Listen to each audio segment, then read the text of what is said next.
Like they stripped my threats, but I just assembled Corsair plus Sawtooth and just went off basically. And then Oh, there I was see. there were 2 games against Dredge where I played Corsair and stabilized on a very low life total, and it was like the life points from Corsair added up in exactly the right way to let me survive each successive turn. But I'm willing to believe that those are exceptional circumstances. Yeah, it just strikes me that the scenario where you need to kill. Well, I guess it's kind of hard to pact for Sage under a Blood Moon and be able to cast it. Maybe that's not the best. But I kind of feel like this card has always been in almost every version of this deck I've played. Ever since it was printed.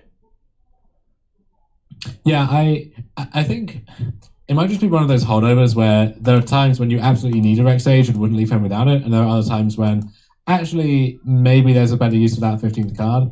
And I decided for this weekend that I'm only really scared of Ensnaring Bridge and Blood Moon in terms of Rex Sage targets. And as you said, Blood Moon is it's going to be hard to Rex Sage away anyway, so I took the risk there, but I certainly wouldn't fault anyone for playing it safe for that. Yeah. So I personally think you should play the Rex Age. For those of you who are just joining, there was a good podcast that Dom did with Cedric today, which sort of explained almost all of the cards in the deck. Personally, the cards I'm most skeptical of are World Spine Worm and Rex Age, but I understand, or sorry, World Spine Worm and Wayward Swordtooth. But the reasoning for the Swordtooth makes sense is that it cannot be lightning bolted really effectively.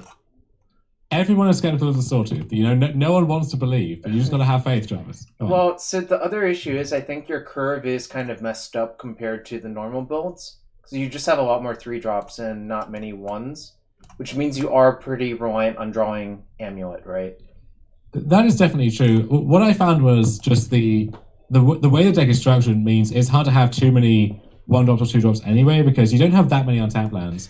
And then on 2, Right. you're often playing a Karoo, which is accounting for your entire turn. So unless you have one of the 8 to 10 untapped green sources on turn 1, then it can be hard to cast a Scout, and at any point past the first turn or 2, Sawtooth just kind of does the same thing. You have 9 currently that I count, unless I'm counting Crumbling Vestige because for all intents and purposes, this is an untapped land for Secure Tribe Scout. Yeah. And Cavern obviously is. You name Shaman probably because I like to confuse them. I got to name Centaur this tournament. That was fun. Oh yeah, I named Ogre versus Tom Ross, and he was really confused. Well, I feel like naming Ogre gives the game away. You got to name Warrior because then there are so many things it could be. Oh, sorry, I actually did name Warrior. Okay. Yeah. M. Gottsi's Dom is British. That is why he's just a Canadian transplant. One thing you might want to do is just open up the stream, mute it, and look at the chat. That's what I've done. Okay. Yep. But Dom is British. He just is in Toronto now, is the best way of putting it. I just like sounding like a movie villain. But isn't James Bond also British? All the best movie villains are British. And all the best heroes too, so... Wait, hold on. All the best heroes are British too? What about... Every starring role really should go to someone from the UK. What about Hugh Jackman? I mean, you can find exceptions to prove the rule, but, okay. but we all know what the deal is. Alright. In any case, I don't think I'm going to change anything. Maybe if we feel like something's not quite right, we can change something for the second week. But I'm ready to just see what can happen, you know? I don't know about you. Let's dive right in. The Teetering Peaks is here. One card I thought about for a long time and decided not to pull the trigger on is Boseiju, who shelters all. But I think you probably just beat them. I think you just beat them anyways. Also, it costs you life, which is really not very good. I did think about that. I guess the one change I would make immediately was swap out Volley for Dismember, but that's mostly a cosmetic thing. I think we can keep it as it is. What card for Dismember? The sideboard Rending Volleys. Yeah. I would rather have Rending Volley currently just because of how much Phoenix there is. Yeah, Volley is more narrowly targeted, I suppose, and I didn't play against any of the matchups really where, except for Shadow, which I got fairly fortunate to beat, where I would want to have that instead. So this is, I think it's a keep. Let's see. We turn 1 Amulet, turn 2 Girl Turf, Azusa, play 2 lands, and probably have a turn 3 Titan. Well, it's not guaranteed. We would have to draw a Simic Growth Chamber, right? Yeah, I like this hand because it Yeah. has unexplosive potential. Most of your hand's going to be missing a piece anyway, and with Yep. this, it's not as time sensitive as, let's say, a hand is missing a Zusa where we need to draw that immediately. Yeah. And there are lots of ways to just draw a threat or to find another blue source for the Telario. Usually, your limitation in this deck is usually being fast enough, not finding a threat. Right. Should I just name Monk? Sure. Doesn't really matter. I do like how Magic Online now gives you the option. Oh shit! I can't cast that one. It just gives you the option of naming the creature types that are in your hand. I've suggested that a long time ago, but I'm really glad that you can do it now. I guess naming Monk instead of Human tells them you don't have Trinket Mage, but I think the jig is up as soon as that teaching piece comes down. So. Well, that's right on time. Let's see, we don't have a second green, but we can pick up the Cavern, which is the second green, so everything works out, I think. Yeah, so we could either return the Gruul Turf and just play 2 more lands and then have 3 in play going ahead, or we could leave the turf there and then play 2 more lands, so that even if Azusa dies and we draw Vestige or Vesuva or a Karoo, then we still have 6. I think we're supposed to just play all our lands out because there's Valakut. They're likely to have bolts. They are, but I think if they have Bolt, then they're not casting a ramp spell on 2 unless it's like Explore into Red Source into Bolt. And in that case, turn 4 Titan with Amulet I think is going to be good enough. So I think I would just play Turf, pick up itself, play Azusa, and then just play 2 more lands. Okay. Probably T-West Peaks, but... Alright. Whoa, I forgot that they changed... Well, they changed something about that. So you want to pick up the Turf, right? Yeah, it's a little unfortunate that we named Monk on the Cavern here, because now we don't have a second green source immediately for Titan, but I don't think that's going to matter too much. Well, this was always going to name Human or Monk, right? Oh, I guess it could have named Giant, right? Because we had the green source. Yeah. 1, 2... Alright. Damn, I have to put all of these on the stack. It didn't used to do that. Which, actually, this is a good change because it used to be bugged that you wouldn't know what order your Slayer Stronghold, Burrow's Garrison, Untaps were going on. I don't know if you remember that. There was a time when I think if you had 2 amulets, then it would just auto stack everything. Or you could only deal. Well, if you got unlucky, you could only deal. All right, well, we're pretty far ahead now. We're gonna end the turn with some Pact of Negation in our hand, probably. I guess we don't even need it, really, right? Because they can only show 4 next turn. We don't need it, and there are lots of things we can draw that just win the game on the spot anyway, so this should be pretty easy for fair. Is that... Okay, well that's... yeah, that should be lethal. So we can get Stronghold, Garrison... So you have the extra land drops from Azusa, so you can pick up the Teaching Peaks. And then after you breach the Titan in, you can, yeah. All right. That's pretty funny. I think they were probably going to lose anyways because their deck can't really beat a Titan this fast. But that is funny that we also drew a card that technically makes it easier. It's always nice to flex on your opponent in the perfect way to open the stream. Yeah, unfortunately the Peaks probably tells the opponent our entire deck list if they've been watching any SCG. I know they have. You know, they really ought to be paying attention. They ought to be paying... They need to give you your respect. You run these streets right now.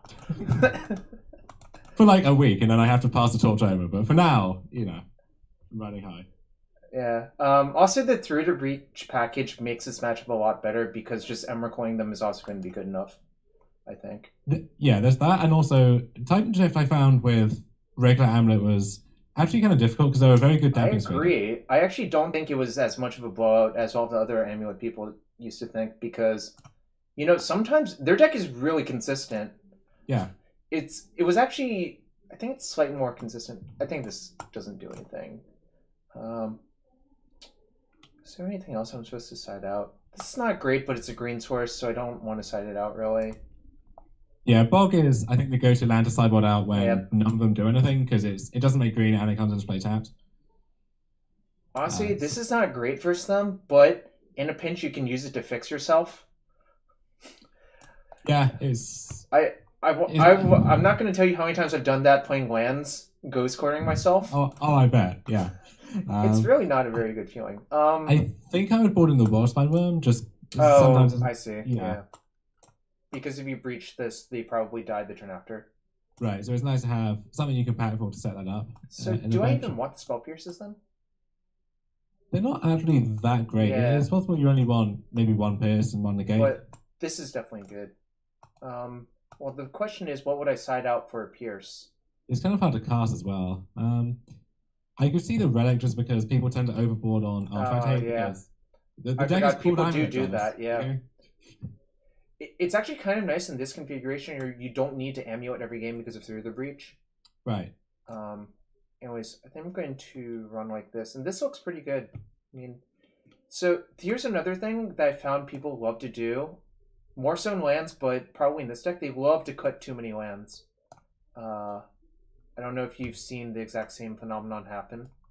Yeah, and I've fallen prey to that temptation myself a few times. I don't think you can go below 26 is essentially the magic number. Oh, I've never gone below 26. Yeah, with this list we're starting with 28, and I think the stock now for Edgar's version is 29, so we're already down one.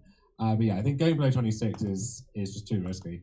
So I remember playing Amulet Bloom, obviously a slightly different deck. Everyone had 26 lands, and I think I went to 28, and I was one of the first to do so. Just playing extra Temple of Mysteries and stuff to increase my consistency. Temple of Mystery was nice. It was a lot better with Summer Bloom because you can play it multiple times in the same turn. Yeah, kind of unfortunate you can't play it anymore. You were always a sleight of hand man over nature stirrings man, right? When it came to that, I played mostly more sleights than stirrings, and a lot of people disagreed with me, and I maintained I was correct towards that until the end, and people still disagree with me to this day, and now I just don't bother arguing about it. Yeah. I also think this hand's a keep. It's not the best hand, but there's a lot of redraws. Yeah, I think it's fine. You have a ramp spell, and you have a stirrings, so I think you're supposed to keep. The question is, I guess do we Vestige, or do we Gemstone Mine? That's a little tricky. It might depend on what we draw for the first turn. Well, fortunately, we have... Well, that was one of the worst draws in the deck, I think. So the advantage of keeping Vestige in hand is it's a double mana spell, double mana land if we draw Amulet at any point. So I think we're supposed to go Mine Stirrings. Yeah, although the issue is that if we play Stirrings off Mine, we might want to hold up Negate on turn 2, and then we don't want to have depleted 2 counters off the Mine already. So I think Vestige into Stirrings here makes a little more sense, so that we don't have to expose the crew. And then, sure. Yeah. That's fair. I do like this card. It casts Thought Knots here, too. I did consider sideboarding that. I didn't pull the trigger, but... Not very good. I guess we just take a Grolter if Cavern doesn't do much. Right. The one thing to worry about that they sometimes play is Damping Sphere. So, but I think it's just worth taking the other Karoo. Yeah, we have enough lands that even through a Damping Sphere, we can get a 6 mana in a pretty timely fashion. Yep. Well, the issue with that is it's actually hard to get double green through a Damping Sphere sometimes. That's true. We do have the message here for if we can play that on the Titan turn. Yeah, that's fair. What's up, Tangrams? Noted Ironworks aficionado / master. Hey, Tangrams. Oh. Tangrams, what are you planning on playing when your deck gets banned on Monday? Wow. Dude, excuse me, when our deck gets banned on Monday. Dude, you're just going for the throat. Why would you do that? I think I'm supposed to leave up in the gate because if they... Well... I would say I was more casting down than going for the throat, but I'm just asking an honest question. Yeah, I think I'm going to play Gemstone Mine, though. Sure. In case if there's something we need in the... What if they just played Blood Moon next turn? In that their would Scape be Shift maniacal, deck. but I would respect their hustle for doing that. Is that how they say hello? I don't really predict bannings. I'm actually pretty anti-banning myself. The only reason for them to ban Ironworks is that it's unfun for people to play against, in my opinion. Not because, I mean, like, you can die to Dredge on turn 4. You can die to Burn on turn 4. I guess it's kind of an extension of the same point, but I think it's also quite bad for coverage when... Yeah, and they're not even making an effort anymore. They're just say whenever KCI is on camera, well, we'll talk about something else for 5 minutes while all these game actions take place. They do that. I'm trying to think if it matters what land I play. I think I'm supposed to get the Stronghold into play in case if I need to Vesuva it, but maybe that's wrong. I think it's pretty marginal regardless, but that makes sense to me. Yeah, there is a correct play here. It might take you too long to figure out IRL and get you a game loss. Is this one of those tricky amulet puzzles where you... No, I mean, it's a tricky amulet puzzle in that if you were a supercomputer and had perfect computational power, you would know what the correct play is here. But... And you are one, so what is it, Jarvis? Tell me. I'm not, actually. You're too modest. So I think I'm supposed to play... So the way we're going to cast Titan, I think, this game is by floating a green, returning it, and playing another green off of that. Yeah, there's also a chance that... Well, we could also Ghost Quarter ourselves, actually, but... Yeah, we could actually. And also, if you draw a mine, a vestige, or a forest, we could just play Natural Titan with 6 lands. So I think we don't want to set back our own development by playing a bounce land. I'm just going to play Radiant Fountain. Yeah, I like that. I'm not sure it actually matters. Again, I mean, probably matters, but you would have to look at, like, over, like, 7 billion possibilities or some absurd number. I'm not capable of that. That I kind of find the most difficult myself, but I know there's a right answer, and I also know I don't know how to go about figuring the right answer out, so I just kind of do what seems intuitive, which I know is unsatisfactory, but I don't have a better option. So, 5 quarter ourselves. Nope, doesn't work. And this is unfortunate. I kind of hope they only have scape shifts, because if they have a Titan, we're in real trouble. I guess I'm supposed to just play some bounce land, right? Yeah, so let's think about this. So you play Ghost Quarter and then bounce land, pick up Crumbling Vestige, I think is the line. Yeah, that looks right. Yep. We didn't... Did we board in our rec stage? No, unfortunately. I actually was supposed to. I always know that they have 2 to 4 Damping Sphere. I had forgotten that I didn't... Yeah, that was just a mistake. You are actually supposed to side it in this matchup. Yeah, because it often will be a dead card, but you're faster than them on average, and the matchup is just about racing anyway. So you don't care about having the dead card, but you do care about Damping Sphere maybe flipping the race in their favor. That's a good sign. Nothing happened that turn. Secure Tribal are getting frisky. I like it. Ooh, what does that do? I think it does a lot. Yeah, it actually does. What's up, Brady Fire? I'm gonna tap this for colorless. Well, no, hold on. So ordinarily, if you have Amulet in the bounce land, it's free to play the Amulet because you regain the mana back. In this case, because it would be the first spell of the turn, then Titan's going to cost 1 more. You're right. But that might still be okay though, because unless they have exactly Ancient Grudge or a card like that, we can just play a second land drop and we should be good to go. No, we can't because all of our... Oh no, our land's untapped, right? So, it is my opinion that it is actually relatively likely they have a grudge. Because what else explains this hand, right? They kept on 7. They played a search... No, they might have just kept on the Strength of Damping Sphere, right? Yeah, they could just have lands. They could have maybe Bolt if they're trying to tag Azusa or Scout if they don't know what's going on. But I could see Grudge for sure. I'm just trying to figure out if it's safe to put down negate mana. I kind of feel like it's not very safe to do that. So what's your proposed line? My proposed line is to play Amulet, play 2 lands, say go, negate their Scape Shift, which is sort of likely, I think, and then kill them with Titan. If they do get to use their Grudge end step, it's not a disaster because we're still in okay shape. Okay. I could see that. I basically just want to minimize the variance inherent in us for just going for it, right? Sure. Is Um, this so? We know they don't have a Titan already because obviously they were just playing yeah, it. but them having Scapeshift is not off the board essentially. So, Yeah, that's definitely a likely holding. all right. So, do I play Vestige, bounce land, and return the Vestige? I think you lead on Vestige because there's a chance that we might actually still want to go for it depending on What the they response do. there. Yeah, it's fair. All right. Okay, this is a grudge.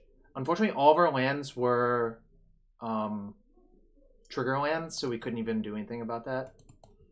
Right, but it's good that you're able to sniff out that grudge and find the Well, right line it against just it. made so much sense, right? Like, Right, now I'm supposed to pick up this Vestige now because it's our second green source.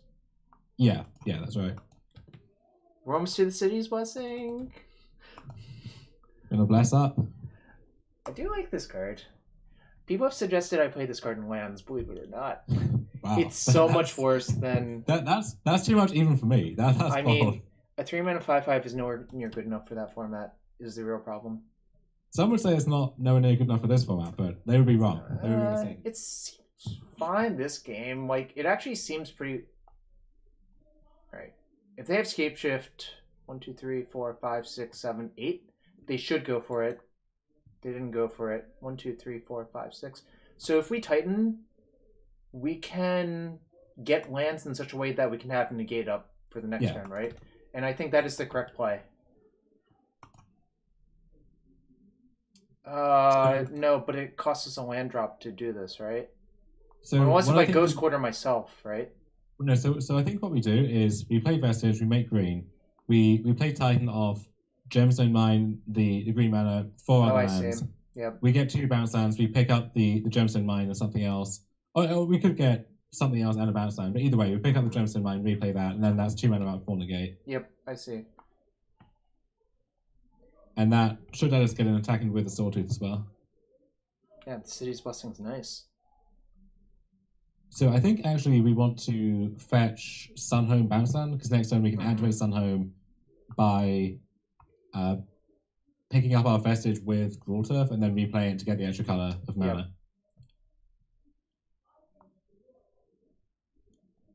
Hold on. Well, I guess I'm doing this regardless, but what lands did you actually want to get off of this?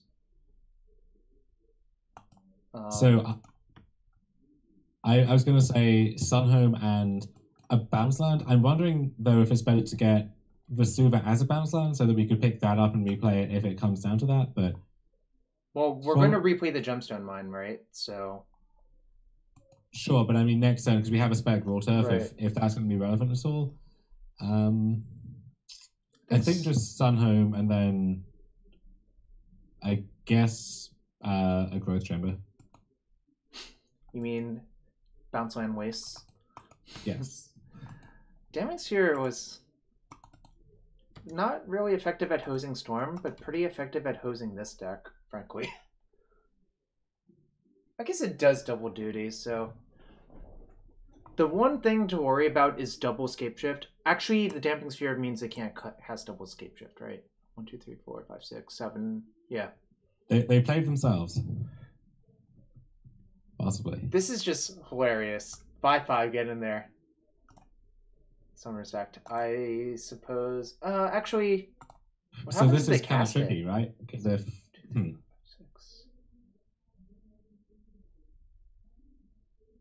4, 6. I think we do just lose straight up to that Titan, so we have to negate this.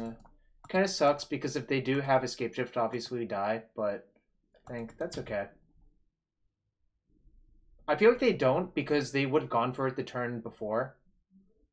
And they also would have gone for this pack the turn prior too. So maybe they just had air, and then this is their one threat that they top up this turn. Yeah, that would make sense. The other thing that could make sense is they sniffed out the negate and have 2 threats. But it looks like they're passing, which is not healthy for their life total. I think it would be I mean, maybe if they were ghosting, they would know what's up. But I think it'd be very bold to just pass that instead of playing anything. So we have 12 minus 1. If they block there, they survive. No, because we can double strike Titan and then get peaks on the attack trigger. Oh, nice. All right, nice. The peaks coming in for the shock to the face damage. That's not really relevant. That locks it up. Right. I mean, I'm gonna return the vestige, right? Yes. Yeah, I need the vestige. That's right. Peaks OP. What if my opponent just like dismembered my sword tooth with that on the stack? They would still die, which is kind of nice. They've just been saving that one in the holster for like 6 turns. Yeah, it doesn't make any sense. You basically just have to kill that thing on sight. I think you have to kill any exploration effect. Not that we would bet any money on this because we can't do that in Magic the Gathering. But what would you bet is in our opponent's hand right now? Ancient like, Grudge. What even makes sense? Ancient Grudge. Just a second Ancient Grudge? Yeah. It's probably ancient. They didn't play a land, so it's probably like.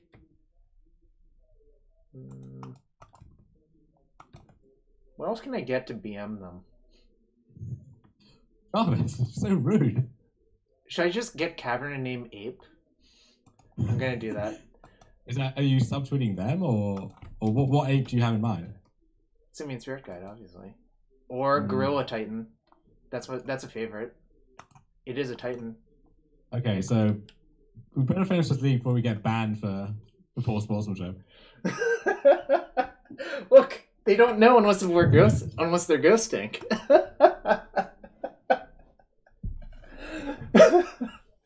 They don't know. That was a good first match for the deck. It's only downhill from here, though. Oh, that's true. We are 100% currently. So the only way it could get better is we win literally all of the matches. It has been pretty surreal over the past few days to see a ton of people just streaming my deck because of how weird it looks, and all of them just getting clobbered on stream every single time. Yeah, I watched Autumn try it, and she mulled so much. To be fair, I watched her play my deck, and then she also mulled a hand that I would have snap kept. It was like the deck was not kind to Autumn for sure. Yeah, but the hand she mulled, it was like Citadel, Nexus, Ravager, Plating, and I always keep those hands. Yeah. This is kind of awkward, but I think I recognize our opponent's screen name, but I don't know what from. I don't know if they're known for playing a certain deck. Particularly. I don't know. What do y'all think? Would you keep? This is a little bit risky. Are we on the play? We're on the draw. I think on the draw you can't keep this. Alright, well, this is a really nice sample hand. If our opponent's playing a Night Memory Storm, we could die. Tangrams, I don't think it's that bad.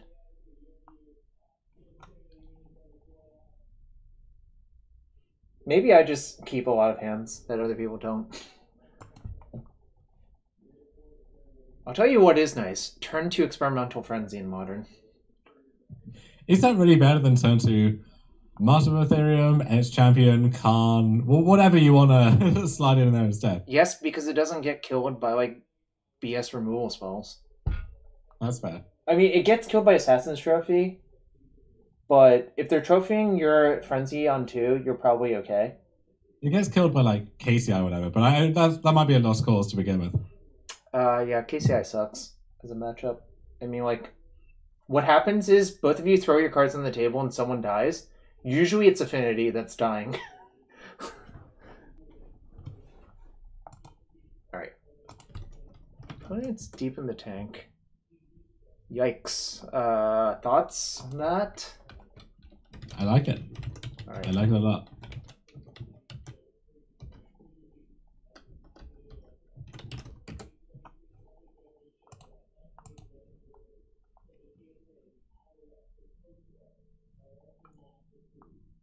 Okay, well, our hand's actually fine versus Thoughtseize somehow. Here's a funny thing you could have done. See it coming. Here's a funny thing you could have done. They saw we scratched at the top. They could have Thoughtseized Emrakul. The old thought scour you when they keep? Or the old, you're playing against Sneak and Show and you thought sees them, they have an Emrakul in their hand and their hand sucks, so you just take the Emrakul because they brainstormed in response. That's always the best feeling. I think I'm supposed to play Colony Garden. Yeah. Obviously. Plants. So if this is black-green, what you really want to do is take these out of your deck. Oh, it might be Mill. No, it's actually probably Fae, actually. Yeah, that would make more sense, because... But in any case, I think I'm going to play this. I'm not sure, does Mill main deck Thoughtseize in the stock list? No, that's why I'm more inclined to think it's Fairies. Okay. In which case, the most important card is actually Cavern of Souls, in my opinion. I know that's a bold statement, Cavern being the best card versus a reactive blue deck. I remember the very early list of Amulet Bloom back in like 2013 just played 4 Cavern. And I don't remember that because I didn't play it back then. I only played it after Cohen did well at that PT, and I'm like, maybe there's something to that deck. So I think I'm supposed to play a 3-drop. Which one would you play? So this is kind of interesting. So for what it's worth, I believe whatever we do is going to get countered. But if you play Swordtooth, that opens up a removal spell as well. So it opens up a removal spell. I don't think they have that many counter spells. They have like a few mana leaks and spell seller sprites, right? And Sprite is off the table here, so I think if we just jam Relic, there's a decent chance it resolves. Yeah. So for what it's worth, the better card to resolve here is Relic, because that implies any land we draw lets us play Titan. Oh, sorry, any untapped land. That's actually an important caveat. Yeah, and even if let's say we draw Telario, we could just transmute 4 Cavern as well then, because we have the blue mana from... Yep, this card is OP as hell, especially in Cube. Yeah, I cut it from a lot of my cubes for just being too efficient. Well, it just makes 6 on, I guess it's Esper Control. Esper Charm? Nice. This should be a good matchup for us, I think. Like, I really feel like all of the slow Hallowed Fountain decks can't really do much, except for this stuff. Okay. You can take whatever you want. You can't take these two. Also, if they have Inquisition and Thoughtseize main decks, then they can't have that much counterspell. Right? Yeah, there's just no room for all of these cards. Wow, our opponent really has a ton of discard. This is a really interesting build of Esper. I'm not sure what's going on exactly. Alright, so our Titan can get pathed, but that's okay. We're gonna set up to be able to cast another... Oh, that was good. Yeah, I would also not play Marsh Flats and Fairies, but I also don't think I would play Marsh Flats or Fairies, so that wouldn't enter the equation for me. I would not play Fairies unless your name is Yuta Takahashi. I'm going to cast this first to hide the fact that we drew Gemstone Mine. Sure. I don't think it really matters because, like, there's almost no chance we can cast that without having the mana source. If we get dispelled or something, then fair enough. You got us, but... Yeah. But what are we going to do? Not cast it this turn? So... How do we want to set up for future turns here? Because I expect this to get pathed. It's like... I think we're getting pathed. So, just Telario West Ghost Chamber, probably? Yep, the old days of grind them out. A little bit harder since we only have 2 Torii West, but it's fine. It's manageable. Do you think we might get to cast Emrakul this game? You know, I don't want to count my chickens before they hatch. Never say never. But there's a reasonable chance. I mean, like, Relic is 2 mana. And we're at 1, 2, 3, 4, 5, 6, 7, 8. Only 7 mana to go, and we're getting pathed, probably. Also, they're not killing us anytime soon, so who knows? Yeah. You know, if this Emrakul were an Emrakul the Promised End, it wouldn't be very trivial. It wouldn't be very difficult, but that card is also much worse with Through the Breach. So, you know, it beats. Sometimes you just get a 13 them, you know? Sometimes that's good enough. 13 them is often not good enough. I do enjoy how Emrakul the Promised End had protection from instants, but you could still Ruinous Path it. Or you could still stasis snare it. You could find these ways around. It was designed in such a way that you could still kill it at instant speed if you really wanted to. And, you know, it's probably for the best. It was decided in a way where you can tell someone in R&D was very proud of themselves for having found that exact phrasing to allow that. Huh. Tasigur is an interesting inclusion. Wasn't expecting that. I guess they're more tap out Esper, right? Yeah, and it makes a lot of sense. Like that strategy of using discards to clear away for the Dale threats is a pretty time-tested one. I think I'm supposed to tap like that. Yeah. Doing it. Can't stop me. 10 grams. I think I've hardcast it 3 times with the deck in total. Only once this weekend, though, sadly. And that was in a game where I had so much mana that basically anything was going to do the job. So, with regards to the Ruinous Path thing, I was more referring to that standard format where it was common to Ruinous Path Emrakul after you got Emrakuled. In the black-green Emrakul mirrors. Oh, does that do anything? I mean, I guess it technically does. So, don't really want to transmute because that makes any discard spell live. But maybe I have to. I don't think you have to. I think you can just play Amulet, play Carney Garden, and pass. Yeah, that was my instinct. That would be a lot worse against Espachan, but I don't know how conservative we can afford to be against that. Maybe it's right to just hold the Carney Garden here. 1, 2, 3, 4, 5, 6, 7, 8, 9 from Relic. Maybe I just don't play anything, actually. Because I'll have exactly 9. Yeah, if you have Amulet in play, then it's going to work out the same anyway. That seems a little bit better, actually. Unfortunately, it cuts us off of our dream of casting Emrakul. Well, it doesn't cut us off. It sets us back 1 turn, but yeah, the dream is still alive. I really wonder what their plan is. They have to be a Snapcaster deck, right? So we should be cognizant of that. Yep.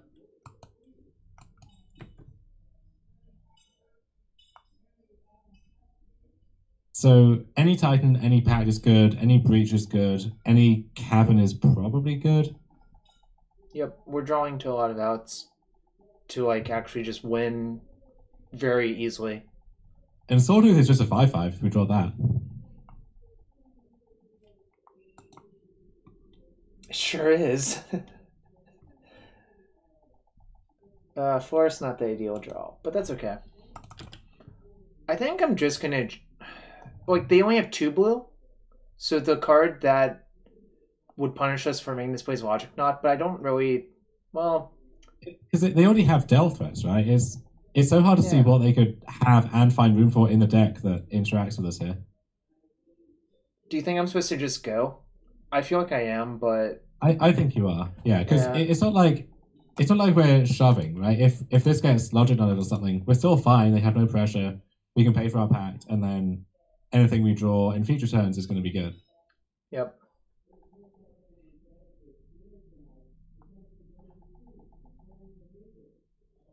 Obviously, they don't know we have Forest. I'm going to play the Forest to play around getting Esper Charmed in response to the trigger. Well, so we would still have 3 cards in hand, right?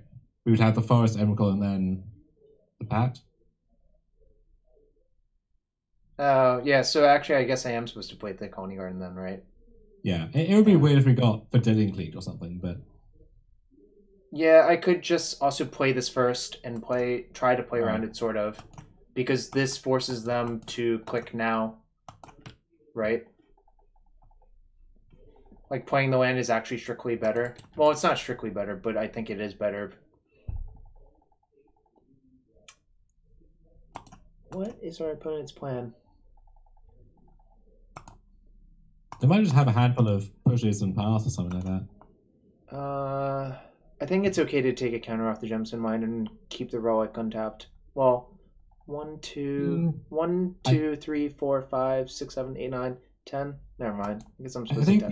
I think the extra land is unlikely to matter too much. I mean, the extra mana from Relic next turn versus I could see the Cannon Mine mattering more. Yeah. So yeah. Well, I think the real thing is there's not a big difference between 10 and 11 mana.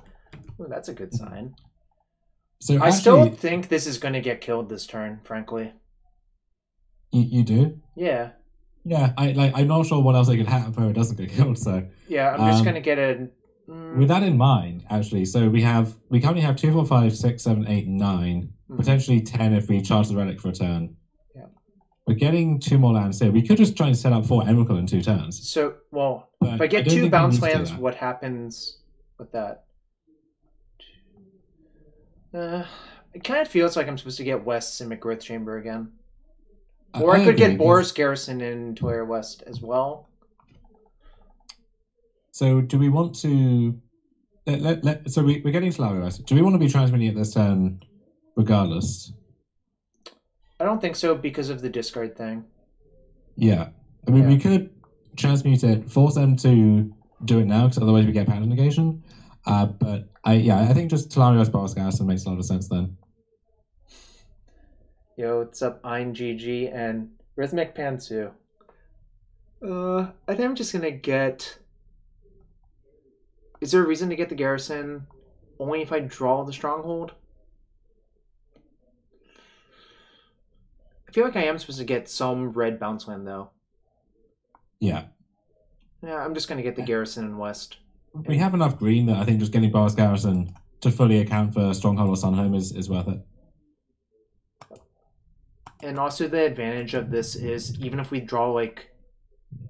Oh, I guess I don't have the Stronghold, but I was thinking if we draw Stronghold then like Swordtooth in a row, then we could do that.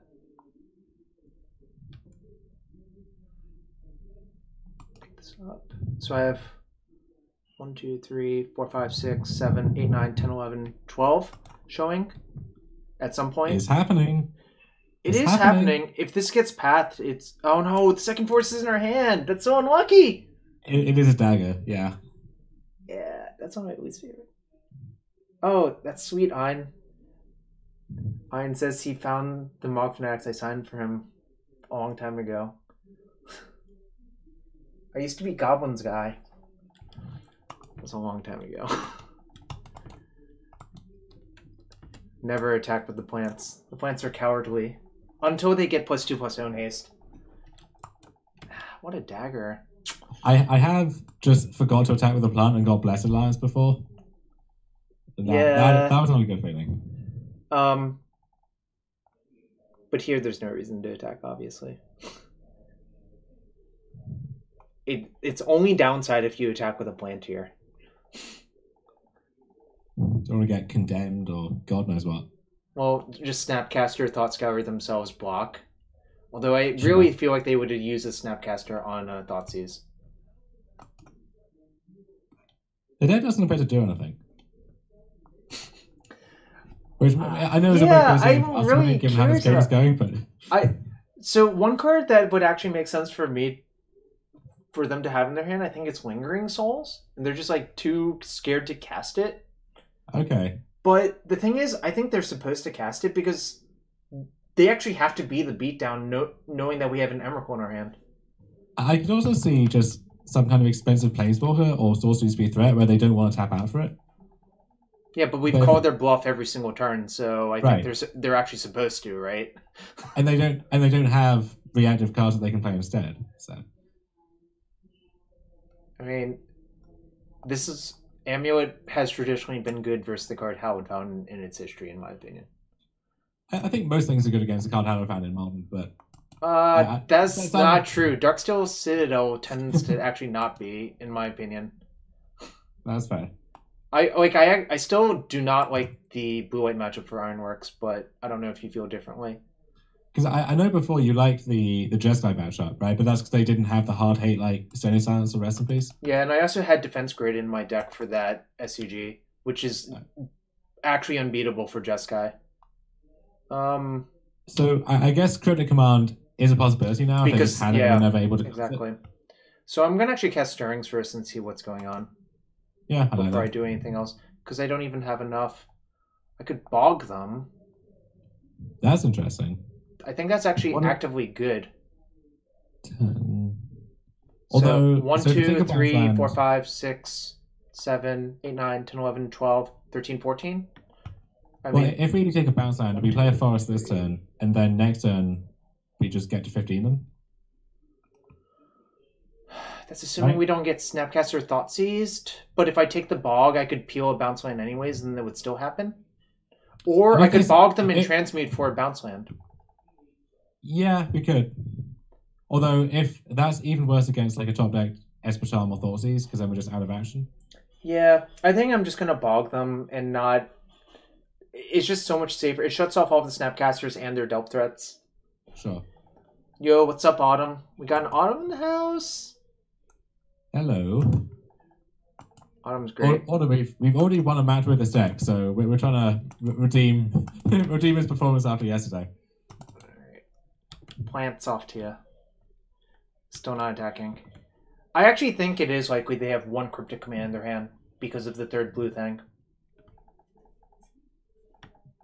So 1, 2, 3, 4, 5, 6, 7, 8, 9, 10, 11, 12, 13. So it has to be a bounce land. But if we Emrakul them, they probably die. So it's good beats, right? Ooh, what is this? What? Oh, it's Esper. It's Esper Gorios. Huh. Does that make sense? They usually play this card. Insofar as Obstat makes sense, then yeah, sure. This is also a matchup where I think Bog is just good versus them. Definitely. The bad thing about them for doing this is we just get to Titan them now, and I don't think that's healthy for them whatsoever. I think they actually die. Yeah, we're showing 16 damage, right? So we Vesuva's still in the deck. We have Amulet, so yeah, that should be enough. Is it more than 16? Well, no, because they go to 16 now, and then they can block 5, so it's 21, which I don't think we can do, but we basically put them to 1, and then we have 2 plants as lethal threats now, and we just get to cast Emrakul the following turn. Are casting Emrakul. Hype. And they flickered their thing. What if we cast Emrakul and then don't attack with it and just lethal them with a plant? I think that's the ultimate flex. Yeah, that's too dangerous. Their deck could have, like, discard Emrakul Goryosus, so, you know, I'm just going to kill them. It's not as cool, but... Autumn, if you're listening, did you find a standard deck that you like so far in the Ravnica Legion preview? Me? Well, Autumn or anyone else in the chat who was streaming that, because I saw there were a lot of streams going out here. Yeah, I didn't get to stream it, obviously, but... because I was at work, which would make it difficult to do that. Well, you just got to get yourself furloughed, Jarvis. It's funny because I actually would prefer to be furloughed, but my agency's not furloughed. I'm just going to get both of these on the first. You're too important. So you're getting Stronghold. Okay, sure. It doesn't really... I guess there is technically an optimal order, but I don't really worry about these things. It only matters if my opponent has Slaughter Pact, I think. Yes, I have a job. Why wouldn't I have a job? I'm confused. This is 16 damage, easy way. Easy mode. I can just get Gruul, Turf, and Teetering Peaks to flex. I have a Gemstone Mine, obviously. You could Vesuva that Creeping Tar Pit. Well, I can't anymore because I didn't get Vesuva. I have Thespian staged a Tar Pit and activated off 2 Mox Diamonds to kill my opponent's Chase. That's nice. Yeah, my opponent's like, what that? My opponent didn't really do much, but I guess Relic is probably good. Relic seems fine. I think I would board out the Breach package in this matchup. They have a lot of discard, and it's possible that something like Negate is coming in too, or Disable Stroke. Do you want this for like the unbeatable Fireball with them out in the endgame, or no? I find that doesn't actually come up as much as a lot of the Amulet experts say it does. I think I would just board in the blue counter spells as well as the either Hornet Queen or Rurik Thar. I think Rurik Thar is slightly better, but should I have explosives in the deck still? That's the real question. What are we hoping to hit with it? Nothing really comes to mind. Yeah. And I think Quality Queen actually could be good here because they're trading 1-for-1. It's hard for them to have a card like Supreme Verdict, and it's good at brickwalling an Obstat or something like that too. So, I actually think most of those decks do play Jace Vern's Prodigy, but I don't know if it's worth having this card for Jace Vern's Prodigy.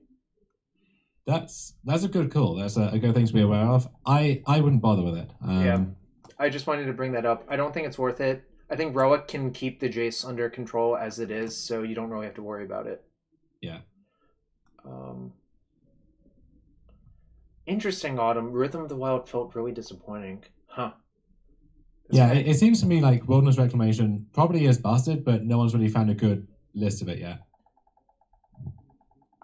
I'm surprised that Bant Nexus doesn't just like explode with it, but I'm actually not a Bant Nexus expert. Every time I tried that deck, I just got bored of it after like 2 matches, so I didn't bother. So Matt Nass was streaming a list of it, and he found that he would have all of these cards that made a lot of mana, but nothing to really recoup the lost cards. So if you can fix that problem, then I think the deck should be pretty strong. But these aggro decks look pretty scary too. Like the Multi-Humans deck, the Rakdos decks, all look very scary. So our hand would be really good if it had 2 bounce lands in it. I think I would send this back. Yeah, I think so. This is fine, I think. Yeah, this is good. So, like, generally speaking, this is for those of you in the chat. You just want bounce lands versus discard decks. Just because you expect the games to go long and you just want to slowly ramp. Yeah, so against a deck like Jund, you're happy with a hand that's mostly just bounce lands or that's resilient to discard. The downside there sometimes is that if they have a fast start with Tarmogoyf or they're applying pressure, then you need to draw out of that quickly. But against a deck like this, unless they have Gore's Vengeance into Obstat, they're not applying pressure either. So this is almost a perfect hand in a way, especially on the multi-6. Yep. Certainly not going to mulligan this. And, it's kind of interesting, but I think I'm supposed to bottom. It's going to be hard to cast that one anytime soon. I think the earliest turn you can cast that is turn 3. So yeah, like by the time we can cast it, it might not actually be good anymore. So I like sending it back. Yeah. So it's my impression that I kind of hate Spell Pierce in this type of deck, but you probably are supposed to play it. I don't know if that sounds crazy. It was more necessary in the slower builds when you couldn't raise them outright a lot of the time, so you had to force it to run into your spell pierces.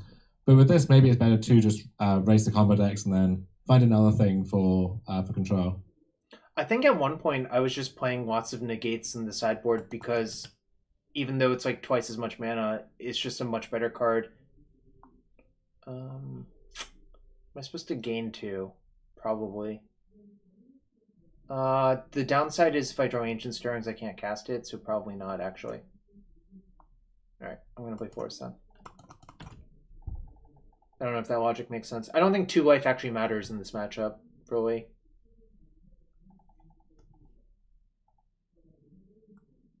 Did I lose you?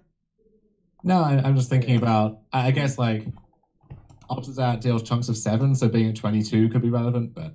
Well, we can go to 22 on a later turn, so it's like really the difference between 22 and 24, which is irrelevant, right? Sure. And I guess this is fine in case we draw exactly Stirrings. Yep. I was just playing towards that out. It's a 4 out of whatever. You're the math scientist, Jarvis. You tell me. Well, we actually had 2 draws at the Stirrings, which would always make... So opponent... So what does that tell us, if anything? They topped... I think they drew Inquisition. Right. That's what it tells me. That doesn't really tell me much besides that. And they're... Oh my god! Big brain! Did you... My Jarvis, what a big brain you have. Oh, that's less big brain. Well, that's just random chance. You don't get to control that, no matter how big brain you are. So we're losing 2 threats on the bottom of our deck. Which kind of sucks, but whatever. I'm going to play Simic Growth Shaper. It's weird as well that they played the discard spell first and then Scour, so they didn't have that extra information. Maybe they were going to leave up Spell Pierce if they weren't going to Scour. This is less good. Huh. What does that tell us? Ooh, they don't have a third land. Well... Probably supposed to play Toyota West tapped. You could transmute it this turn as well. Off Vestige. Could. I'm not sure getting another pack does that much. Yeah, and also depending on what we draw, we might want to either get a second Summers Pact or get a Cavern or a Blue Pact or something else. So Yeah. I think or maybe even Produce Bog. So I think it's fine to hold off on that for now. Yeah. I think we should just get more information to figure out what we actually want to transmute for, because our hand is not going to do anything until like turn 6. However, our opponent's not doing much, so that's fine. So, what was I going to do? Play the West tapped? Does that make sense? Yeah, I like it. Yeah. Yeah, the problem with transmuting this turn is you don't actually know what you want to transmute for. That's my opinion. Playing Azusa this turn doesn't seem that great to me. I think we can just afford to go slow. If they top deck Field of Ruin, is it even that bad for them to field us? Like, I would maintain it's not. Can they even Field of Ruin into their mana base? I would guess not either. I also just don't think it's an Esper control deck. I think it's just like Esper Goryo's. Really, so... Yeah. Do we think have Gifts Ungiven? Or is... yeah, other than Jace? Gifts does cost 4. They're on 3 right now. They're probably going to cast Esper Charm this turn. I think I'm just going to play Growl Turf and pick up... Maybe... the West. Maybe there's a concern. I guess just play the Forest and then we run that line next time if we want to. Okay. That makes sense. We have to play it slow. Our hand is slow. Well, we'll slow after our opponent Inquisition both of our ramp effects, I guess. Yep, but Jeskai Control doesn't have Esper Charm in its deck, is the difference, Mgotzi. Right. That's fine. I think once you put Esper Charm in your deck, you're not really allowed to play Field of Ruin. Right. It's a free country, you know? Magic Online's a free country? I feel like it's run by overlords that are, let's say 1, 2, 3, 4. So we'll have 5. I think now I'm going to transmute for Cavern. Sure. Obviously, it's kind of risky because if our pact gets discard spelled, it kind of sucks. I mean, so if they have a counter spell, what is it likely to be? It could be Cryptic Command, in which case transmuting for Cavern means they know to counter the pact. It could be Disable Stroke, in which case transmuting for Cavern actually does play around that effectively. What else could it be? Like Logic Knot, I think, gets us either way, or at least, yeah. I think I'm still going to make that play because it means any Titanite top deck is also good. So sure, or any dinosaurs uncounterable, you just force it in there. Dinosaur. That's nice. Alright. No discard spell, please. Alright, so real question is, if they Inquisition us, what do we do? Do you see what I'm saying? Yeah. Well, so Field of Ruin would still be okay, right? Because we get the second Forest and we can pay. So this is just abstract. Yeah. All right. Well.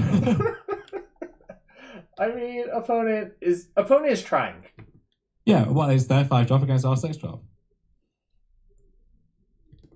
Aaron says, "Congrats, Dominique." I'm sure you appreciate. Thank you very much. I guess we're supposed to gain to 2 and just make a Titan. Yeah, I like it. The question is, what lands do we want to end up with in play?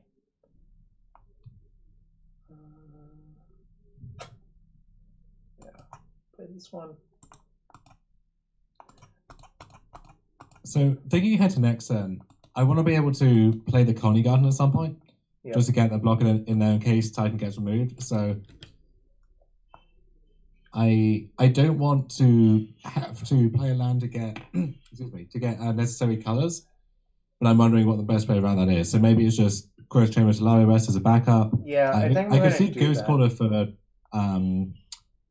Creeping Tarbet as well, because we're going to have to pay for the pact next turn anyway, so we wouldn't be able to do anything that turn, whereas we would be able to activate the Ghost Caller to gain some life. Mm-hmm. So I think I actually think I kind of like Talari West Ghost Caller here. That makes sense, actually. Because we have a bounce land to pick up the thing, Yeah. is the reason. And yeah, so we can pay for pact with Grotto, Fountain, Forest, and then make blue green, pick up T-West, transmute it. That was a lock to happen. Now we can tap 2 forests. Alright. They are going on the beatdown plan because this is actually a 2-turn clock. If we don't have anything, obviously. I really wish we had Breach Emrakul in our hand. So should I tap Fountain, Grotto, Forest? Yeah, because we can still cast a 6-drop if we draw it. Otherwise, we just play Coney Garden and then pass and take the hit. Yep. Am I still supposed to play Coney Garden? Like, I think it actually makes it better to play Coney Garden, right? Because it means next turn you can actually pick up, transmute, and play everything on the same turn. And make meaningful progress on the board. Makes sense. So I'm not supposed to play this out, am I? Actually, I think I am supposed to play it out because my hand's immune to discard otherwise. You play it out, and also they're in Esper, so it's hard for them to have things that actually kill the Amulet. Detention Sphere is the most likely one, but knowing this person, they could have, like, Anguished Unmaking. Like, that's not completely out of the realm of possibility. Oh, fine, okay.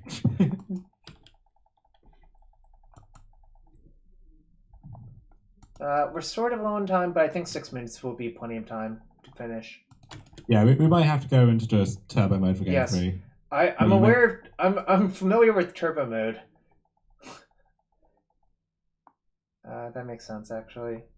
What happens if I spell pierce? Nothing really. No, I don't think you spell pierce because.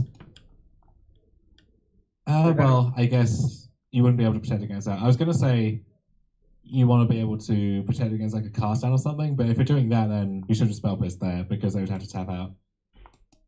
Mm-hmm. This plant is gonna die. So is this them holding up path? But no, they would have just tapped definitely. I think we might actually die now, which kind of sucks. Yeah, I think that's possible. I guess I can make another Colony Garden with Vesuva copying Garden. Or just Vesuva Radiant Fountain, if we think we can get to block. But we're going to have to block that opposite out again, right? We'll be at 3. Yeah. This game was weird. Somehow we're losing and our opponent didn't really do very much. I don't really understand what happened.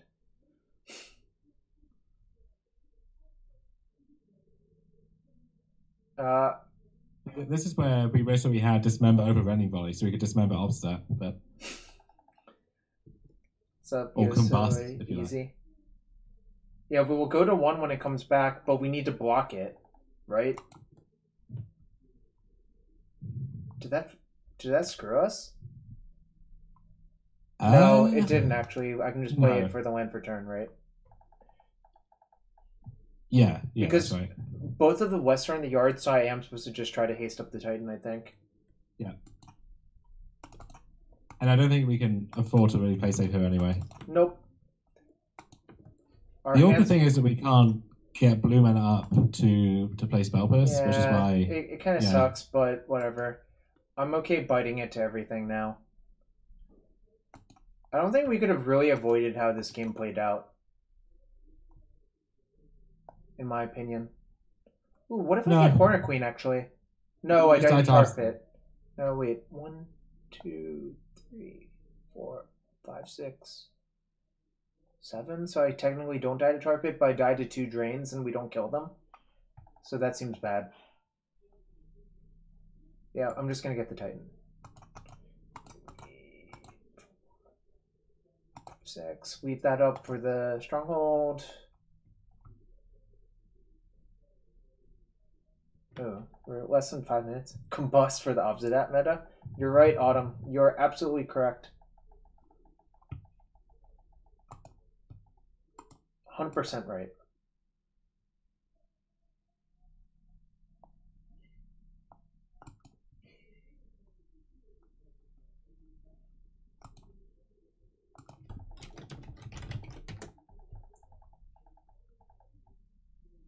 I'm always afraid my internet's dying when nothing's going on. We did win game 1, Aaron. We did. Otherwise, it'd be a little bit worrisome, but, you know. I think if you win by hard class chemical, you should just win the match on the spot. Drew Levin says he does not understand this deck, which is okay. I don't think I do either, frankly. Yeah, he won the open, he doesn't understand the deck. So, it's all good, Drew. I created a monster I can't control. You know, sometimes it happens. What do you think, damn, what was Frankenstein's creator's name? I used to know. Victor? No. Yes, it was Victor, right? Wait, hold on. Was Frankenstein the scientist or the monster, Jarvis? The scientist. I forgot. It is called Frankenstein's Monster, you're correct. I haven't read that book in a long time. Give me a break. Actually, I think a lot of people have never read that book, frankly speaking. Right, it's a kind of book which everyone vaguely knows enough about to reference, but no one's actually read it outside of a high school English class. I think in the US, most high school English classes do not read that book anymore, frankly speaking. But there is a lot of frank speech on the stream. I do agree with that. Yeah, Aaron, that is definitely true. At one point, it didn't really matter because if you played the deck at 8%, you would win virtually every match. Now, I think if you do that, you're going to lose a lot more than you should. Well played, Autumn. I like it. Frankenstein speaking. It is prime time. Yeah, Aaron, I agree, but I think back in the Bloom days, you could mess up a lot and still win at a very high clip, whereas now you have to work for a lot more of the wins. So, am I supposed to get Stronghold, Vesuva, and copy Colony Garden? Probably. Yeah, that actually seems like the play. Obviously, this is sort of cowardly, but I think it's actually correct because... Well, yeah, okay. None of cards are, like... Okay, I guess I kind of just did it because time is actually an issue now. Yeah, we should just be clicking buttons here, but I think copying Radiant Fountain is better because if our Titan gets removed, then I think we're still dead to Obsidat triggers, even if, yeah. Whereas Radiant Fountain maybe can buy us a turn, but no. We're dead this game anyway. Are we supposed to side back into Breach even though it's terrible versus our opponent? I don't think so. Summer Bloom was a busted card. That's why I played Force Sleight of Hand. And then everyone told me I was stupid. That's funny! Didn't matter what we did! We were gonna die! I guess gaining 2 wouldn't... Alright. Just leave it be, right? I think so. Is Rurik Thought actually any good against them? It deals them 6, but does 6 damage actually matter? My guess is no. But I don't know what we're hoping to play instead. Because I don't think Running Volley is good, even though they have Jace, because it's so vulnerable to discard and it's only good against exactly one thing. I think I'm just going to side in the Ballista instead. But we could have one through the breach in the deck. It strikes me as worse than Ballista, but I'm not actually sure about that. Maybe Rurik Thought is fine, because it also blocks Obsidian very well. It does. It's the perfect size. And that's what matters. It is exactly what matters. Alright, yes. This is a keep. Fortunately, we have that land. If we didn't have that land, it's obviously not a keep. Drew, I've never heard it described that way, but that might actually be an ingenious way of putting it. Oh, see, Drew's really good at wording things. He is using his words. Words are powerful. You know what they say, it depends mightier than the sword, except when you're in a sword fight. So we're under 4 minutes, so I think we just have to... Yep. Don't worry, I'm good at these situations. I've cast Punching Fire 20 times in this situation before, so don't worry about it.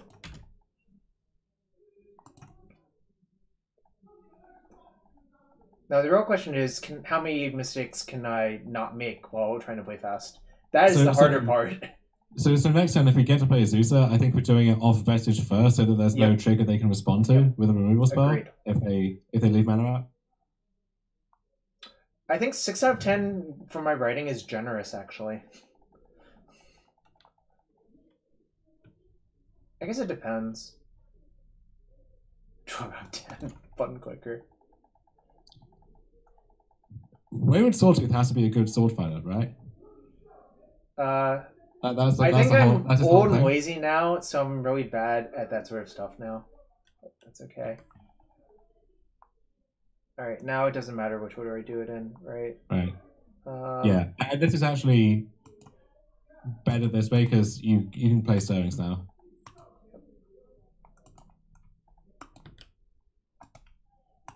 Can get more info, obviously. Ooh, can I play that relic this turn? I can, if I want to. You can't play it this turn, right? You only have one land drop left. You're correct. So just take relic, play chamber, pass. Oh, damn it, I have to click on those. So much clicking! Probably supposed to pick a best. Just pick one. As long as you don't pick the other ghost chamber, we're good. Got it. Yeah, you're right. You're right.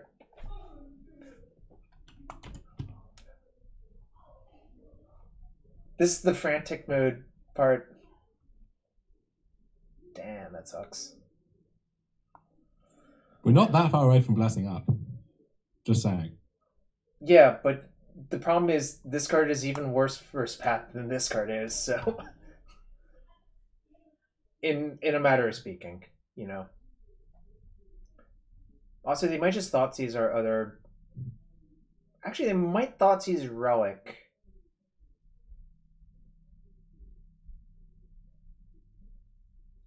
I don't know what that means, Drew.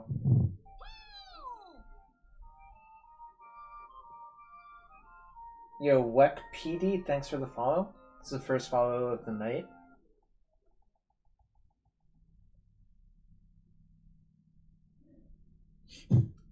They're probably gonna take Relic. Yeah. Saw that coming. Come on, Titan! Alright. Yeah. Cast it. Doesn't matter. Just take Amulet. Yeah.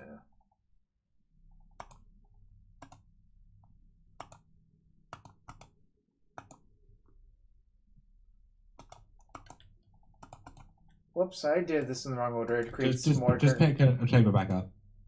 Oh, whoops. Okay, well. Does that actually matter? Like, if we draw Talaris or something, we might want to like make a sudden burst of mana and then do something. But either way, just attack. Just get in. Just crunch at them. I attacked their Jace. Maybe that was wrong. Chidi definitely would have timed out with Mono several times in his life. Oh, Chidi's very indecisive. I'm not actually that indecisive. Opponent took a lot of damage from Thoughtseizes. Also, they still don't have a Glorious Vengeance in their graveyard, so I'm pretty happy about that. Yeah, we haven't seen one in the entire match. Well, there's one there, I guess. It's kind of brutal, actually.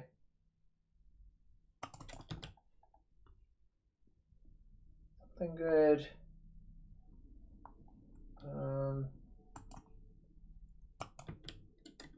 Guess I have to pass.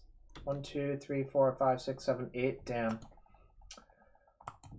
If you attack a planeswalker with a -1/2 creature, does it gain loyalty? I'm not gonna bother clicking. These are the tough questions. It is a tough question. It's like, if you attack your opponent, do they gain life? It's the exact same question. if they have an advantage bar, if there was an advantage bar in this game, it would be on top of the Jace Bryn's Prodigy right now, in my opinion. I feel like we're pretty dead.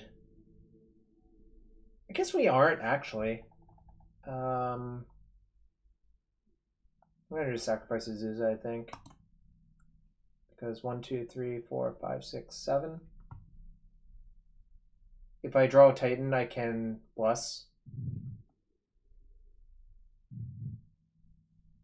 They only have 2 cards, so maybe it's okay. Right. Titan, Titan, Titan, Titan! Damn it, Dom! Damn it! Oh, no. Okay. Secure Sharp Scout would not be getting out of this situation. I know. Jarvis. Neither would be good here. I agree. I agree with that. Neither would be good here.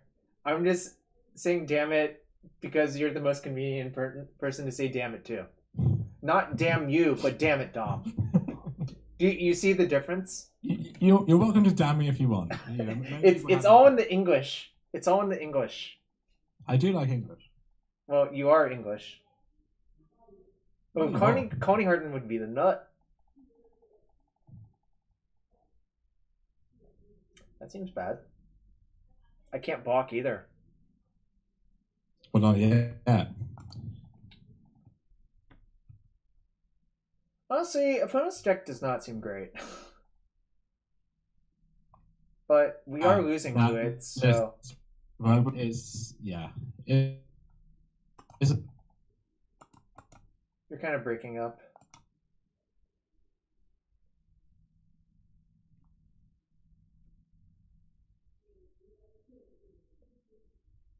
I'm going to investigate the internet thing after this. Mm-hmm. Oh no, you're back. Your voice went like robot-y. Which yeah, the connection's not ideal over here. No, why? So we still have 1 turn. I know. We still have 2 minutes. Titan would have been the nut right there. I think they would have died. We just need a chip and a chair. Still, a Primeval Titan would be good enough, which is kind of insane if you think about it. So I've concluded our opponent's deck does not have Snapcaster Mage in it now. I guess you can't have too many Jaces plus Snapcasters. Damn it, Dom. Rats. We're not dead. We can block. The likelihood of this living is like close to 0, but... Well, they can just -3 Jason flashback a path.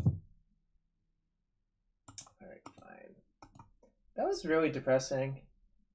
We lost the top deck war in this sort of game, which shouldn't happen, I think. Of course, there it is. Yeah, but that's okay. I mean, this version has 1 less Tolaria West, which is relevant in those situations. Mm-hmm. But, you know, it is actually Drew. Because Stirrings into a Tolaria West is also good. It was better... Ooh. I think this is okay, actually. I do too. I was actually thinking, and then rethinking, and then triple thought. And we're playing against Burn. Although, wait, no, tapping for white? Oh, red. No, okay. they just missed tap. Yeah. Inspiring Vantage is always Burn in this format. Come on, untapped land!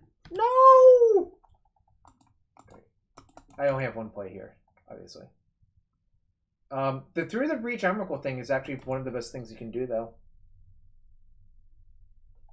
And then we can maybe stir into... Ooh, that's kind of rough. Whoa, there's the dinosaur. Alright, we're going to take a little bit of damage, but we don't really have any choices. Are we even meant to cast Stirrings? Yeah, we need another bounce land for the Through the Breach. We do, but that 2 damage is rough. Okay, I don't so... think we have a choice, though. I really don't think we have a choice. The real question is, am I supposed to pick up the Growth Chamber? I think the answer is no. No, you can't. Yeah. Because I think what's going to happen is we're going to be 1 turn too slow and die. That sounds about right to me. Because if you pick up Growth Chamber, even if you draw exactly a Zusa, then you're not fast enough. So you have to leave it there and hope.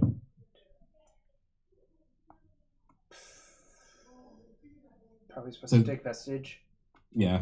Yeah. Alright. If we had Seaman Spirit Guide in our deck, would be really good about now. Just saying. I think we're going to be lit on fire by a large amount. Yeah, we had to be on the play this game. Because I think we have a turn 4, right? With our hand? Yeah, it was a turn 4. But we're going to get killed maybe on 3? Or very close to dead on 3. Yeah, I think Burn is another one of those matchups that is a lot closer than the general consensus would give it credit for. Well, it used to be you auto-won because you had Leon of Sanctity in your sideboard.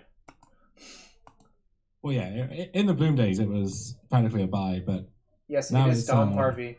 Oh, I should actually put your name in the stream title. Let me go fix that. Not smart. I think our goal here should be getting more viewers than so also streaming. Yeah, the problem is the new set came out and all of the MPL people are streaming, which I think is the actual problem. But that's okay. There's another congrats in chat. Thank you. From Ezekiel. I think that's how that's pronounced. But assume we want these just because they trade with any of their cards. This is where Courser would be good. I'm not gonna lie. I think I actually like Fire Spout and Abrade more than the counter spells because I found that you're using your mana every turn and it's so hard to actually hold them up for anything. And especially with Spell Pierce, if they know to play around it, then they often can. So I kind of think we should actually side this out, but I don't know how you feel about that. I don't like that because often if you're playing Titan to stabilize, it's nice to just have Pact there. And also, if you're trying to set up a breach turn, they can have Path or Deflecting Palm. Yeah, bot can come out. I don't like explosives. I kind of hate the Relic too, actually, but... Relic depends a lot on if they have stuff like Smash or Revelry, which I don't think they should be bringing in, but they always do. Yeah, I'm going to side out the Relic then. Do you think that's okay? I think that's fine, yeah. We have a shop in the chat. More Canadians. Wonderful. Yes, there's tons of Canadians. I won my match playing the top 8 against Burn because I went down to 3 life. I was dead to any spell, but he bought it in Smash and had 0 targets for it, so I was able to just survive miraculously and then peel out of it. So that kind of stuff happens a lot, especially with Deflecting Palm or Path or just anything that doesn't further their main game plan. So Rexage is good if we expect them to have an Ensnaring Bridge, actually, but... That's true. And it's also just fine against Eidolon as well in some games. Yeah, so do you want to cut... I guess cut the second Fire Spout. Yeah. The game was sad. We lost the die roll and then died.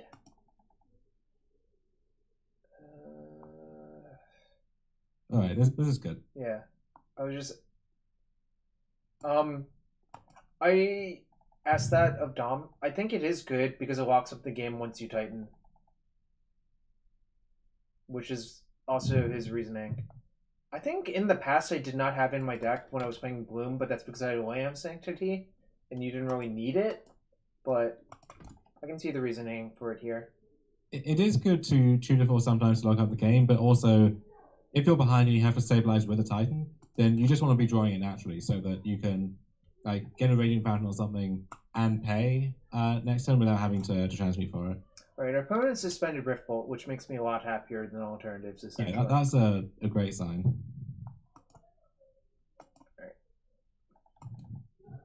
Alright. I think I'm still going to pick up the West. Yeah, you pick up T-West because with Sawtooth, you're not really jumping that far ahead, even if you get to play the bounce land twice, and you're likely to find either Vesuva or another bounce land off stirrings anyway. So I'm going to take that over the Emrakul. Yes, that's my professional opinion. What's up, Bara? That's a name I haven't heard in a while. Yeah, I remember when his name was something a lot more inappropriate.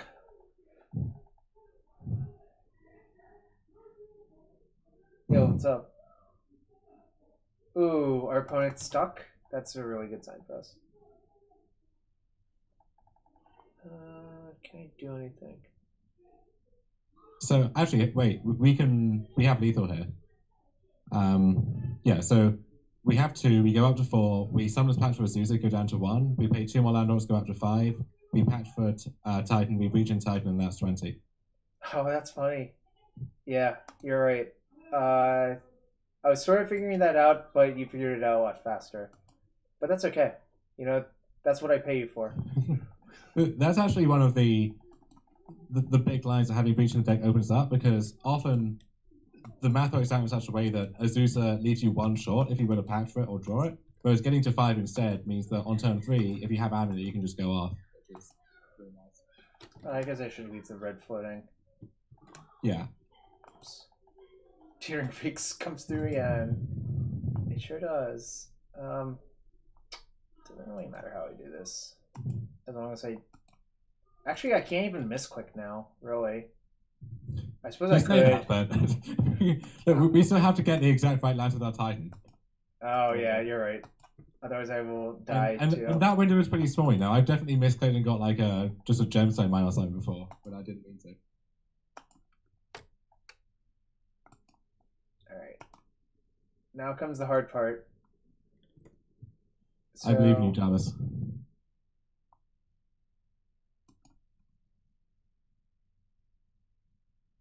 Wait, does this actually work? Yeah. Unless oh no, yeah, it does. Yep. Yeah, so we got Teach Me Peak, Sunhome. Where's the Sunhome? There we go. There we go. Yeah, it doesn't matter what else you get as long as you get the peak first. You can in any order, but.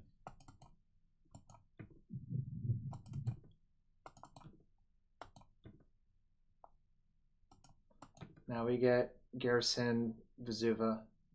They die. Which is the coolest part about this deck, in my opinion, and the part that it took me a little bit of time to figure out when I looked at the deck list on Cardboard Live, which SCG was also using. It is nice that it's exactly 20 with exactly enough mana. But our opponent was at 17, so really not that cool, you know. I kid. Kid because I love. Oh, you can go to a website, cardboardlive.com, or cardboard.live rather. It's still in beta, Bara, so there's some finagling. But what was that, a turn 3 kill? Yeah, that's a turn 3. We had to do a lot of things, but the things were sweet. So things and stuff. If we draw like that, we'll probably win. Also, our opponent was stuck on 1 mana, so that probably helped. Because we could not really beat Deflecting Palm that easily, I think. I guess we would just have to say go. Well, I would rather use my nut draw to kill them so they can never draw out of it, Drew, so I don't consider it a waste.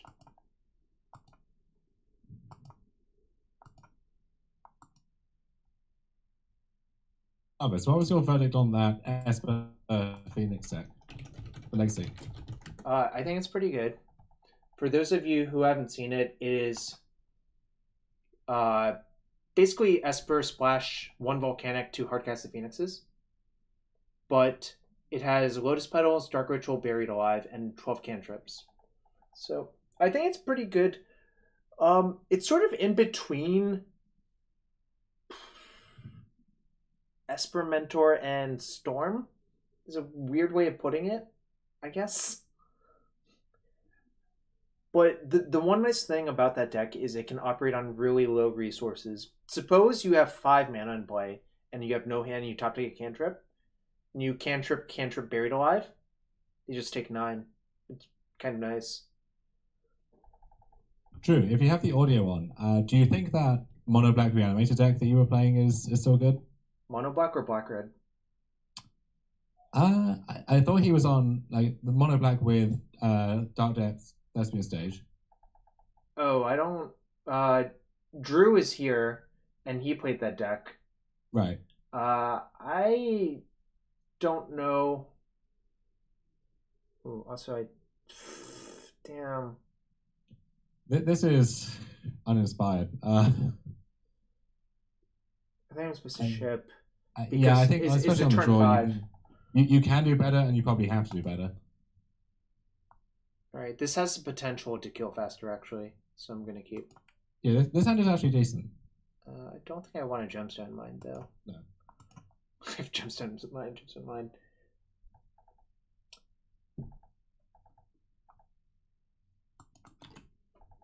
Yeah, but hypothetically, the Dark Depths portion of that made it good versus surgical, right?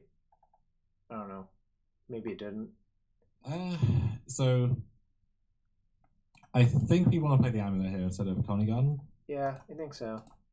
If we draw a bounce land, then stuff happens. Then turn 2 is pretty good.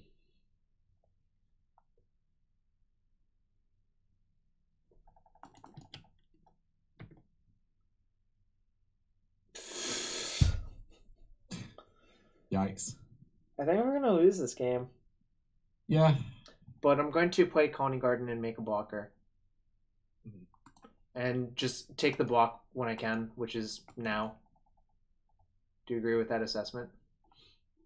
Yeah, I like it. I'm gonna block the Eidolon because it's Obliterator is a nice one. I do like that. Ooh, that's brutal. Don't think we can win now. Well, maybe our opponent's hand is really, really bad, but... Well, actually, so if we play Azusa, even if it dies, if we don't die on exactly that turn and we rip a bounce land, then maybe. But... It has to be Gruul Turf, I think, right? Or Vestige. Or no, any bounce land, because we have red mana. Oh, yeah. So I'm going to play this, even though it deals us 2. I also think I am forced to call if they attack with Swift Spear. Oh, you have to, yeah. Yeah. Can't let them sneak in 1 point of damage. Ooh, maybe they just have a bunch of lands in hand. Alright, block. We would have to draw a bounce land on this turn anyway, so there's no downside to doing it this way. So I can pack twice, go to 2, and hope they don't have anything. Oh, I can't even pack twice anymore. So I'm dead. Wait, why would you need to pack twice? Oh no, never mind. Bounce land! Bounce land! Bounce land! Dealer! No! We have a 3 of a kind. Summoner's Packs. We have trips. Over through the breach and Amulet. Yeah. That was disappointing. I mean, we're actually favored. Well, sorry, we're not favored in this scenario, but we're not that unlikely to win. How many bounce lands are there? 4, 4. 9 bounce lands, 2 vestiges, so 11 outs. So we were slightly under 20% to win. Bara, it's hard because that's not how I think about Magic. I don't like... I mean, I understand that other people divide legacy decks into categories, but I don't think that's a terribly useful thing to do, generally speaking. But, you know. So that's why I think it's difficult, because I just generally don't do it. Yeah, Gristlebrand decks are sort of... the question is, do you want to focus on cards, or do you want to focus on strategies?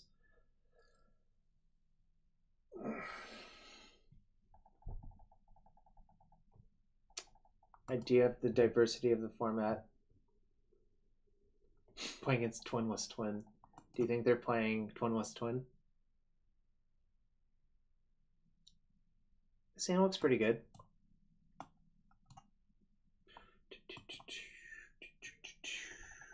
Yeah, this is solid.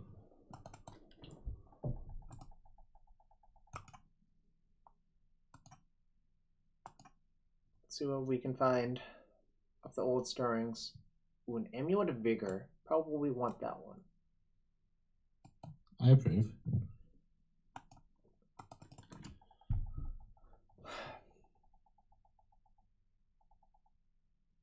I kind of like Drew's categorization, if you want to do that. Alright. Well, this is our hand. So their options are to cut us off ramp when we have 3 ramp cards, or cut us off threats. They're probably supposed to take this one. What do you think?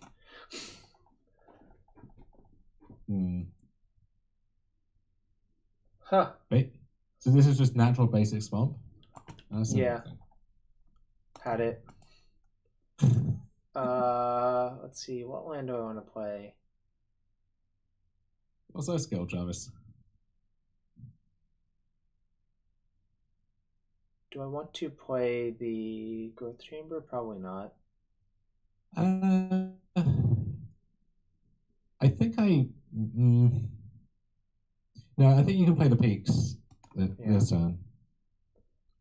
Whereas my opponent silently curses at their computer screen. I don't think there's any real upside to playing the Growth Chamber here, because if you want to cast a 3-1 spell next to either the peaks or the chamber itself again, you're using the 2 of them for mana. Exactly. Whereas this way you don't have to commit your bounce land. Yep. That is true. Opponent's definitely cursing at the screen. Like, bloody hell.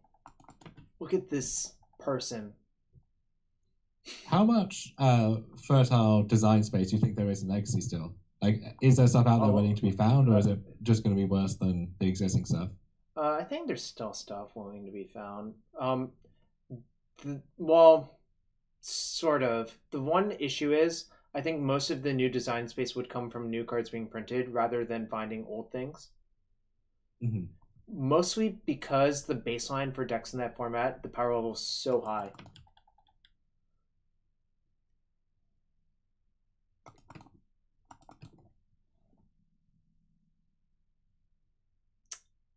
So I have an interesting decision here. Oh, actually, it's not that interesting. I think I just play Azusa and Relic this turn and don't go all in. Because I'm pretty sure they have a removal spell.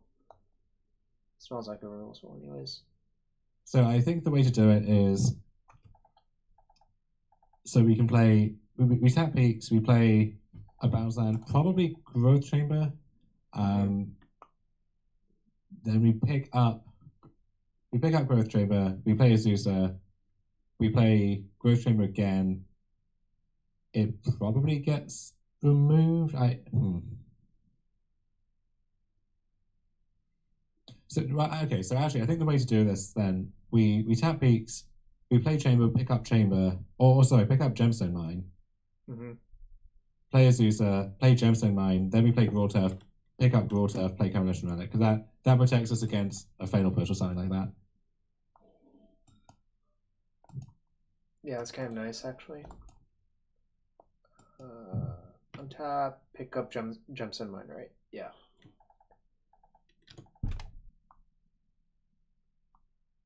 Actually, that works out perfectly, because then they don't have... Yep. They literally don't have the window to kill our thing before we get to play both lands. It's kind of nice. Kind of nice. Obviously, it's bad versus discard, but, you know, what we're going to do. Do you want to pick up Tutoring Peaks? No, I think so we can cast Pact next turn unless they remove our Amulet somehow.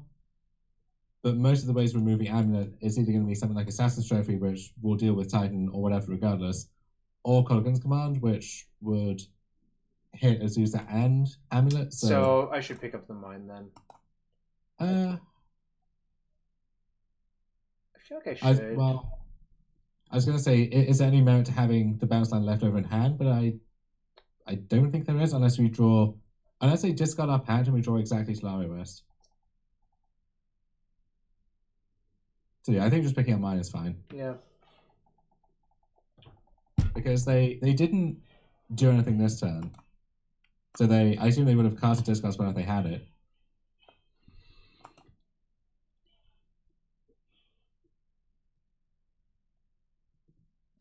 I feel like an Abrupt Decay or a Push is coming. Although, if they had Push... No, they didn't have a good window to cast it. So they still could have Push in their hand. Even if they trophy a land, we still get to 6 next turn. Yep.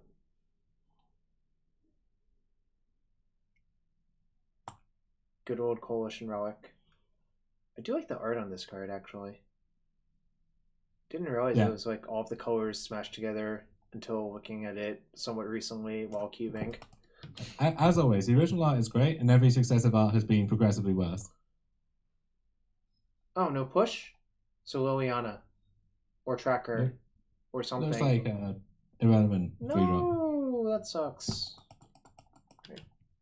Whatever. Can't do anything about that. Hope to draw a Titan. Charge in response. Titan! Titan! No, that's not a Titan. This sucks. I feel like I'm just going to attack. Because Arzeus is worth way less than their compound. Mm-hmm.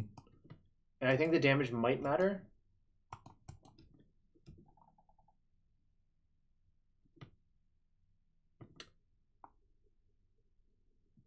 I'm not going to play the quarter. Reason to do that is if they're Jund and they have Cake Band. Oh, that's Assassin's Trophy, though. It looks like they might just be straight black-green, though. That's a yikes. Does Jund usually have 2 basic swamps? Yes, it's Swamp, Swamp, Forest, Mountain now. Sure. So that's not the sign necessarily. I still think it's a little bit more likely to be black-green, because the likelihood of drawing 2 swamps is not that high. Oh, I need to not F6. Need to charge this. Well, also with the fetch line, they didn't fetch a red jewel out at all. Yeah. So drink every time I ask for a Titan. You might be dead by the end of the night. Oh. Well, Tangrams, if you only drink anytime he draws a Titan, then your liver will be safe and healthy. Except for now, because we just spiked it. But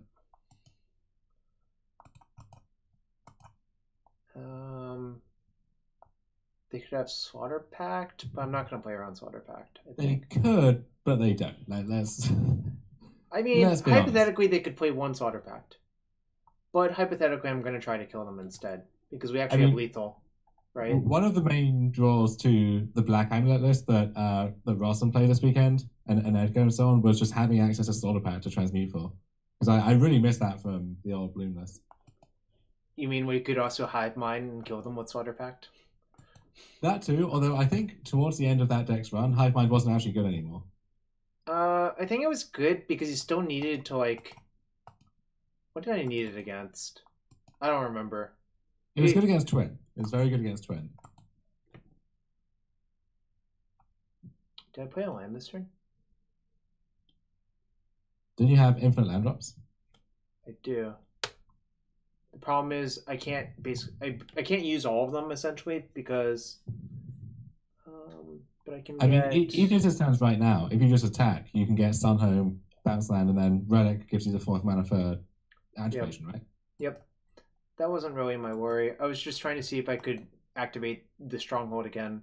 I don't think I can. Sure. I can't because I'm not allowed to play lands inside combat.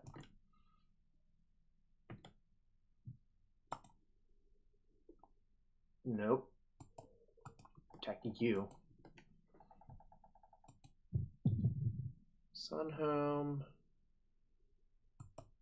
Should I just get Gold Turf to show off? You could do. And yeah, Drew, I think that's a good way of putting it, because I know, like, Sam Black's dictum about Modern is you just play whatever the proactive deck is that you think people won't be prepared for that weekend. And I think it's hard to go wrong with that attitude. Yep. I think that is the best way of putting it. And that's why Sam has won a lot in Modern. There's that group of... I don't know if they actually formally work together or anything, but it's like Sam, Justin Cohen, and then Canister, Lysa, Bobby Fortinelli, who just all seem to congregate around the same deck, and it's always broken every single time.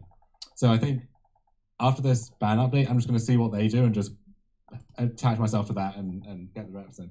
I don't think Bobby actually works with them, from what I know, but I don't think he does, but I think he is just of the same mindset, and they always seem to end up in the same place. So do you leave this in versus black-green? So I tend not to.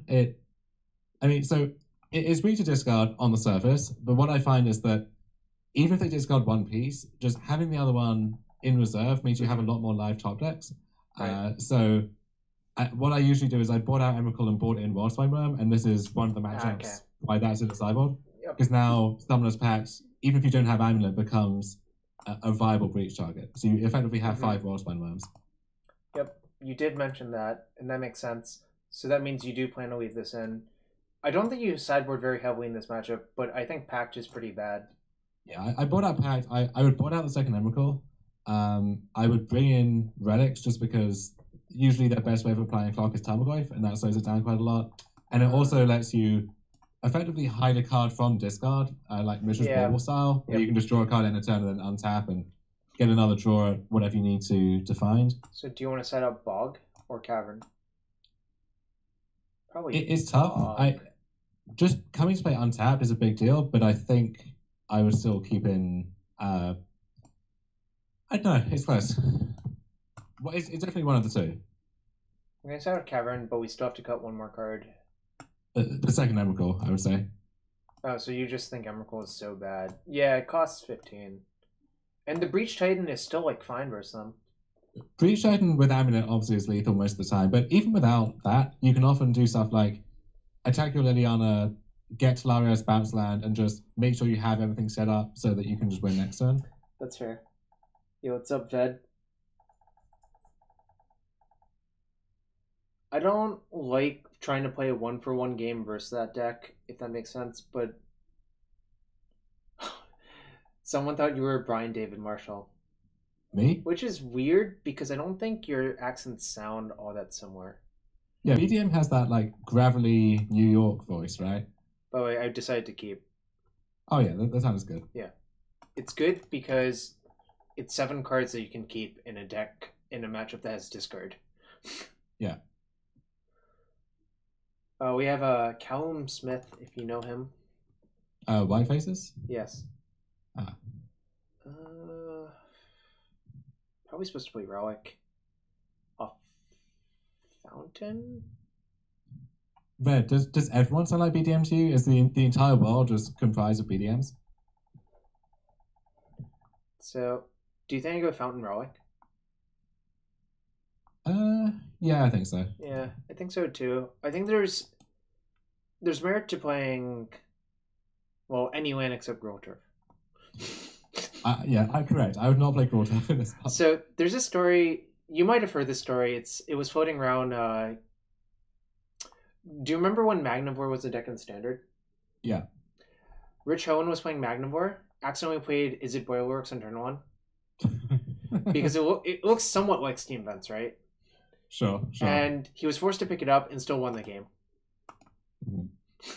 I don't know if you've heard that story floating about. White Faces, I think I borrowed Thought Seizures, I want to say, from you at GP Stockholm. Borrowed something from you, at least. Greatness at any cost. Had it. Ooh. Okay. So now we're missing... So I think I'm still supposed to play Gruul Turf, though. No, I think this is Oh, no. Radiant Fountain Ghost Quarter, right? Just don't expose anything. Yeah. And have Message in reserve in case. I think I'm going to pop the Relic this turn, probably, but it depends on what actually happens. I agree. Is not great for us. I might save it one turn just because if we can jump up to 5 through the breach, like just getting 2 draws towards that. Well, our discard is relevant, but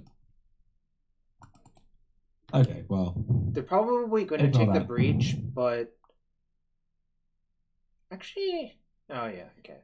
Yeah, I think there's still no need to do anything necessarily. It looks like they're stuck on 2. Alright, Relic you. Could have Relic to myself too, but That might come later.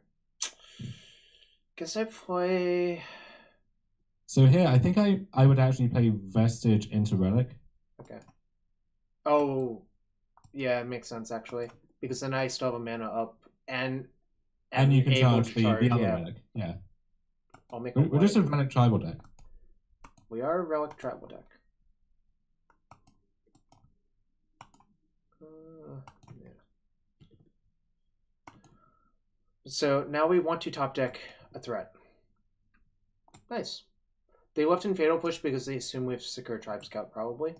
And they're scared to death of the dinosaur, as they should be.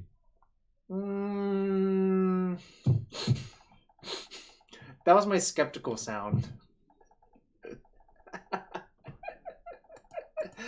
I'll relic my own amulet.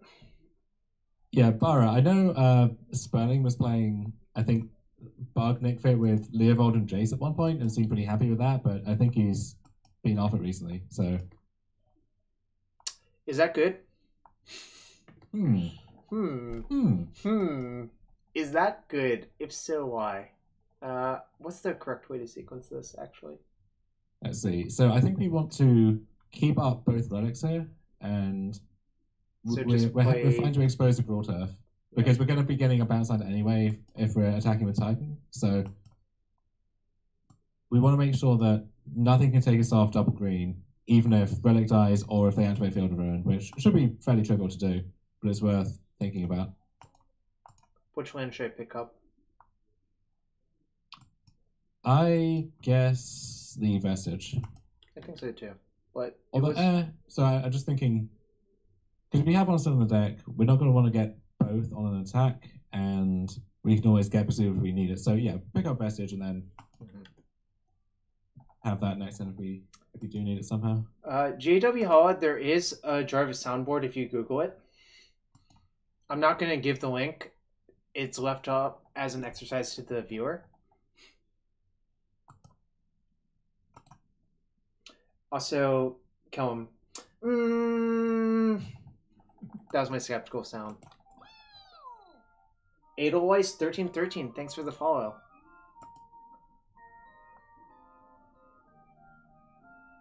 Oh no. What is that, MC Usher? Oh, it's... So this is a bug that apparently has cropped up in Vintage. Oh, that's kind of nice. That's a funny photo. Right. I have to not misclick.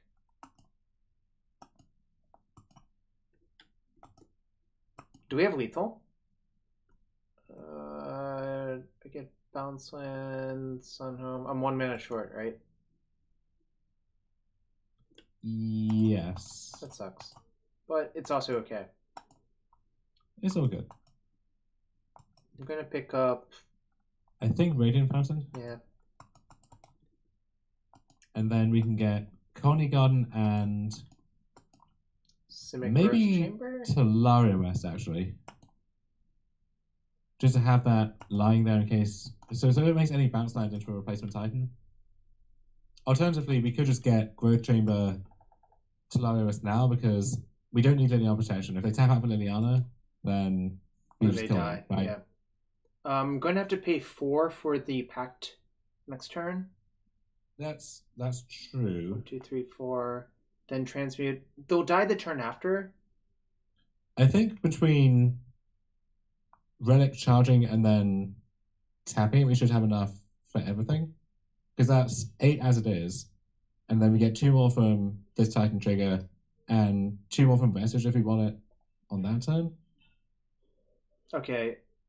So 1, 2, 3, 4. That's 12. Yeah, it should be fine, I guess. Which I guess is 1 short technically, but... I think I'm actually going to get the Coney Garden. Okay, so I think if you do get Coney Garden, then T West is the backup land. Oh, I see. Okay, that makes sense actually. Because then any bounce land or receiver becomes a replacement Titan. Oh, so we can still crack the Relic to just find like a random Titan. Also, I think that's a visual bug, if I had to guess.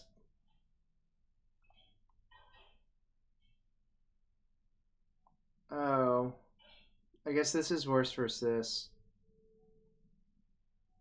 But only Oh, if, so this is only this if is they Persian have... to Liliana, maybe. Well, they don't have the second black. Now they have the second black. I hope I don't get punished for that.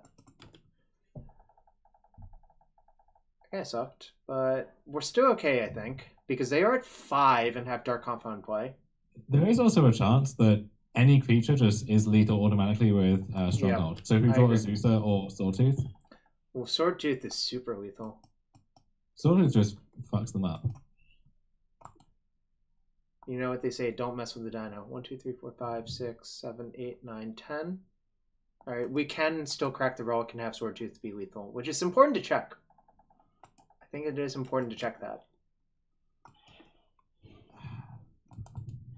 Okay, so end of turn here, we should tap Relic of Progenitus targeting ourselves. Yep. And try and X our Titan so we don't get randomly surgical. Yep. Although maybe it's better to do that with Summoner's Pact actually, because there are the same amount of them left in the deck. Or I'll And just then crack pack the it, relic yeah, in response to well. this. Yeah. There it is. Nice play. That was actually a nice Oh, play I for know. us. That's exactly lethal now. Azusa just okay. Azusa's lethal, yeah, that's That's funny. We're just starting on them. That's funny. We are styling on them. How do I tap? Doesn't matter. 1, 2, 3, 4. I guess I have to tap like that.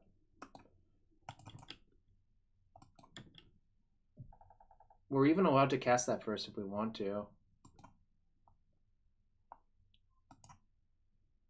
Wow, that was not very impressive. Yeah, you should change your screen name. Oh, well, that's fine. Is that just a case of emailing Twitch? Because I remember they used to be quite restrictive about it in the past.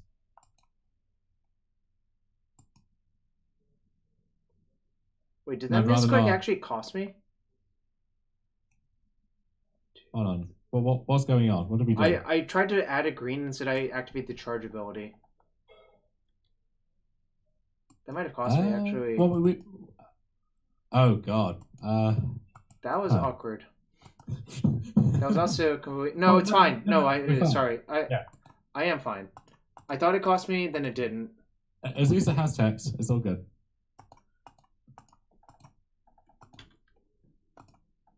That was close though. I I thought I screwed myself, but then I didn't, so that's okay. All right, we're 2-2.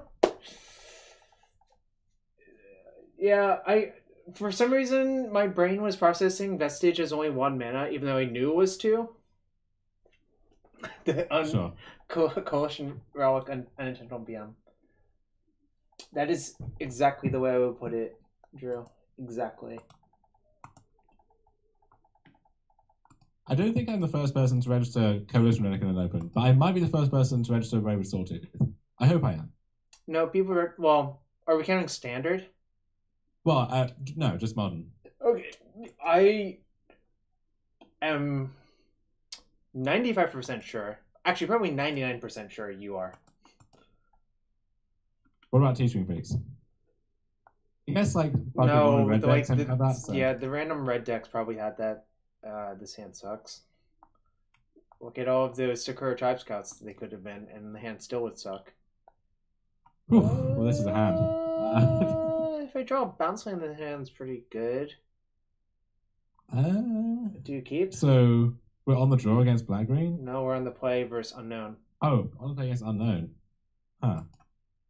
I think I would actually go to 5. Alright.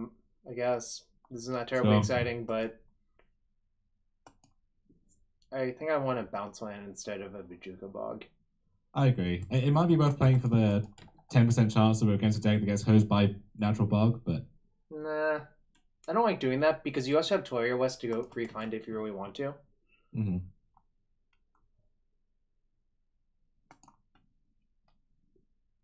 True, but every deck mulligans. Also, looks like we're playing against Affinity. Yeah, this deck gets some nice sample hands, but I think if you like this hand's this deck's mode of failure, if you like, looks a lot worse than other decks. So the deck looks worse than it is. Because the hands that just flail around and do nothing look so embarrassing. Whereas there are lots of decks which have hands that look functional but don't actually accomplish anything. They're never close to winning the game. They just give the illusion of playing Magic. Should I explode away that Mox, or should I just cast Stirrings, is what I'm wondering. I kind of want to blow out that Mox. Yeah, I'm going to be greedy. Well, actually, I guess... No, this is the greedy play, yeah. I'm kind of wondering if it scales, or... I was about to say that, yeah. Kind of unfortunate, but... That's not good. That's really not very good. No. That's like the opposite of what you want to draw here. I think I'm supposed to just take a bounce land, but... I think I would actually... Well, I guess I should actually think about this, right? So, the plan is... We take a bounce land, we play it, we pass, we lose it or Sawtooth, and then get up to 6, which might not be fast enough. Whereas if we draw Amulet, then... I think this actually is tough. The other thing is our lands are about to die, because we're going to... If we took the Amulet, we would have 2 mines on 1. That's a fair point too. And a cavern. Well... Yeah. Let's take Raw Turf then. It's really awkward. I agree either way, it's really awkward, and our likelihood of winning is like close to 0, but I believe this is the better play.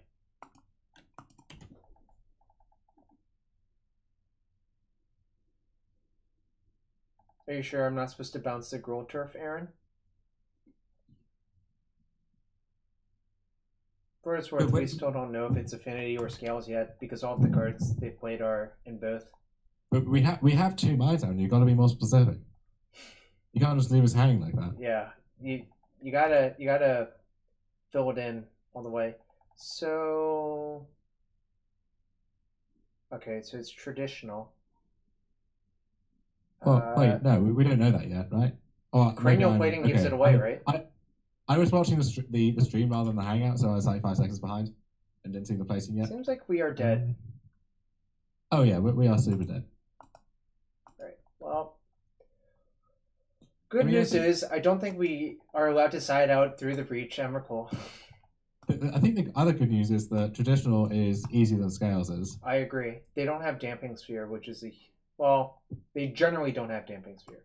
They could have Blood Moon, which is BM, but... I've actually found that Blood Moon is horrible in regular Affinity, but... I don't think it's good, but I think it's a holdover from the days when Affinity was good, and Blood Moon was decent at those times. So, I think we definitely want the Hornet Queen as well. Oh, yeah. We can afford to cut 2 lands, and I imagine it's Paducah Bog and... Cavern versus Colony Garden is close, because unless they have Master, Colony Garden is never really blocking anything. But it's also a green source, so... Yeah, it's a question of green source versus untapped land. I think we're going to hit the Cavern. And there are times when they just have a big Ravager or something and want to be able to attack, so... we need one more cut. Note, I have the extra Rex Sage where you didn't before, but I think it's correct to side it in, obviously. Yeah, I don't think it's... I mean, you side it in, but it's not that inspiring. Sure. I just think it's fine to naturally draw. You're almost never going to pack for it unless if you're desperate. Mm-hmm. I could see cutting maybe the Relic or... This is like the worst card in my book in this matchup. They do often have their own grudges. Yeah, I'm going to cut the Relic. But we can revisit that for game 3 if it comes to it. This is good, right? Like, I feel like it's good just because like killing 2 of their creatures is so devastating.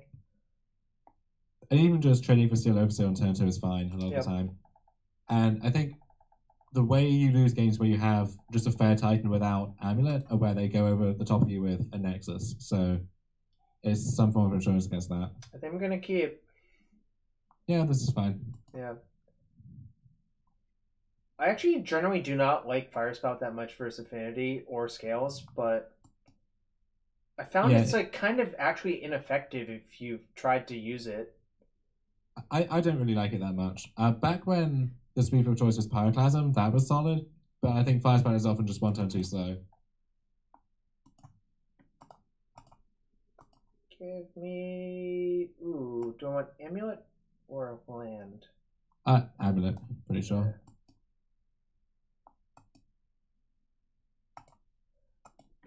Another point for a Sword Tooth. Doesn't die to Galvanic Blast.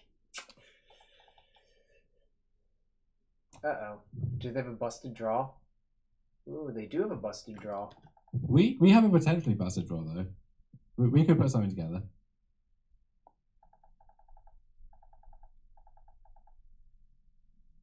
So, what's the plan? So we could go down to one counter, play Amulet this turn, play T-West. Or we could play T-West and then next turn get to keep the counter on the Gemstone Mine, setting up for turn 4. Let's think about what we could draw. So if we draw Azusa or Summoner's Pact, then if we play Amulet this turn, next turn we're going to need to keep the Gemstone Mine counter around if it's exactly Summoner's Pact. So in that case, we have T-West as 1, Grotef is 3, Azusa is... or Pact for Azusa takes us back down to 0, and then we would lose Gemstone Mine anyway then. So that's not good. If it's second Amulet, then we're fine regardless. If it's Azusa without Pact, then we lose the mine, but they lose their entire board, and we should be good still. So the question is the 1 mana likely to matter?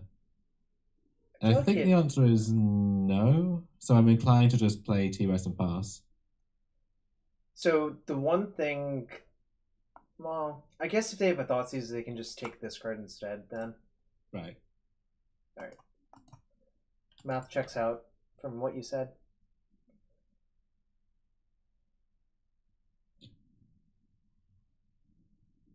Yeah, Aaron, I'm not sure if I'm a fan of the heavy EE approach that list takes for a lot of matchups, because my experience with Amulet is you win almost all the long games, but you often lose because your card's too clunky, so having stuff which is cheap and efficient, and ideally with not tough colored mana requirements is ideal. So stuff like Dismember I was always a big fan of, and Path kind of does the same thing.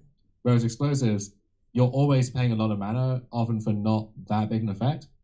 So unless you're against like exactly humans, I usually prefer other ways of cleaning stuff up. This is kind of awkward. Yeah, this is maximum punishment now. Fortunately, they didn't do anything else, so they're only hitting us for 2 a turn. Right. I guess I'm supposed to play Girl Turf and pick up the mine. There's Girl Turf picking up mine. Yeah, I think that's play. I think that's correct, because we're likely to want an untapped land at some point. It also means that if we draw Explosives for 2 or Ballista, we can cast them if we really need to. Yep. Which is nice to have that option, obviously. Next turn we can play our favorite dino. Oh no. That is close to lethal, I think. Actually, that is lethal. If they... No, that's 8. Okay, maybe we're fine. Does this change math whatsoever?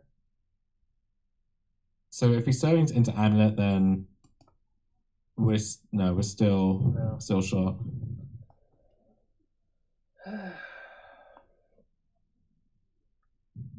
Because I could still cast the Stirrings regardless, because I can play Mine, Sword Tooth, then Gold Turf. So I'm supposed to, because if we find like Radiant Fountain or something, we might want to play that instead. Right. Yeah, that's a good call.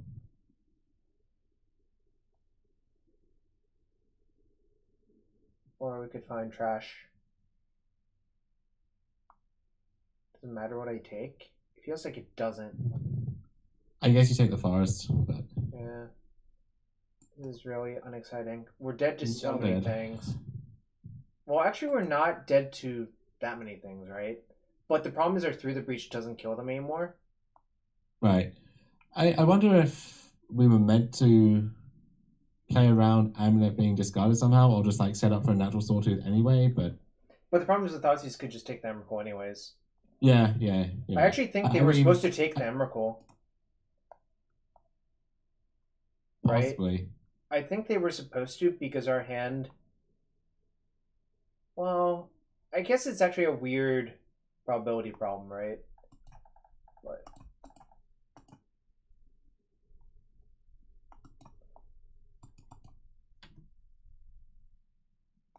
Probably supposed to pick that one up.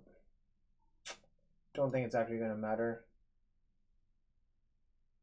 Feels like we're full-blown dead again. Oh, there's an artifact that kills us. Oh, wow, we were... Well, you know what they say about Affinity? Turn 4 kill.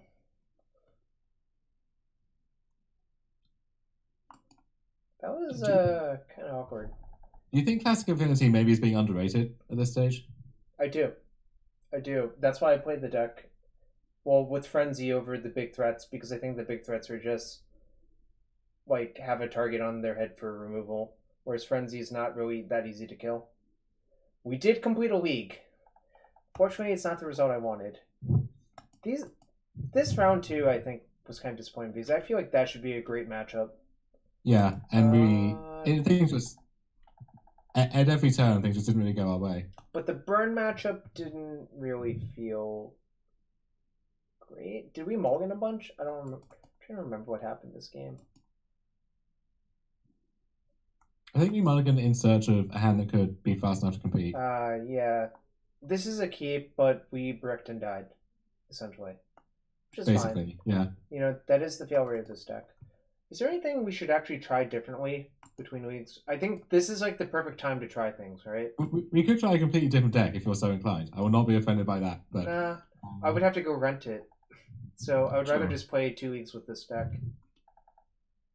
I mean, if you want to change cards, you'd have to rent those too, right? Yeah, but it's faster. Like, only having to rent like 2 cards versus 75 is way faster. Sure. I was considering Dismember over Volley, like I said. Maybe a sideboard Comedian Colossus, because Shadow's on the uptick again. And then I'm still unsure about the spell base and the gate split. How do you feel about the Shadow matchup in general?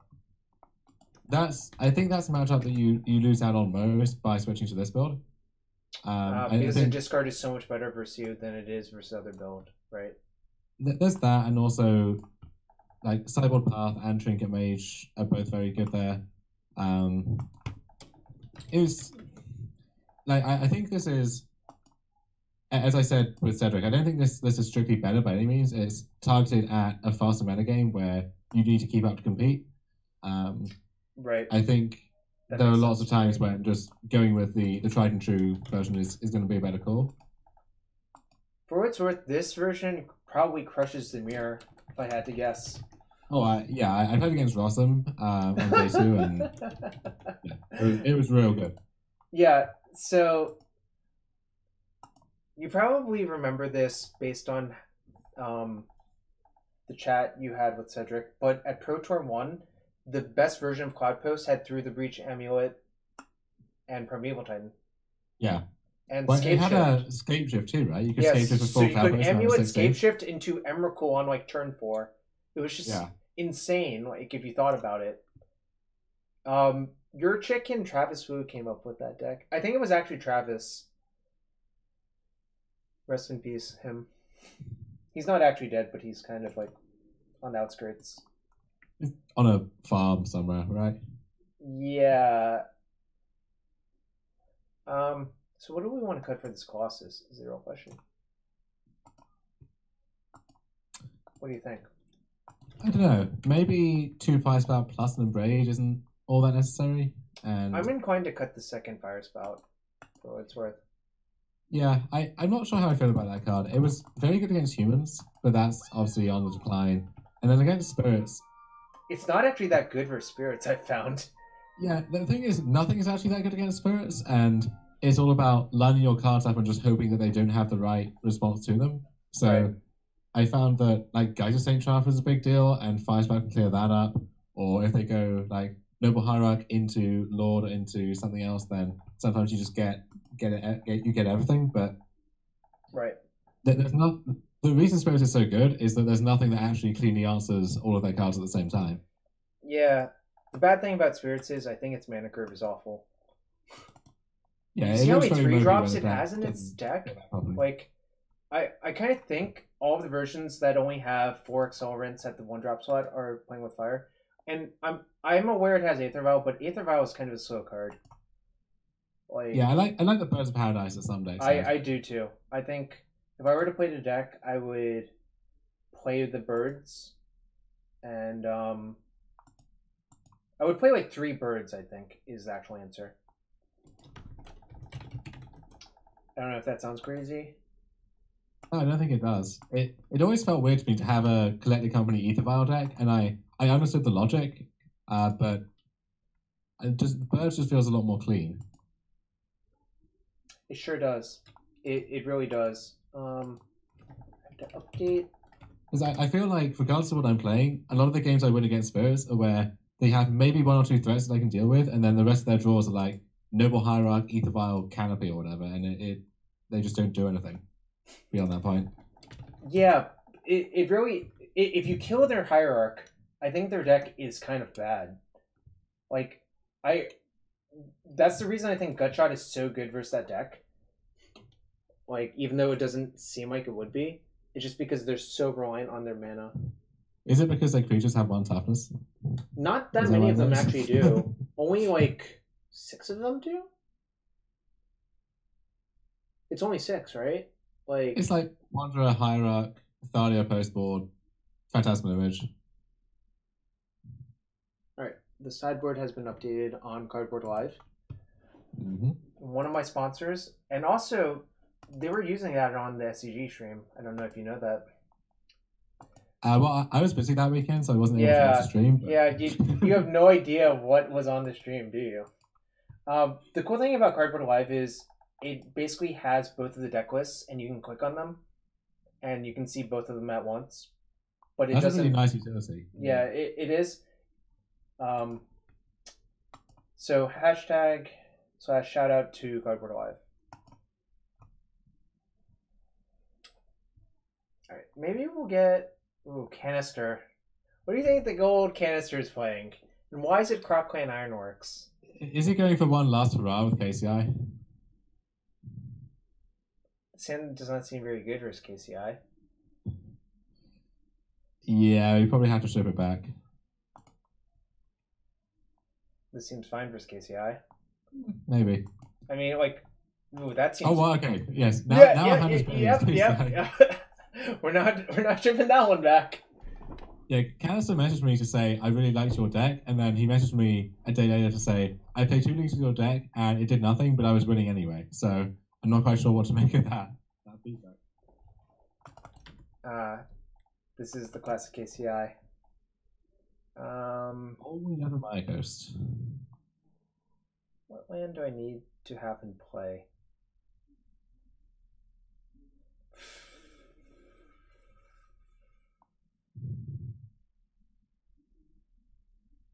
Am I supposed to play the Sunhome? I'm trying to figure it out. Yeah, I think you are. I am. He's smart enough that Sunhome already gives away that I'm this deck, but this definitely gives away that I'm this deck. Next turn, I'm going to get to play Azusa, bounce my Simic Growth Chamber, and then try to kill them the turn after. Mm-hmm. And hope we don't get killed on. This isn't looking great. Although if he's sacking Shiraran, then maybe that's just he doesn't have it yet and he's digging. Or are things getting exploded? Or this was going to happen. Crop Clan Ironworks. That is a bad sign. This is a very bad... Wow. I feel incredibly dead. He just showed you that he has it all? Okay. Yeah, well, I guess we hope that there's no 4th mana source. I mean, yeah. Also, now I can... Do I pick up the Sunhome and replay it? Probably. Now that I have another bounce land. How quickly do you want to scoop if he does have it? I don't know. I guess I'll make him show me at least some sort of loop. I don't actually want to waste his time because I feel like that's rude. Mm-hmm. Am I supposed to play around Azusa getting killed? No, and No. the only way to do that really is Pyrite Spell Bomb. Yep.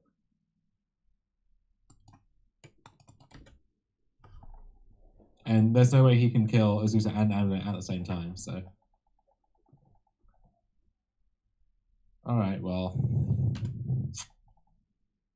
Probably dead here. I mean, this is why you like Ironworks too, right? Yeah, I like Amulet. I think is a fine deck. KCI is just a busted deck, but the format is a lot more hostile to it at the moment. Which is why I think if they ban the wrong card on Monday, because I think they will ban something, but if they ban Stirrings or Trawler, I think it will survive in some form and still be very good because people won't be targeting it as much. I wonder if he's actually streaming this. I'm not going to go check, obviously, because that is awful and you shouldn't do that. But someone let me know. I'm just kind of curious. It's like 2 a.m. over in Poland, right? So Yeah. I'd be surprised, but Yeah, but I can't. What? Why is there a conversion problem? So they were testing this. They were talking about it in his Discord to play around surgical extraction. Ah, that makes sense. I remember playing this in the Faith's Reward version. Yeah, with I Second think it's Sunrise over Chromatic Sphere would make the most sense. Chromatic Sphere is the weakest card in the deck and the one I sided out the most. Although occasionally I would side out Terrarian versus like Rest in Peace. Sure. But I mean,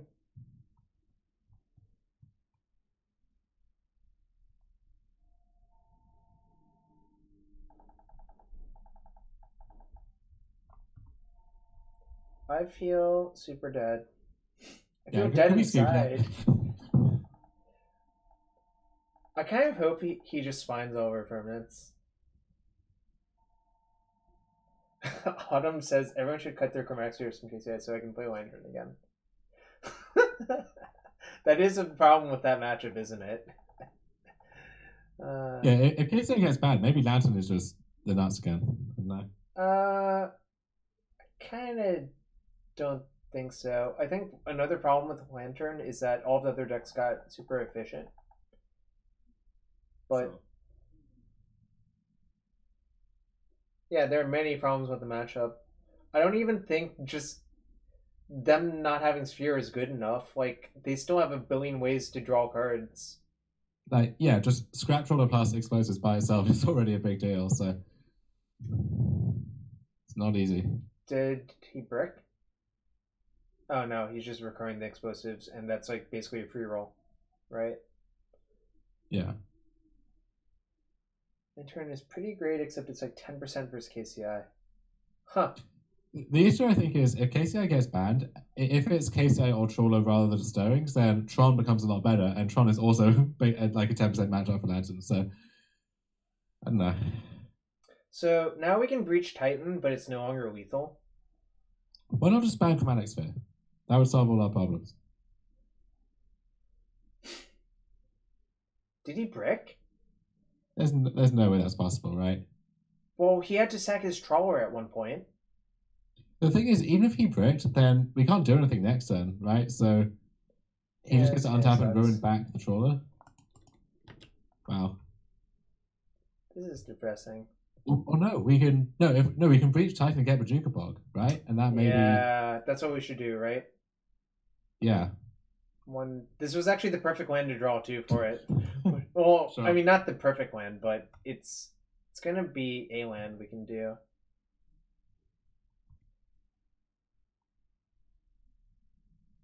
More Deco main deck. It doesn't actually sound terrible. I mean, like, Lantern is the perfect type of deck that can play that.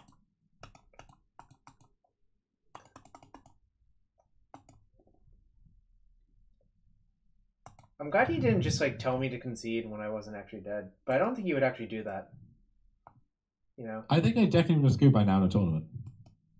You would have? And probably, yeah.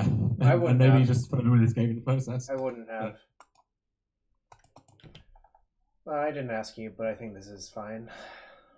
Yeah. I'm obviously going to have to pick up the Toyer West to get anything going.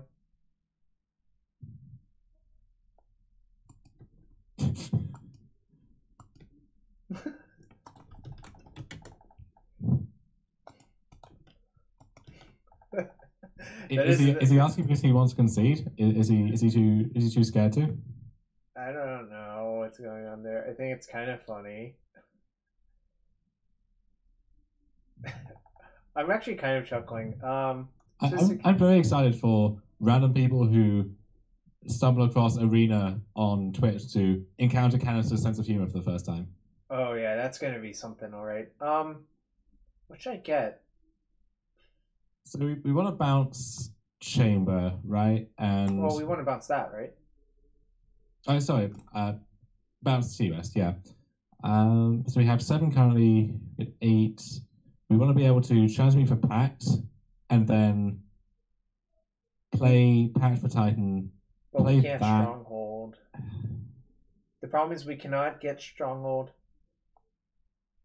There was basically no way to get all of the cards we wanted, right? No, because we want to, ideally we want to get a backup Titan, but also get TOS for Pact negation. Wait, what if I get Stronghold Garrison? And return the Toyer West? That could work, although I mean, our mana situation doesn't quite work for it, but we still can't give it haste next turn. Right. Unless we just draw a natural Titan, which is a possibility. Yeah, I'm going to play for that. I'm wondering also, is there a chance we want to transmute TOS for explosives, E on 4, and then kill KCI? There's a possibility. Either way, we want the West in our hand. So we could get the second West and a bounce land, maybe? Okay. Although it's not terribly exciting, but I think no matter what we get, it's not that exciting. Yeah, so probably Garrison in case we draw Natural Titan, and then that sets our mana up to give it haste or to do something else. Alright. Good night, Awesome. Good night, Autumn. Don't lose. Yeah, I made the window bigger for you temporarily. Oh, tough crowd tonight. Usually I have more people, but I think the MPL is sort of soaking up a lot of people. So, Avi. Whoa. Don't forget your 74,800, 738. It became next end step. I don't even know how that happens. It's just code that was malformed, so like the formatting shows these numbers instead of what it's actually supposed to be, I think. Right, it's just like I'm not sure how that code would be structured that is able to just creep in so easily and so like recurrently as well. So if we weren't dead last turn, I kind of feel like it's not that like we were dead this turn, especially since we bogged them, right? Also, he spent his turn buried ruining back that Acre Wellspring. Yeah, but it's not that hard for him to go off from a low base if he finds another trawler. Oh, that's perfect, right? So that's 2, 4, 5, 6, 7, 8, 9. So we can pact for Titan, play Titan, transmute T-West for Pact negation, and possibly bog him again now. Not that bogging now does anything. 1, 2, 3. I guess I do have enough, right? But I need to make sure I use a colorless to transmute. Correct. Yeah. Alright, we're doing it very carefully. So I get Pact of negation? Yeah. I guess you can make a case for transmute Eon for Crackit. But they probably have another. I think he has another KCI in hand. That would make sense. That would make the most sense, I think. So now we know we're on the hook for at least one pact. We want to make sure that if we're not on the hook for another one, that we can win with Sunhome next turn. Well, we still have the peaks in the deck, right? So it's actually pretty Yeah, trivial. yeah. So that's fairly easy to do. So I'm just going to cover not being able to pay for both packs, right? Is there a chance that we want to get Ghost Caller, bounce it, and then play Ghost Caller? That's not going to help us much against Ruin or Inventor's Fair, right? No, because they're only going to play that land once they want to use it, right? Yeah. So I think I'm just going to get bogging our opponent does not even seem that great. No, because if they're going off with Scrap Trawler, then they're just going to be returning the Mox Opal. Yeah. So I'm not supposed to get that. I think I'm just going to get 2 bounce lands. Yeah, and I don't think it matters too much which ones you get, but I guess Chamber plus Gorturf. Yeah. And then we have another land on this turn, so we just bog them for good measure, maybe, unless... Hold on. We can get Vestige, Peaks, and then that's enough anyway, so I would just bog them because it's free. What other land do I pick up? Does it matter? Oh, right, that's an issue too. Probably Vestige, I guess. So I'm going to... Actually, I think in that case you pick up Sunhome or Gemstone Mine. One of the two. Gemstone Mine. Okay. And then I'm picking up Bog as well. Yeah. And then play Bog. Don't think this really changes that much. So I just packed Trawler, right? Yeah. I wonder if he actually fizzled. Yeah, okay, so pack Trawler and then pray that there's nothing left in the chamber. It kind of feels like there isn't. But obviously... Oh, shit. Couldn't do anything about that. Alright, I'm going to F6 now.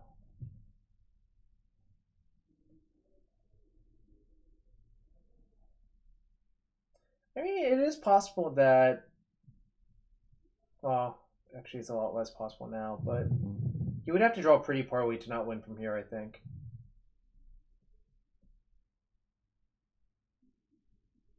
So mana's not an issue.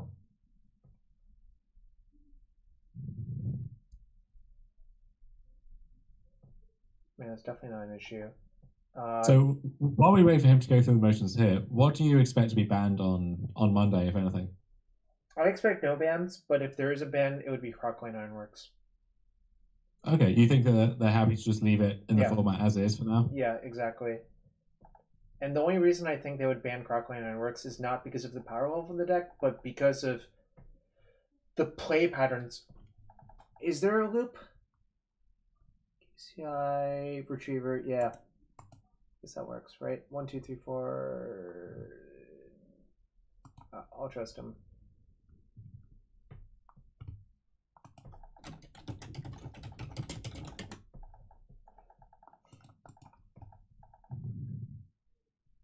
Yo, Lawrence, thanks for the 11-person raid. We are getting our butt kicked. This is not terribly pleasant, but this matchup also does not seem great. It's really not, no. This does not seem... Well, actually... I don't like it. It's the best you can do is try and take a Mind Stone or something, and they don't expose Mox Opal unless they have to, so... Rukthar does seem pretty good. Rukthar definitely comes in, yeah. This does not actually do anything, I think. I think we cut Connie Garden instead, just because Radiant Passion sure. being untapped is a big deal. And then I would just not bother with a Braid, I think. Okay. My favorite loop is Mobius Strip. Does that count? Do you think that counts as a loop?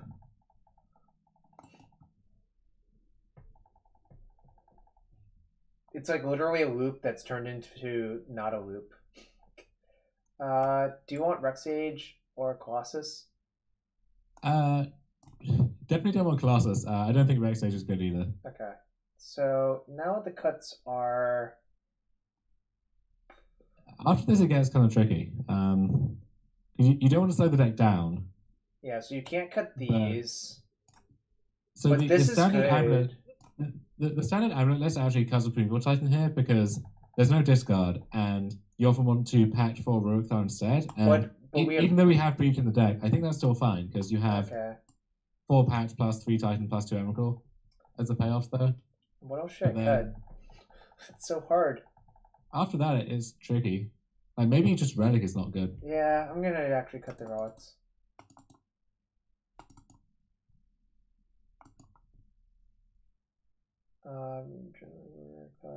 Generally gain also they block with creatures. Yeah, maybe. So, if you're a fan of Mobius strips, how do you feel about Clyde bottles? Even better. The more dimensions, the better. You knew I would know what a Klein bottle is, wouldn't you? You have a brand, Jarvis, you know? I do have a brand. I think I'm going to mulligan this hand. It seems quite bad.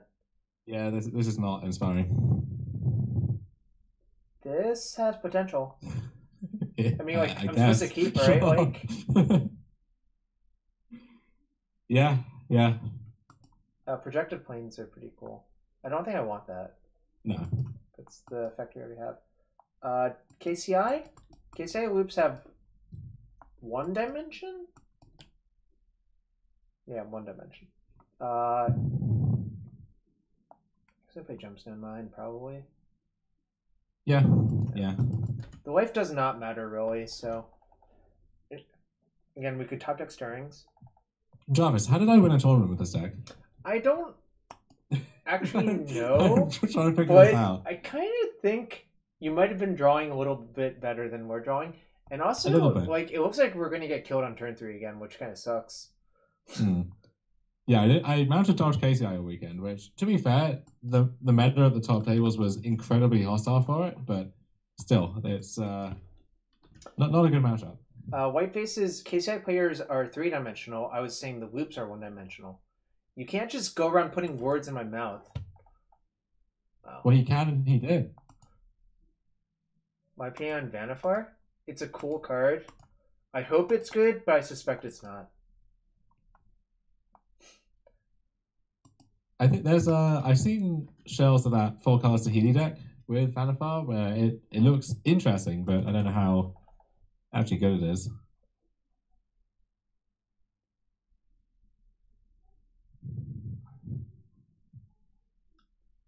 I feel dead again. So we're just proving Cancer's point that this deck is bad. I really can't wait for Tuesday. Isn't it Monday? It is, but I think doesn't it like go into effect or something? No, usually they just take Moto down during the day now, which I'm actually pretty happy about. I'm a fan of implementing changes as quickly as possible so Magic Online can line up with them. It used to require a full build of I Moto, remember, right? yeah. Which, again, doesn't make any sense, but whatever.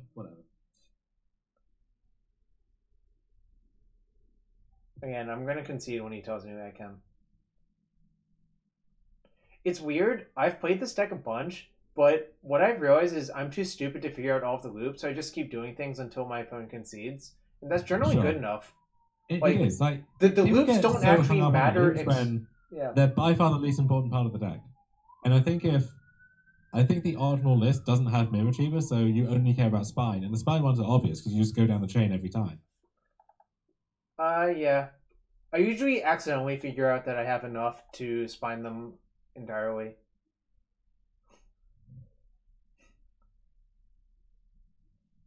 Yeah, but I don't care if it makes me feel stupid if I win all my matches. The first Invitational I played it against, I lost to Humans in 3 and the Ironworks Mirror. But Ironworks Mirror fucking blows, and Humans is like... Sometimes you can lose to them, obviously.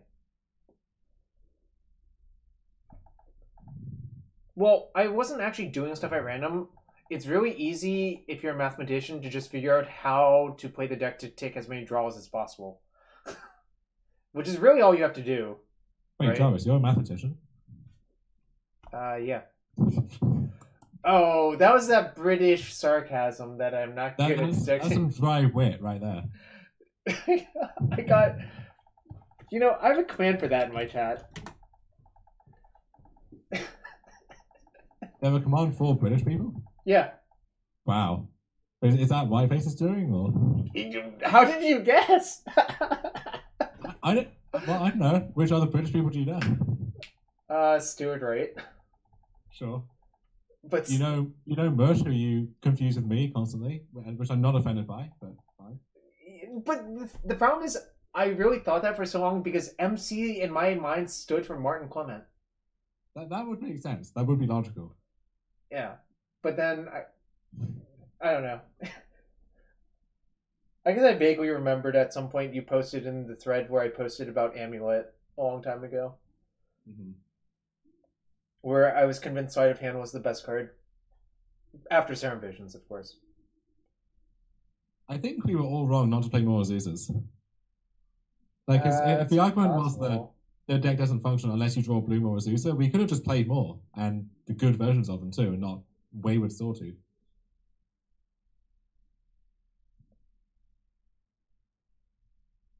The Dino has defeated our opponent. It's possible. The Dino is pretty powerful. It's so intimidating. It can't attack or block. And yet, none shall pass. Also, it's a happy Dino. That's what Owner Azu calls this. It's the happy Dino.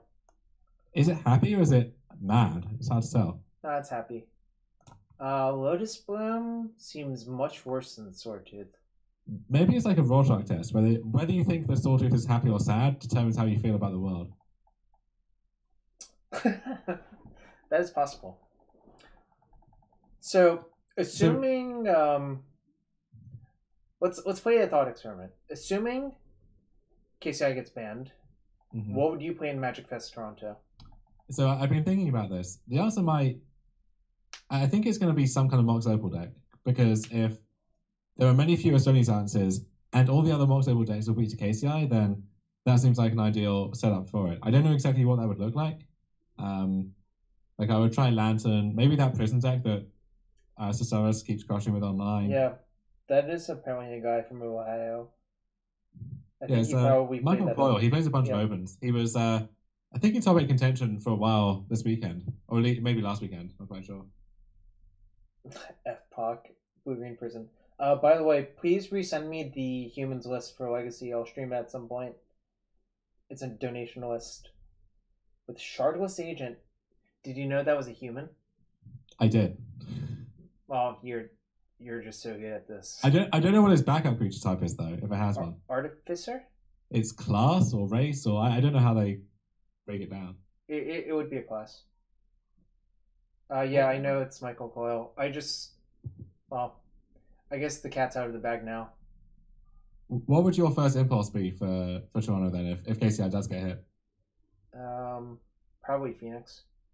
Yeah, it feels like if you remove Phoenix's worst matchup and it's already the best deck, then yeah. One reason I'm going to say one reason I didn't play Phoenix's in Oakland is I think the Phoenix's mirror is fucking awful. Sure, but that's true of like the KCI mirror too, yeah. Right? Or most best decks, the mirror is not that great. So I agree. Like the Amulet mirror back in the day was heinous. Yep, agreed. Oh, look, someone got killed on turn 2 because my draw was just so much better than your draw, and you were on the play. Alright. What the hell is this? That's not the humans deck that you donated for. That appears to be blue-white stuff.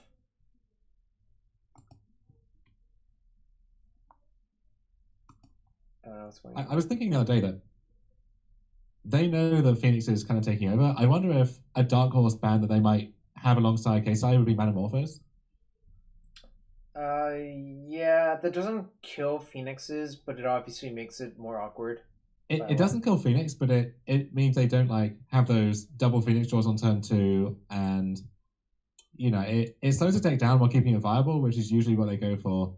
It means they don't have to hit losing, and also it incidentally handicaps Storm, which is a thing they seem to enjoy doing. So yeah, the weird thing is I don't think Storm is great, despite some SCG people doing well with it.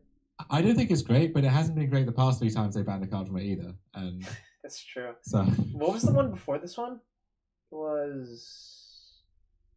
I mean, they banned Sealing Song like 5 years ago. I'm gonna just concede. we're not Yeah. actually dead, but we are basically dead, especially with the double tower.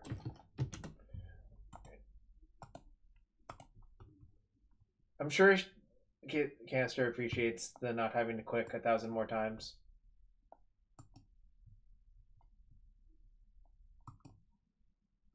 Stoneforge with spirits, I think, does seem really good. I might play more lands in the spirits deck if it goes that route, if Stoneforge is actually unbanned. But I really hope they don't unban that. Same. I think if it gets unbanned, you don't play the actual spirit tribal cards, right? You play the same kind of shell, but just Yeah, ways of I would pretending probably you're just play Stoneforge. Bant. Some sort of Bant. Maybe not all spirits. GG. I don't think you can play Stoneforge Mystic in humans. Amulet Horse deck. You know, we're just sciencing, Canister, but we did go 2 and 3 in the first league, and we're 0-1 versus you. You were right that my deck is bad. I can't defend it, you know, after that after that show. I really don't think they would unban Stoneforge Mystic. Yeah, I can't see it happening. Alright, I'm gonna keep this hand. Mostly because I think it's really good, actually. That is a good reason to keep hands. One of my favorites. You know, you can play Stoneforge Mystic with Jason Mind Sculptor. That's been proven to work before. Wasn't Ari saying that when they thought there was going to be an extended PT with Stoneforge Legal, that the best deck was like Scapeshift with Stoneforge Mystic or something? Like every deck just has Stoneforge Battleskull in it. Yeah, just imagine. I do not believe the best deck would have Stoneforge in it, but that's okay. Amulet off Forest, probably. Doesn't matter. I don't think it actually matters. So we're going to do it. We do need to find a threat, but we have a little bit of time.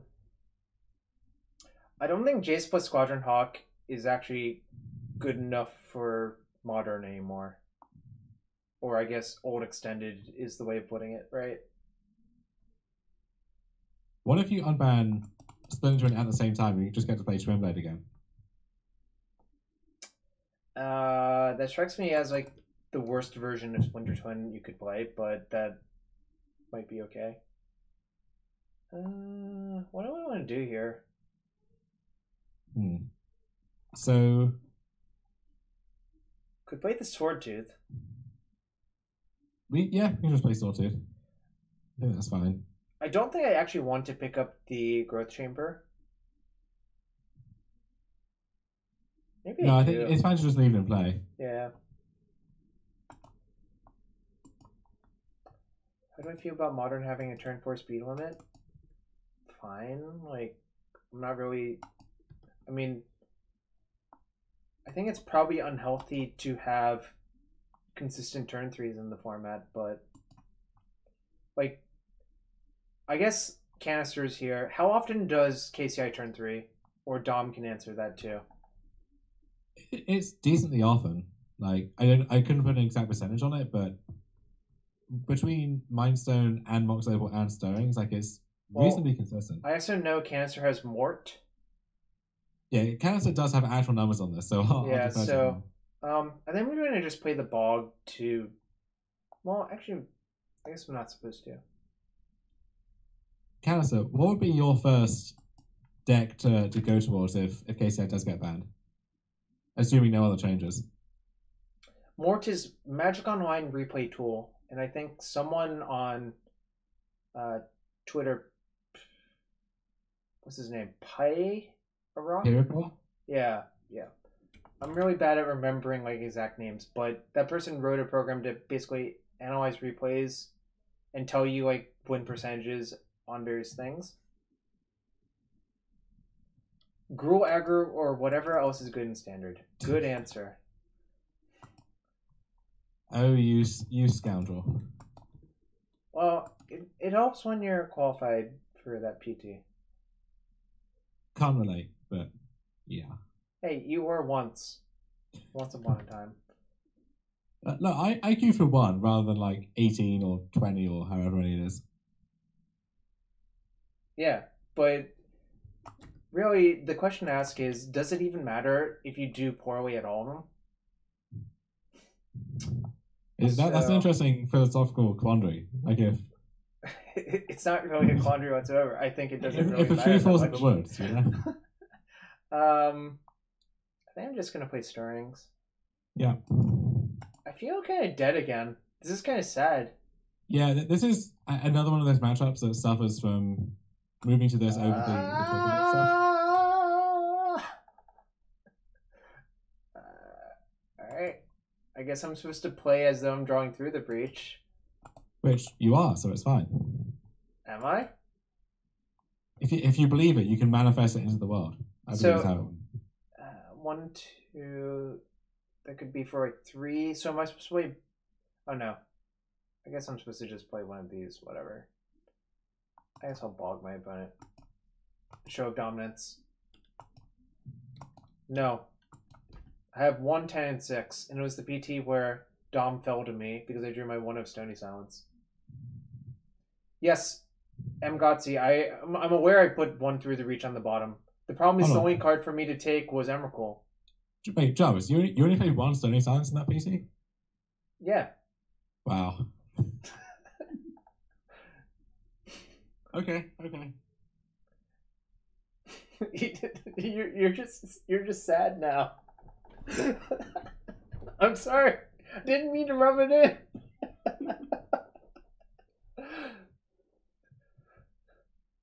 Look, this is why your deck is treating me so poorly. It knows what I did to you before.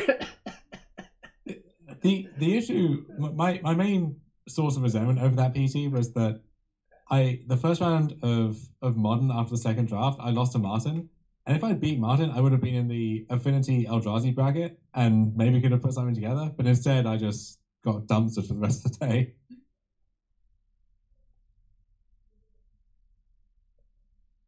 Yeah, I mean, that's the problem with being in the random bracket. Martin was playing Storm. Yeah. Yeah, that was not where you wanted to be that PT, in my opinion.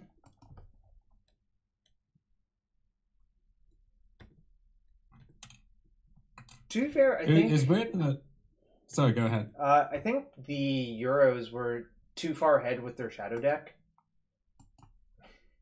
Like Possibly, because Tommy was on that too, right? Yep. I don't think that deck was good at that tournament, but it ended up being good later. Also, It's weird that like 2 weeks later, Blue White Eldrazi came out, and if you had that for that PT, you'd have cleaned up. I mean, you would have had an obscene win rate. Yep. Tenjum built it, if I recall correctly. Andrew Tenjum. Wow, we're so I feel like the main conceptual leap was getting 2 Eldrazi in the first place, but once you get to Blue Red Eldrazi, I don't think Blue White is that many steps beyond that. Nope, it's not. And obviously Eldrazi Displacer is like the king of the mirror. Because no one can actually kill it. Then people start playing fucking Training Grounds because, like, just decking your opponent was so good. 1 and 8. That's pretty high. I mean, 12.5% seems pretty high to me, but... Yeah, Coat the Fourth. I think some build of Nexus is going to be insane week 1, and it's just a question of finding the right mix.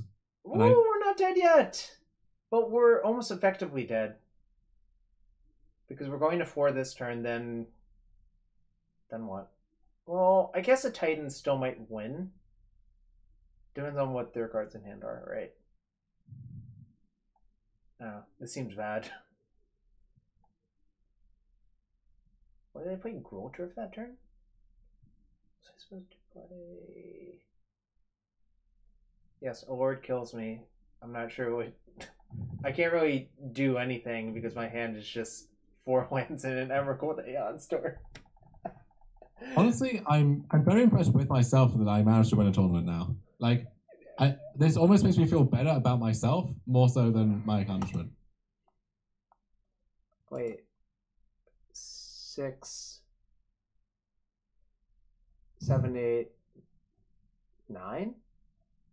I was hoping they would take a point off Canopy to try and company for lethal, miss, and then we could draw through the breach and kill them. But that would also involve them attacking with all of their creatures, right? They could just leave a creature back. So. This is not actually lethal. I count 9 damage. Were you counting the Exalted?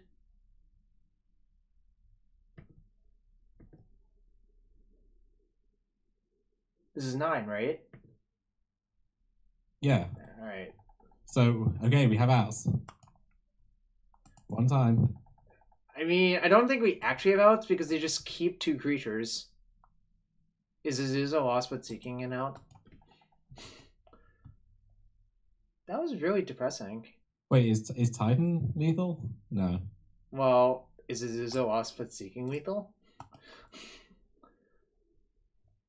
Alright. Wow. Our deck is really not very good in this matchup.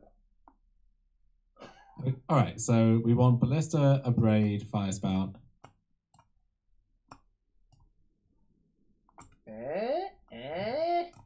Nah. I'm gonna set out Bog. I brought out the Breach stuff against Spirits. Because Okay. the card through the Breach is just so bad against Mausoleum Wanderer. Which by itself is a big deal, but then also breaching Emrakul isn't actually guaranteed to be lethal all the time. This is obviously something I want. Yeah. So yeah, just remember Hornet Queen. And what's the last card? Options are not great, frankly.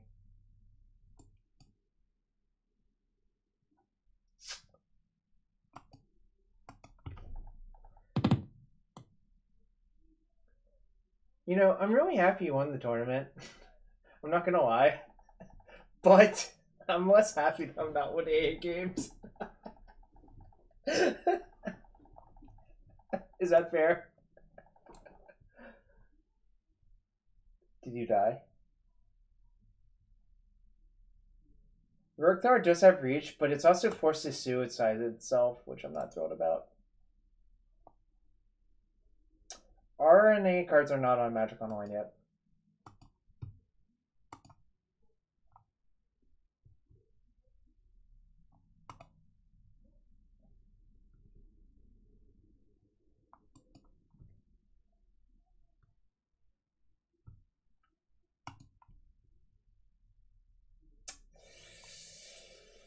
Alright, deck. Alright.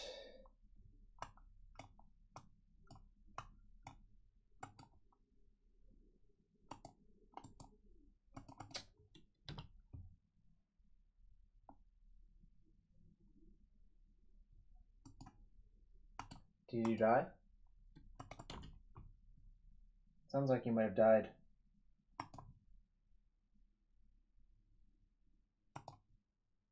Whoa. Oh. That's just the weird looking footage trend.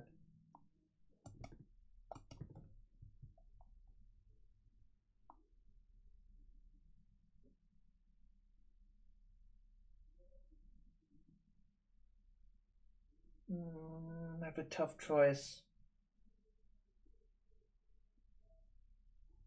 So if I play... No, actually I don't have a tough choice. Never mind.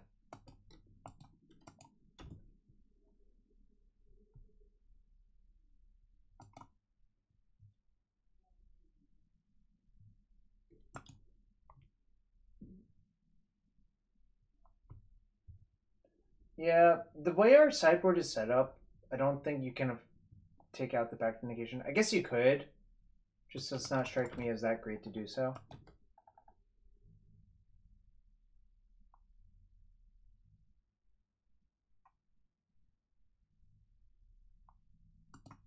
Alright.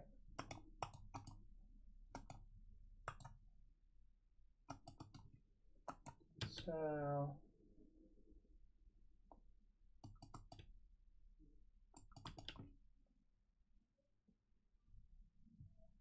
they can path this, that's fine. I can still make a Titan next turn, which is kind of nice.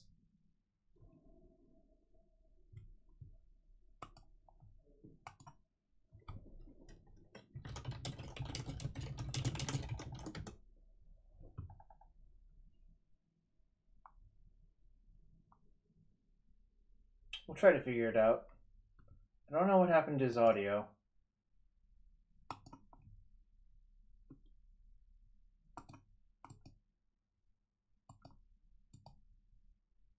Heath.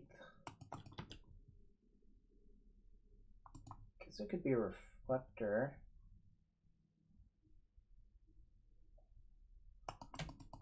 Alright.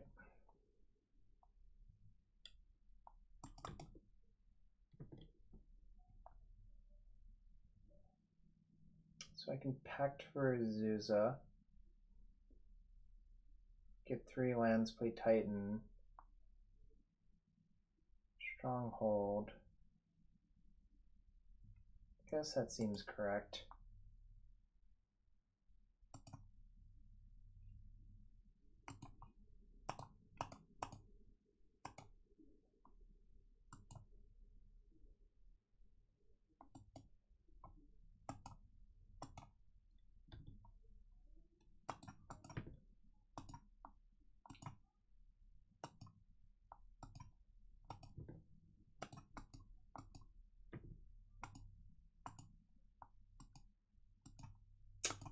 I guess I'm supposed to pick up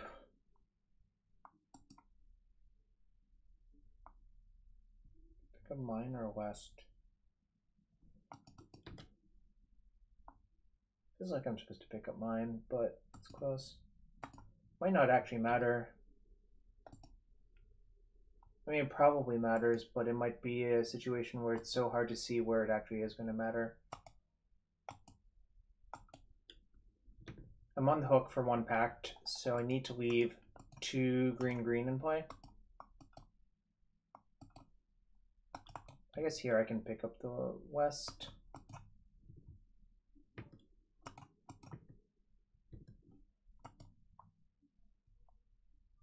Yeah. I mean, I picked up the west already. The question is, what do I get now? Maybe I just get the other west as well.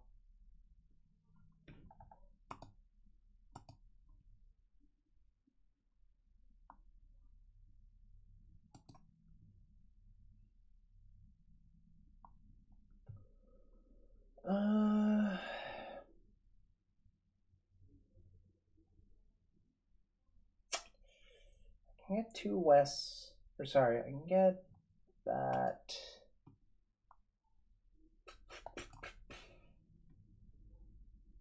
Well, thank you for telling me that, Telperia, but that's the way the deck is built currently.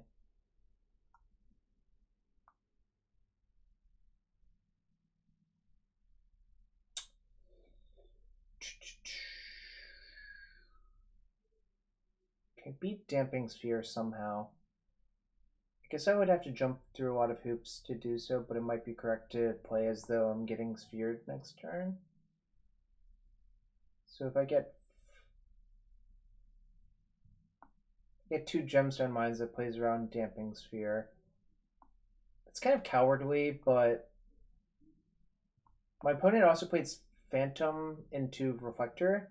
They probably would play Sphere into Reflector if they had a Sphere, so I'm going to pretend they don't have it.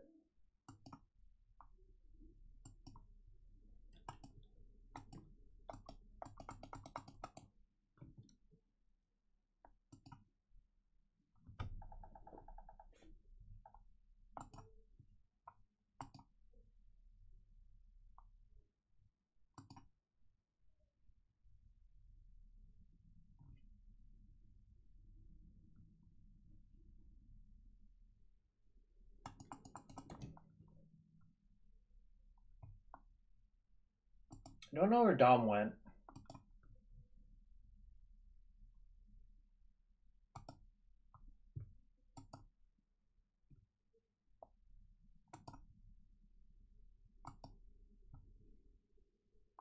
Alright. Are we going to win this game? We might. We might.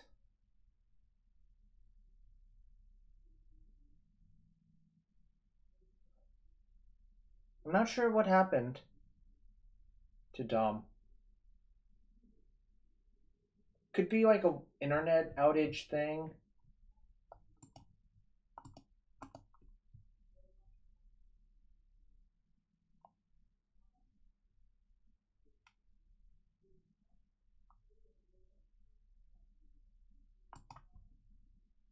Brexit happened. Could have happened.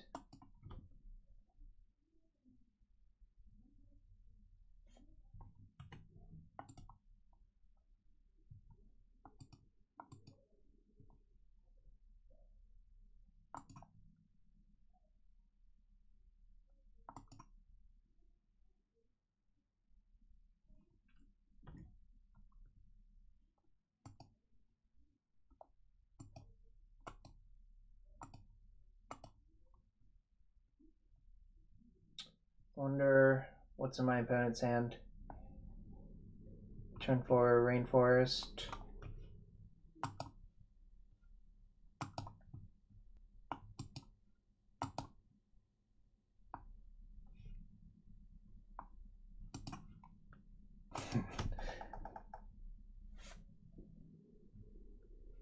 No confidence. I don't know what that means, but okay.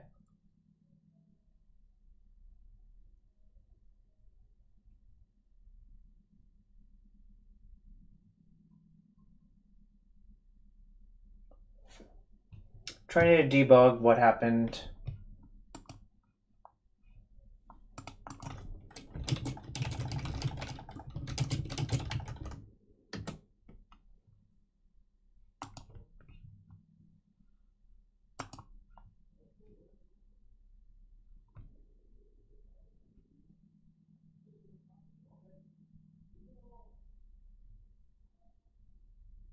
Oh, I see.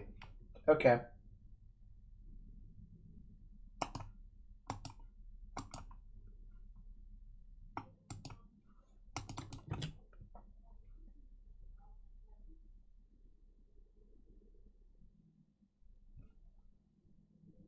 So I have 1, 2, 3, 4, 5, 6.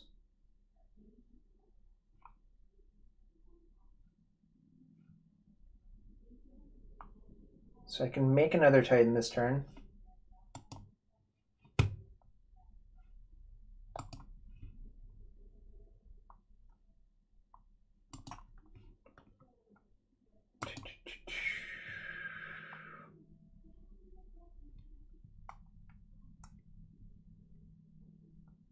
Can I do it and still? So 1, 2, 3, 4, 5, 6, 7, 8.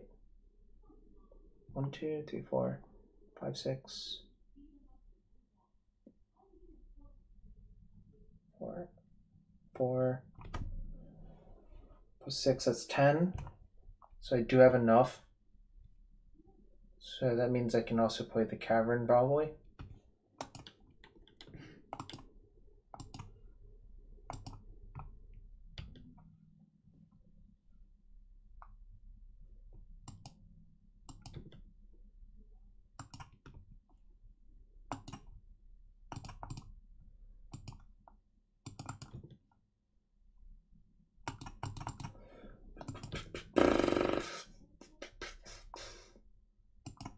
That.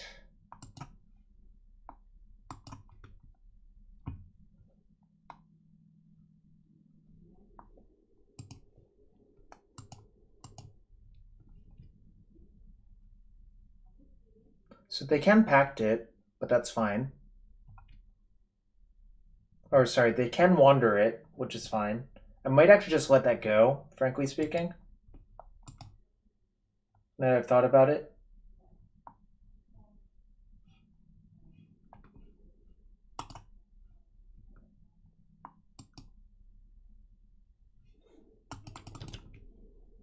I could have, no, well.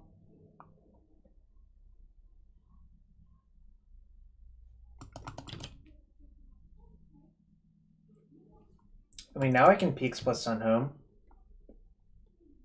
That's 16 minus kill their board, I guess.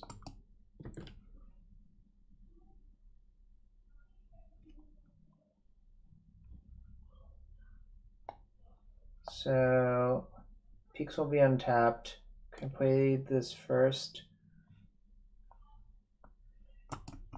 Can't really, so.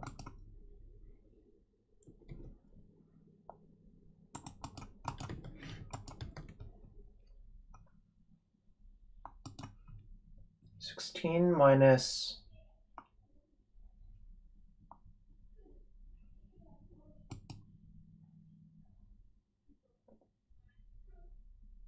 that much.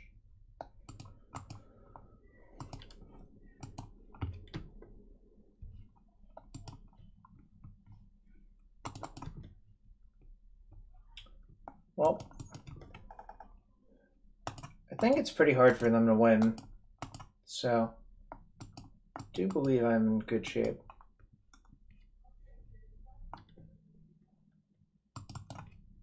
I guess I could have waited to see if they were actually going to block or not. But they actually have to put all of the blockers in front of that. And then I first strike down. Doesn't really matter, I guess.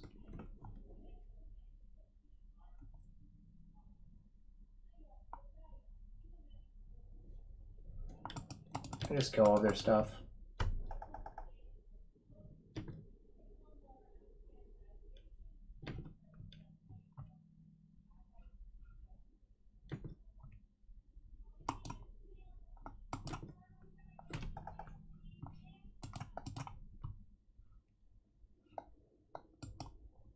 Another Titan.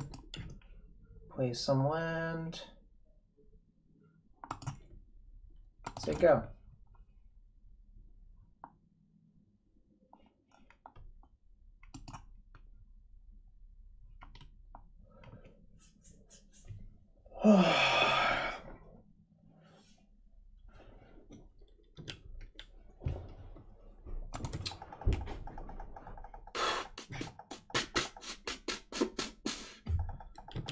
That's not going to save you.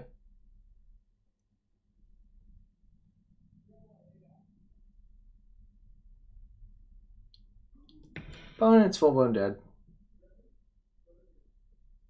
There's probably a slightly better way to play that.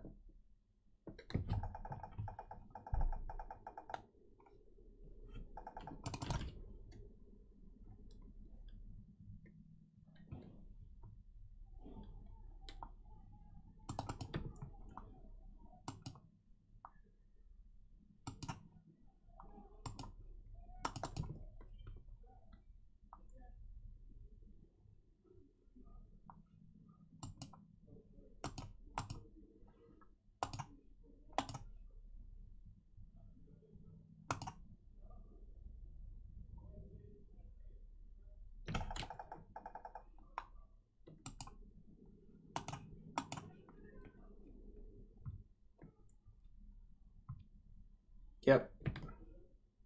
That was the plan.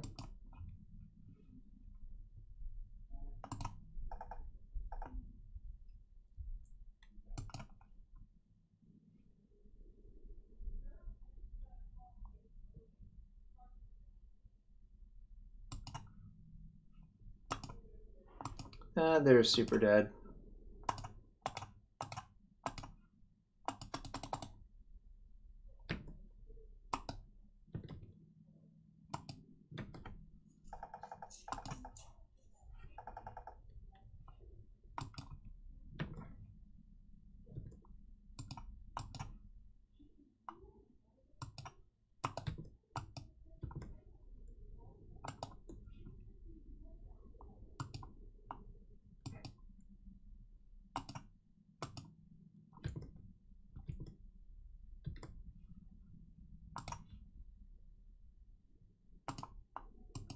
Just clicking away.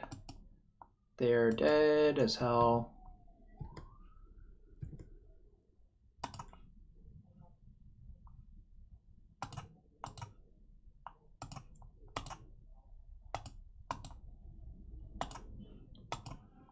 I was actually one short of double activating both Sun Homes, but it's okay.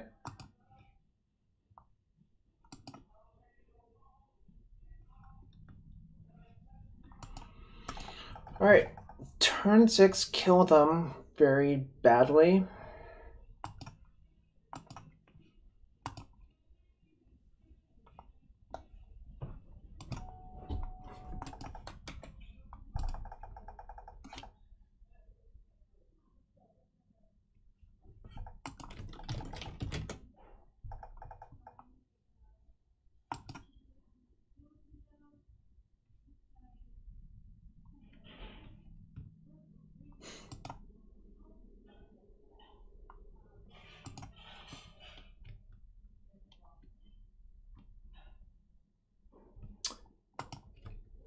Can we get a game 3?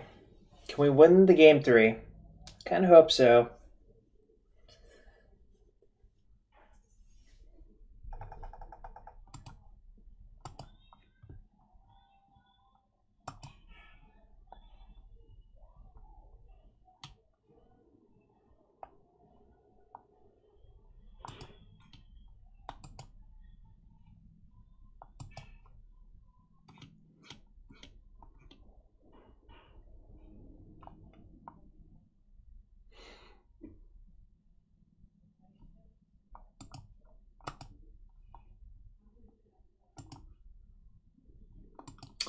Well, the theory was the sword tooths are invulnerable to bolts.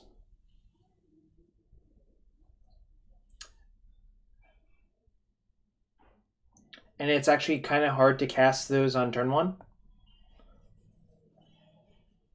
Strikes me as not good enough.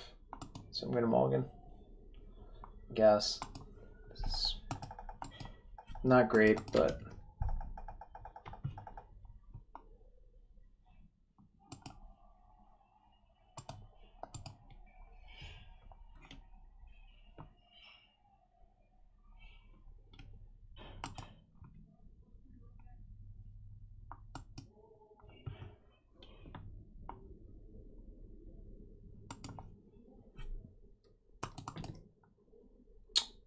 Huh.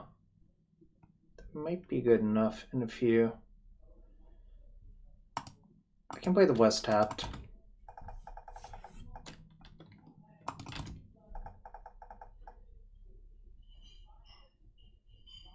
At the very least, this is a way to use my mana on the turn I have like 6 mana or so.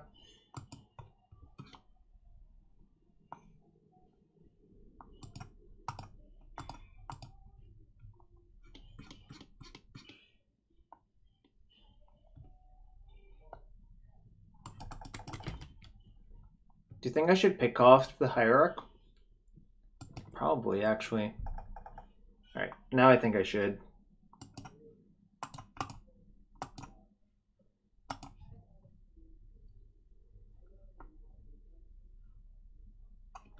Bolt the bird.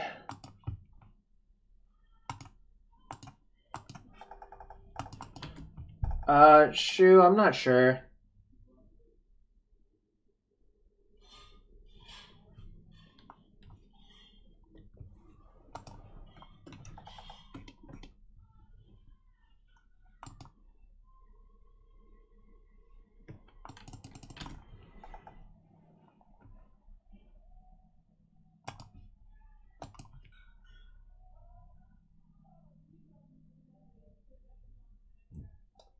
I think it's like an interesting addition.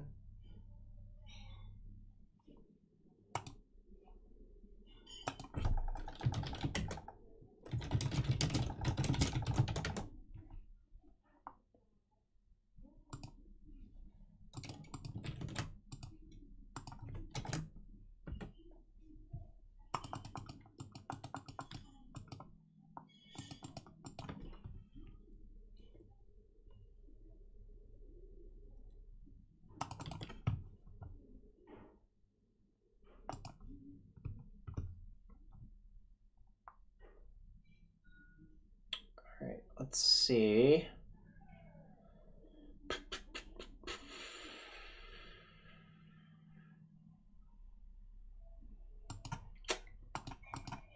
Jam this. Probably play...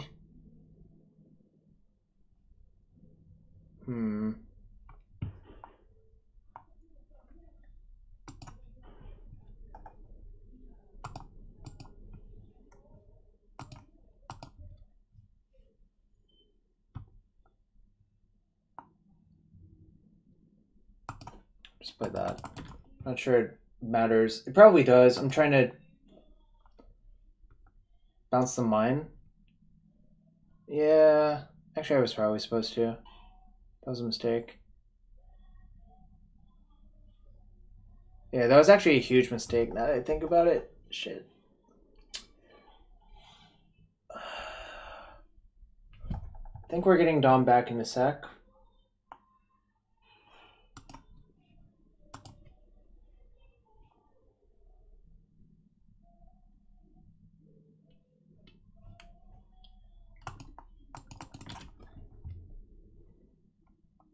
All right.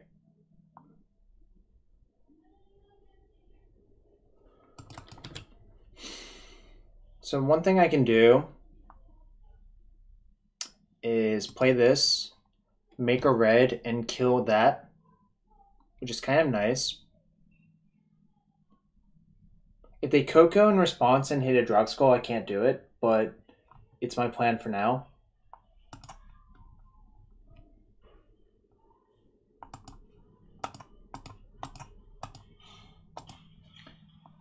Then I can use my extra land drop to pick up the mine now.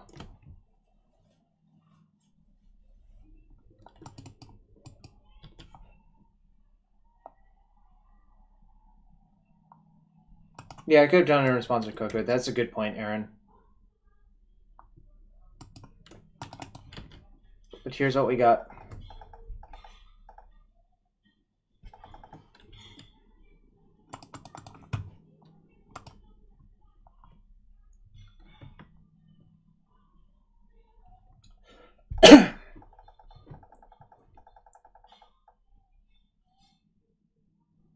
Alright, hope they don't hit anything good. Come on, just like be 5 paths and... Well, that's the opposite of what I want. I think I'm full-blown dead now.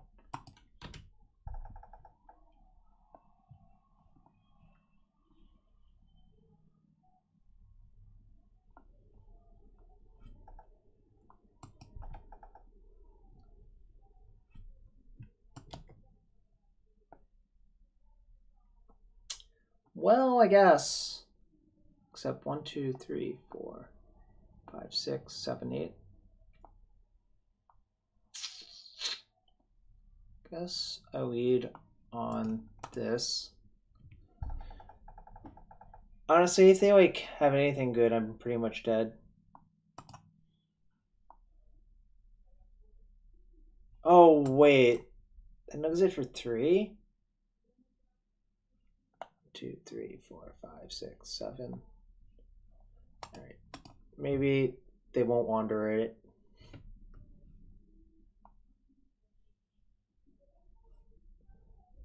Pretty dead.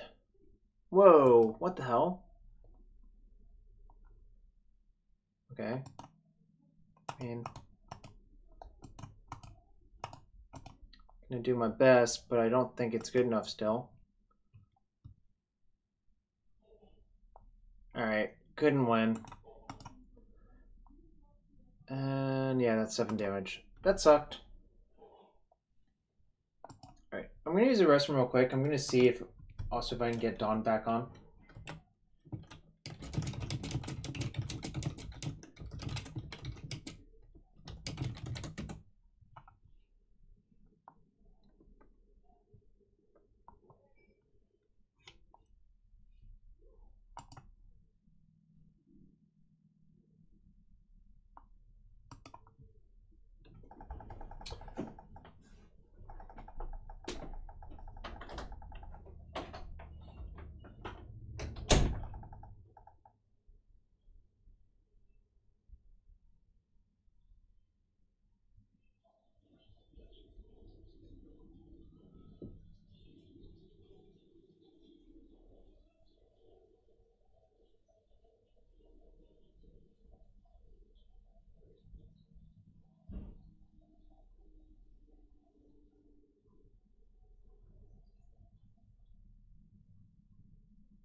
Alright, so apparently he had like a sudden fainting and it's not feeling great. So I'm just going to finish out the league without him, unfortunately. But press F, keep him in your thoughts.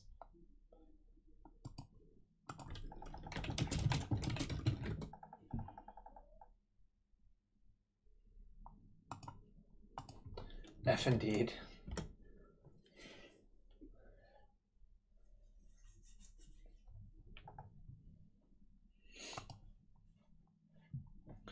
Meanwhile, I'm going to try to salvage 3 wins. I'll do my best, but it's kind of hard.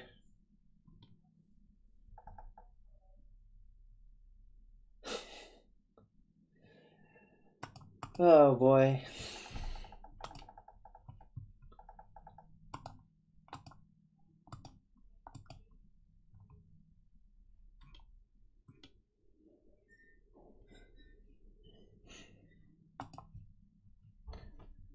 Alright, got another match.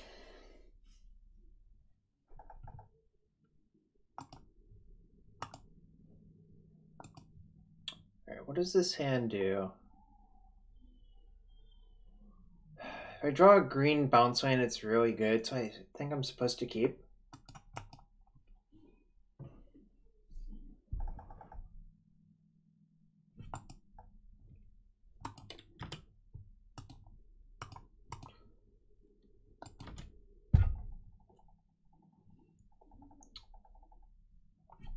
Mountain go.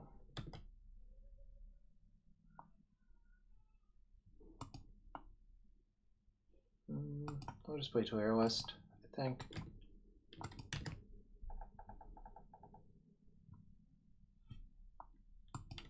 Uh-oh, Blood Moon?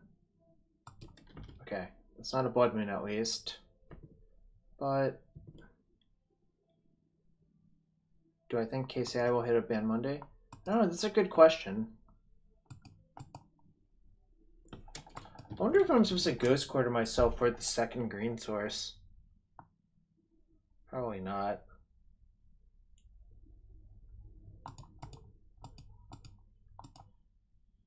I'm just gonna play the 2 lands out.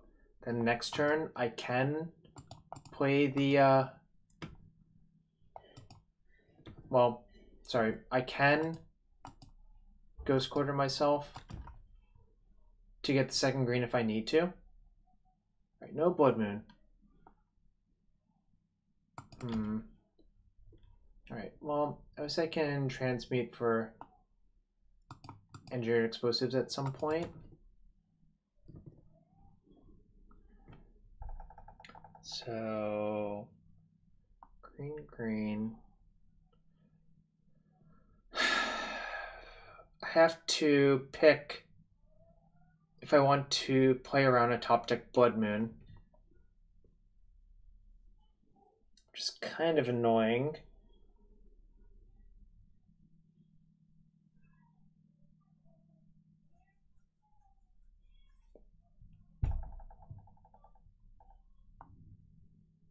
I can just leave the Ghost Quarter untapped, I guess, and pick up like a Toyer West after floating mana.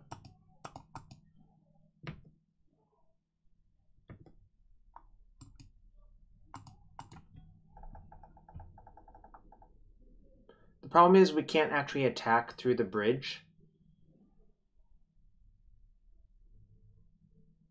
I'm not sure. Wasteland go. Ask the rest of chat, I suppose.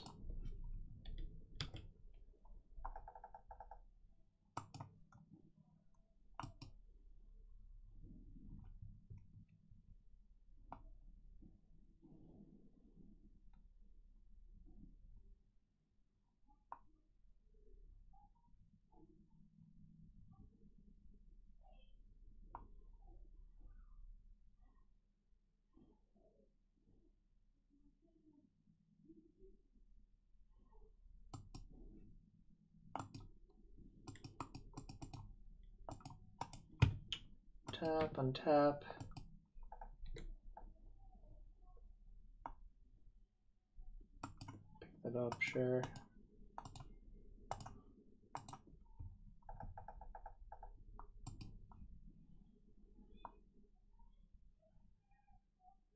I guess I can get in for 3 with the Azusa, which is kind of nice.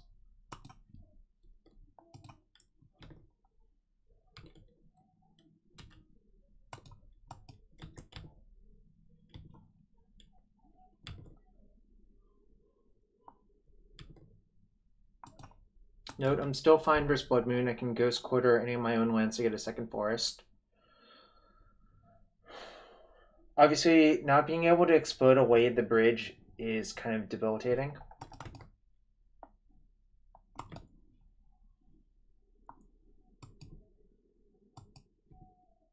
I'm going to block one of the 1/1s to play around Chandra off the top.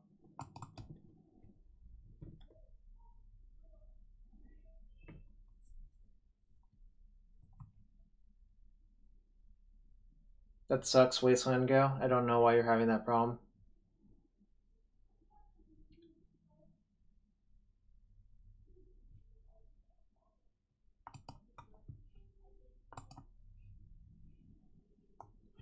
There's the Chandra I predicted, because that's the way that play makes sense.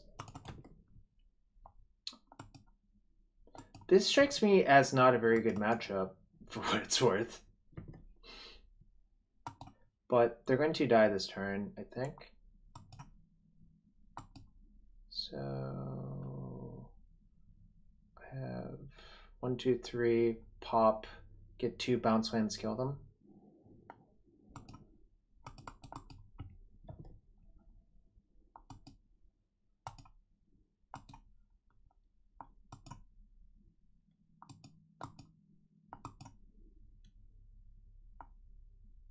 No, it doesn't actually kill them, right? Because my Azusa will be gone.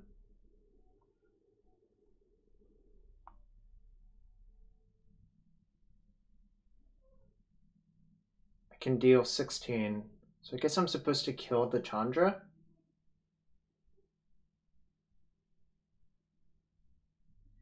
Well, my plan was to Vesuvan Peaks plus Garrison. Isn't that only 3 mana to use the Sunhome?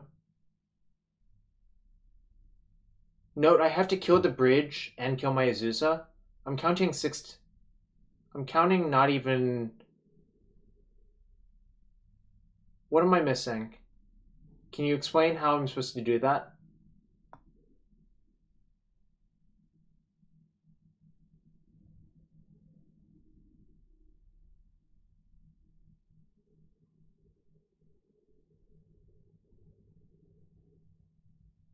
I also just don't see how the Vesuva plus Peaks play is going to actually work. Like, I actually don't see it whatsoever.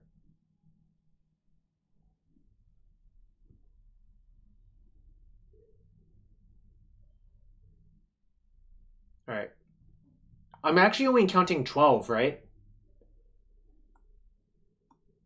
So that means, what should I do?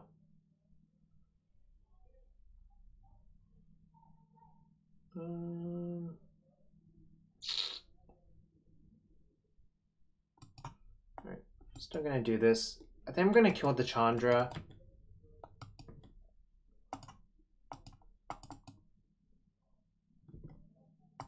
Because it's not lethal this turn. Get Slayer Stronghold.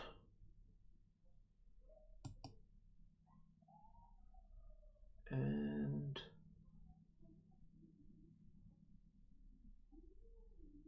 I still don't understand. What do you want to Vesuva so I can have 4 mana to activate Sunhome? I'll have 3 mana from Vesuva plus a bounce land.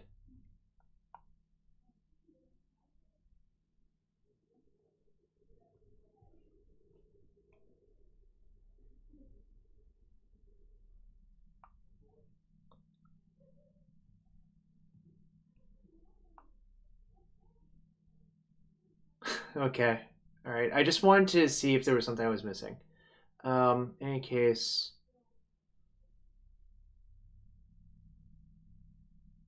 I feel like I'm supposed to just get this Stronghold. I'm trying to figure out what I can play around. Problem is...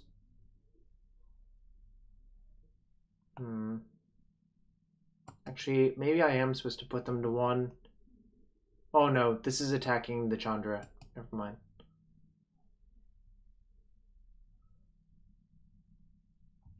I thought I posted the deck list in the YouTube. Alright, that makes sense.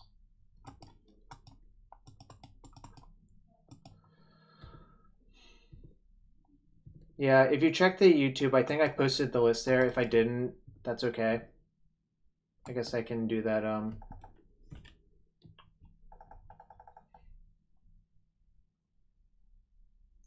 as long... Actually, a Blood Moon doesn't really matter. Alright, I'll just pack in response.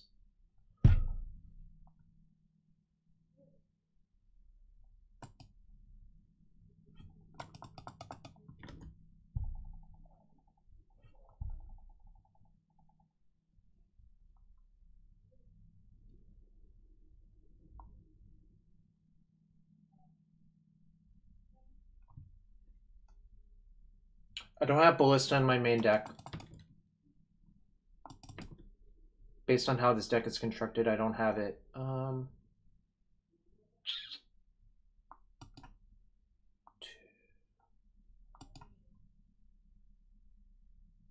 want to transmute. I don't think. Well, don't think I actually want to transmute this turn. So 1, 2, 3, 4, 5, 6. That mana is all accounted for.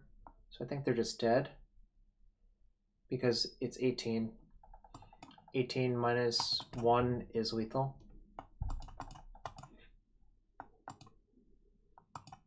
Alright, see ya.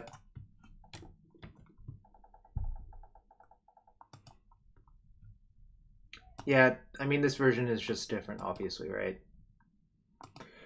Anyways, we're gonna try to finish it out strong.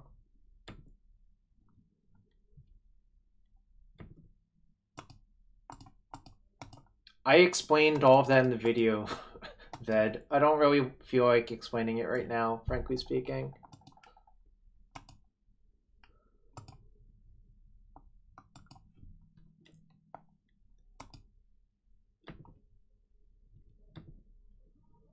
I'll explain it later. I just don't like getting distracted when I'm trying to play this deck.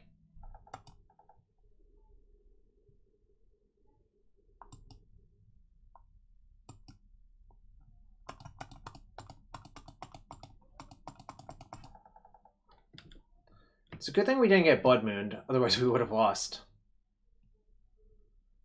It doesn't... I mean, the guy was in the chat earlier. He also concluded that he ran hot. Danny. Unfortunately, he fainted and didn't feel like logging back on the chat, which is fine. But I'm attempting to win. It does seem sweet, but the problem is sweet is not always good. Isn't that the real issue? That seems good. This seems good.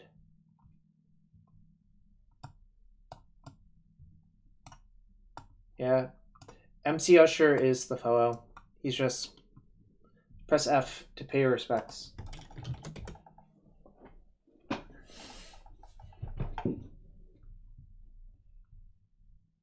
Well, I don't think Swordtooth or Relic are very expensive cards.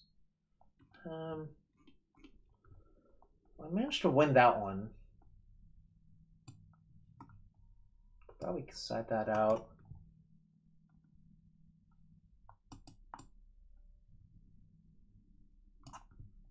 And uncastable spell pierces in the gate.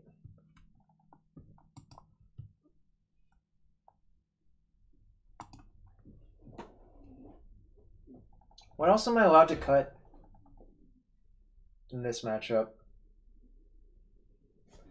I'm not ever allowed to cut this card in this matchup, I think. Maybe Dismember's just not that good.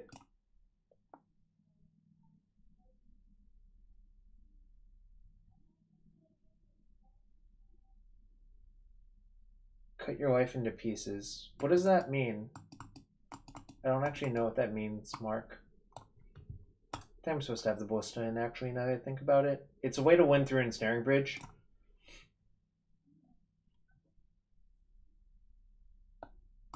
Alright, we'll try this. Not sure it's right.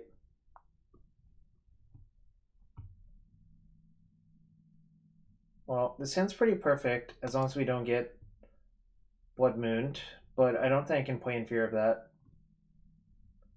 Opponent's going to 4 cards. Alright.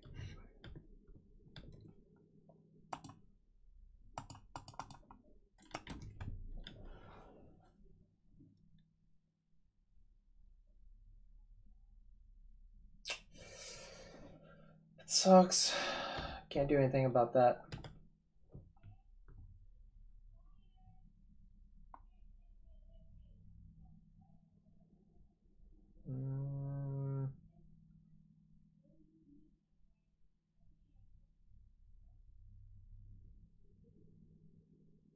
So, I think that deck typically doesn't have removal for Azusa, so it's okay for me to play it.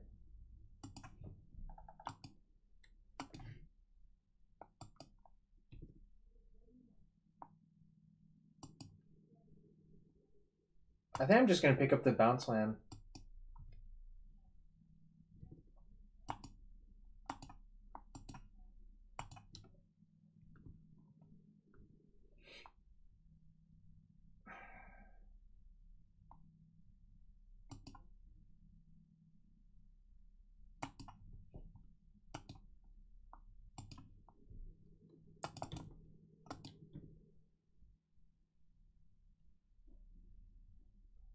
Shit, I messed up, but I was actually supposed to end up with this in my hand, I think. Yo, what's up, Schultz Cubed? Alright. I think this is... this is not very good.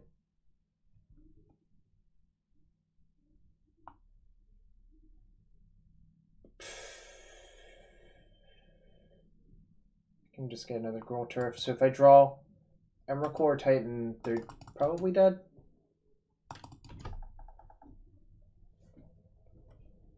This sucks a lot. This doesn't even make green.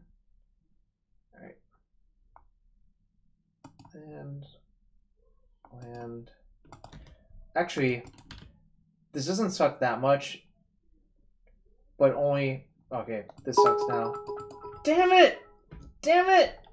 Oh! Alright, so I need to draw Forest and Rec Sage. Such low odds to draw those. We can breach Rec Sage. How about Azusa Lost with Seeking?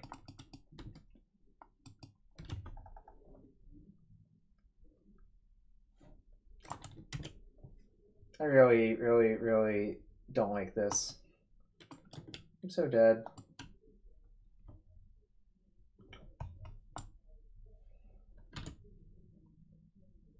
I'm gonna answer with this vet.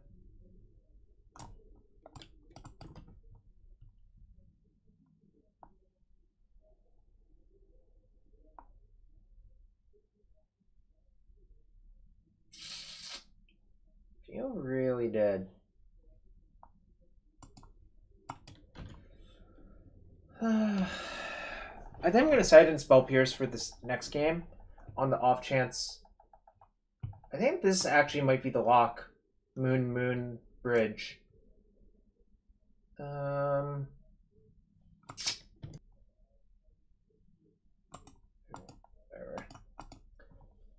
My hand was pretty good, like all things considering, but it wasn't good enough.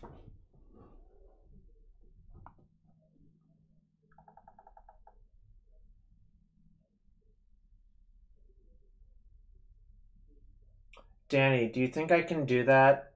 Do you think I can draw the Forest and Rec Sage before the Chandra kills me? My guess is no. Yeah, I wasn't supposed to concede. Damn it, I should have just played it out. I think I'm going to side in Ruriktar. Because at some point, if I have this versus their bridge, they can't actually keep casting things.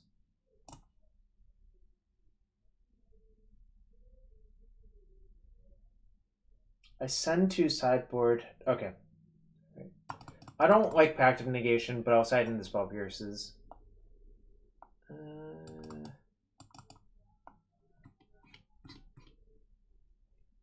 Yes, Ruriktar is also more realistic to cast in Blood Ring. Am I actually supposed to have the explosives in? I guess like no.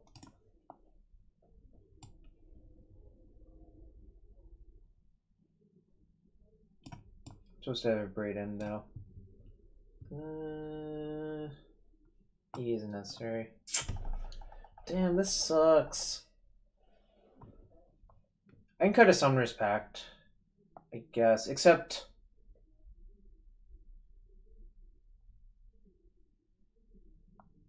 Man, I kind of hate this Spell Pierce, though. It's so hard to cast. Like, you actually only have 4 Gemstone Mine to cast it in turn 1.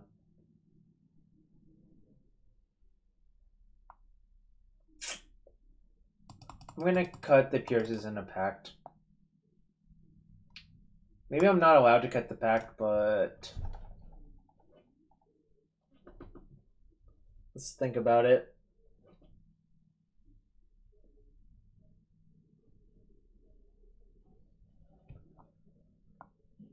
All right. Pact is a risk versus moons too. Yeah, that's a good point, Mark.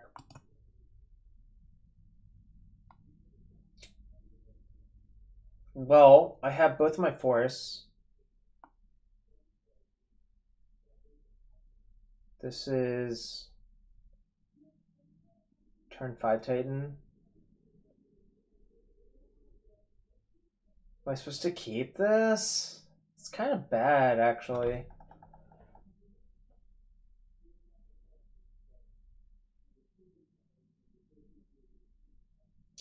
Yeah, the double forest makes me think I'm supposed to keep it, but obviously it's not perfect.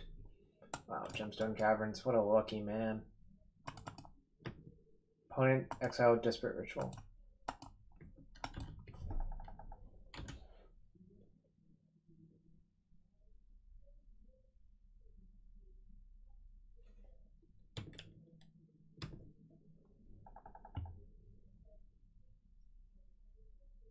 Alright, so hypothetically,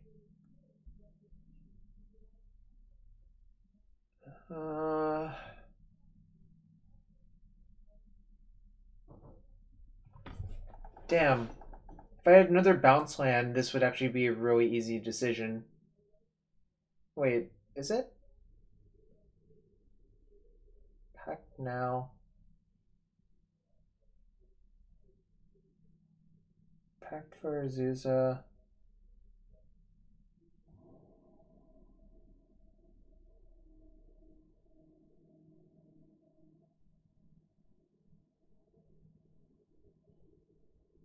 Not this turn, right? I only have one few too many.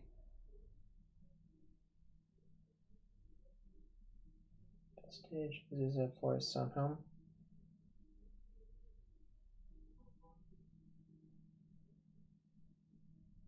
Oh, yeah, that's clearly correct.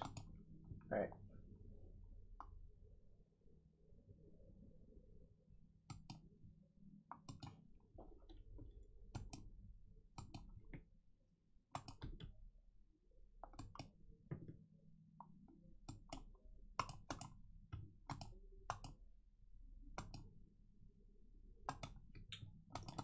Do we lose to a moon? I mean, we can pay for Summoner's Pact.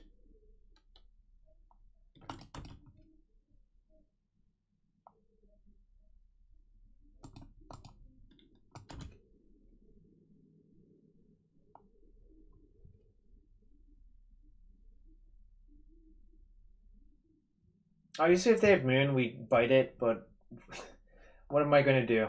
I can't do anything about it. Oh, a good call on Pact for Azusa, Vestige, play Azusa for Sunhome.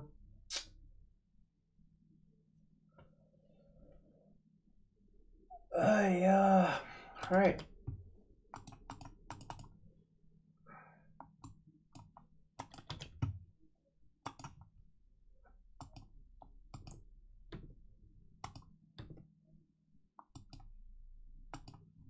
Titan, baby, yeah.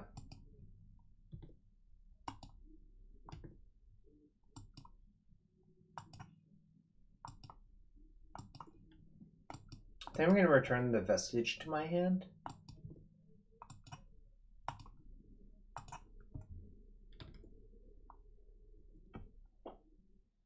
You did this a lot.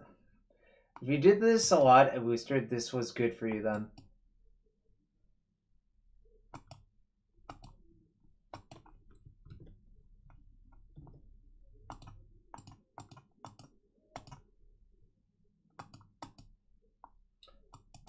No, I don't think... Well...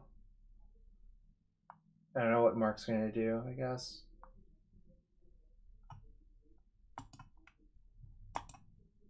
Oh, I already used all my land drops. Whoops.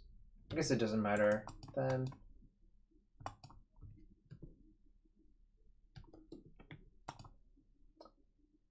So yeah, this is where 9-6-65th place. Jeez, that's brutal. It is actually pretty brutal.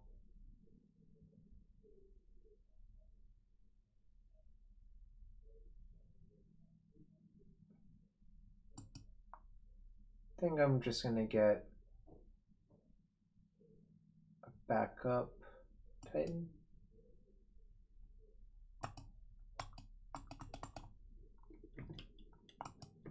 Yo, I 3-3 dropped GP Pit 2015.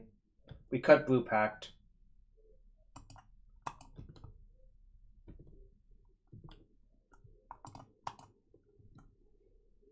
Ooh, nice. This is nice insurance versus Blood Moon. Alright. Your turn.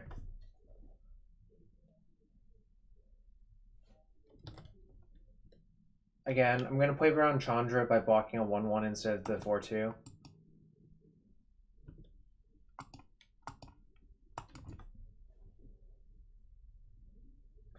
Yes.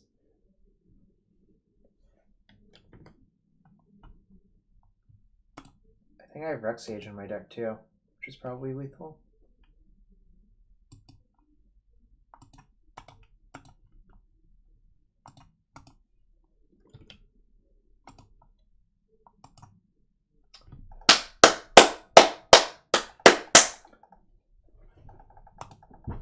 That's a nice red stompy deck you got over there. I really, really enjoy beating those decks in Legacy with Seismic Assault.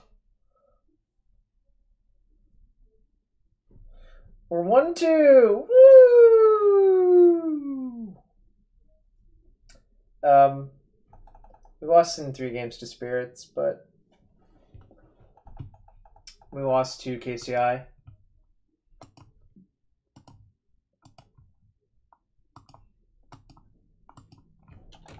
Sometimes that stuff happens, you know? You hear?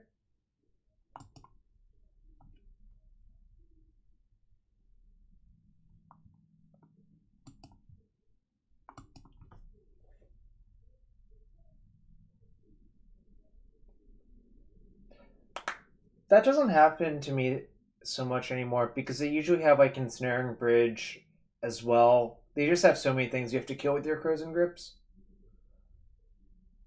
No, I don't enjoy Artifact, Mark. I think next week I'm going to stream some Gruul and see how it is. Possibly with Shroud. Possibly by myself. I don't know. I haven't decided yet.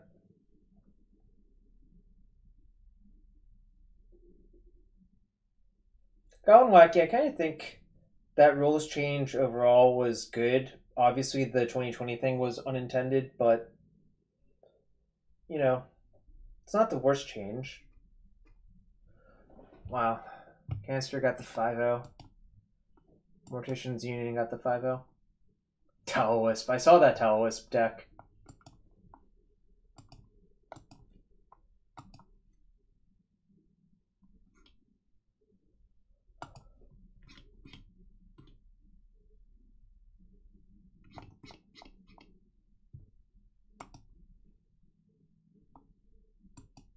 There's only 164 players in this week. I guess it's kind of late at night.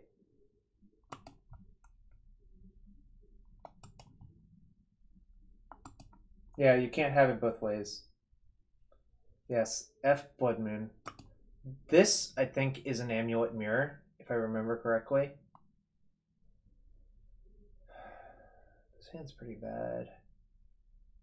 I'm gonna mulligan.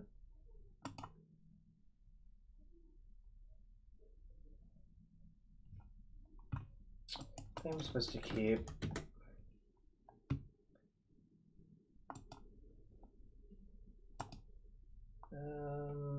That does not look good enough to me.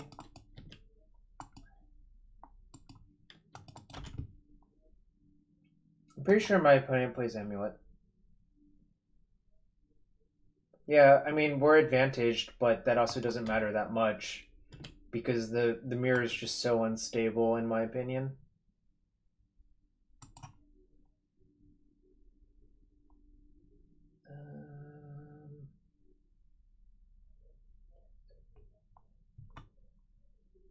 Vizuva.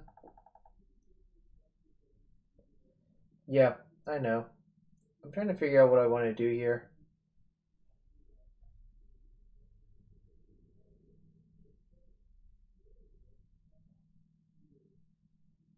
Yeah, I think Vesuva copy force is correct.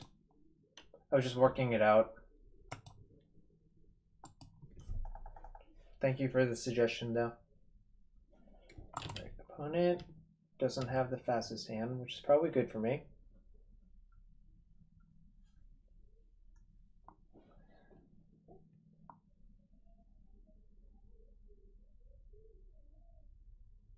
So play this, float one, play that, play bounce land, return this,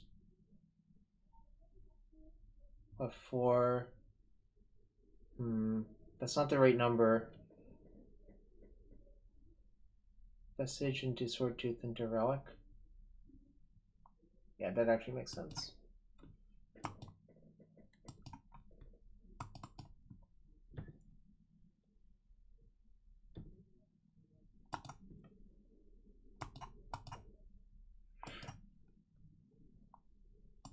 Yeah, I'm going to hold the Simic.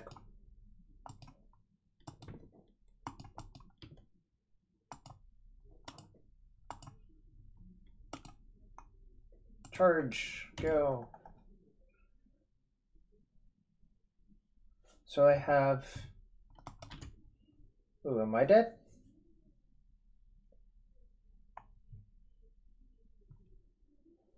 Hopefully not.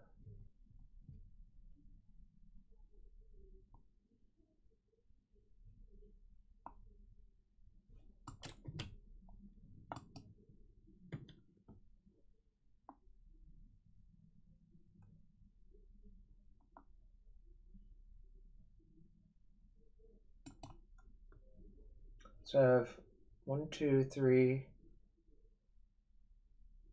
4, 5, 6, 7, 8, 9. So it's the perfect number.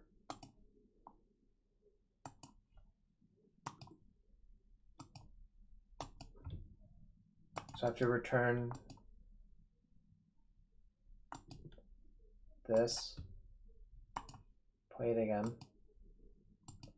Yeah, don't worry, I was counting it.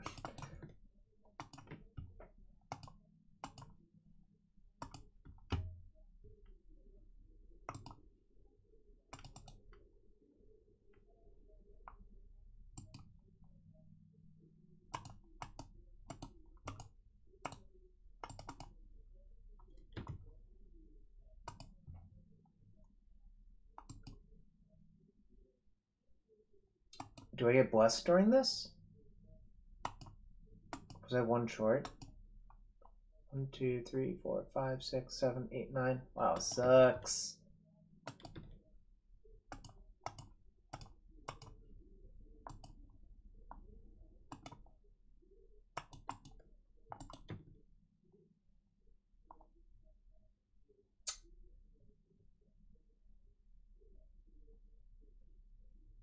Do I want to return the Vesuva? I think. What do I want to get? Probably Ghost Quarter and Gemstone Mine to protect myself from my opponent trying to attack me. So I'm going to be on the hook for one pact. So this is 1, 2, 3, 4. Paying for that pact. 1, 2, 3, 4. Pick up a land. So 1, 2, 3, 4.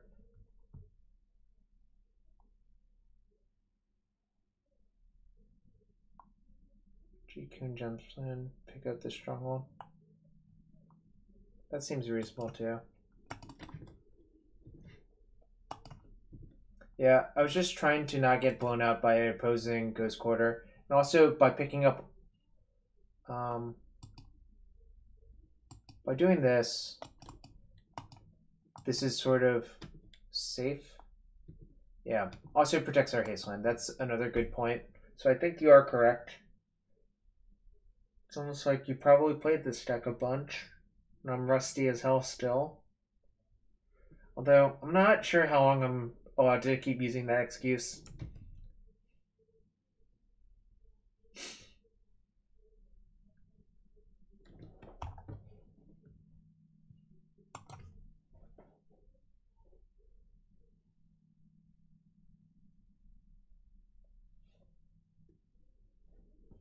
So 1, 2, 3, 4, 5. So if I Ghost Quarter, they'll have it anyways. So OG foils. Interesting. Yeah, I don't know.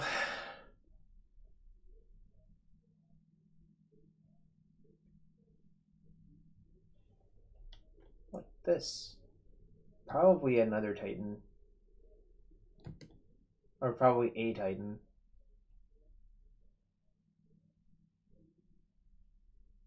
Alright, I'm gonna GQ on the haste land if they let me.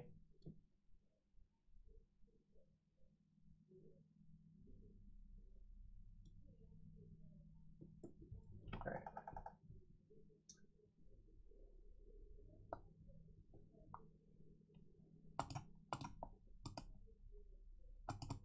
This is the correct time to do that. Obviously they get a forest, but that's okay because they can't haste their Titans, which is a big deal.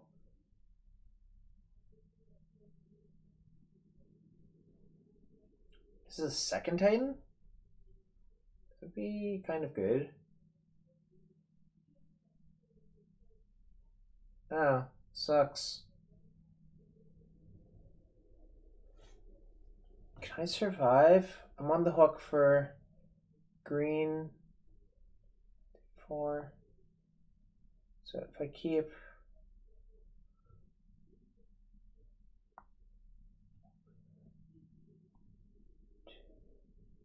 So I need to have 2 green green. 1, 2. So 1, 2, 4.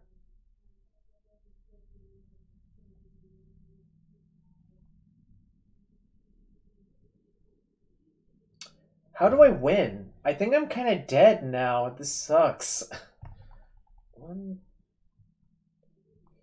This sucks. 1, 2, 3, 4, 5, 6. Keep Titan in these 2.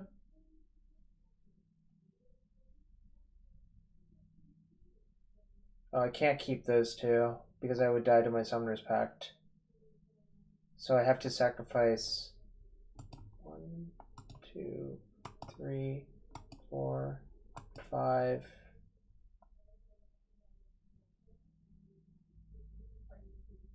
Wow. Alright, I'm dead. That sucked.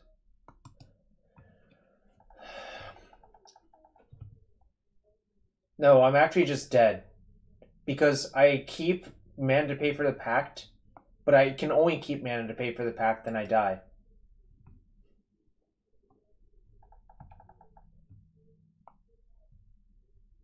That was horrible.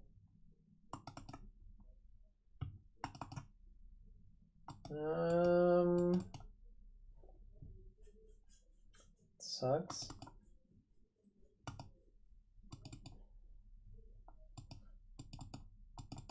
Dismember is like kind of an upgrade here because it actually does kill the sword tooths. But realistically, what actually happens is you just want to turbo them in any fashion. This does not matter.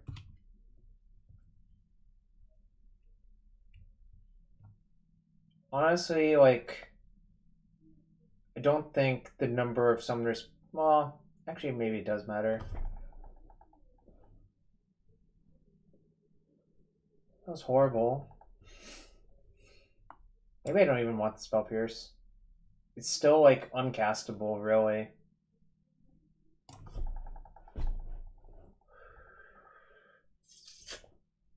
Ay caramba. Ay caramba. It made me sad too. Mostly because I think we thought we were in really good shape, then we got killed. Right.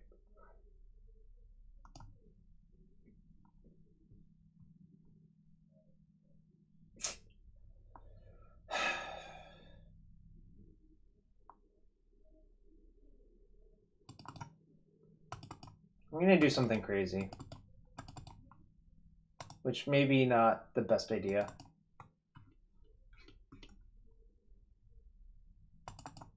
I'm gonna sideboard like this, which I think is sort of crazy, but the idea is to just have maximum interaction on all of the axes.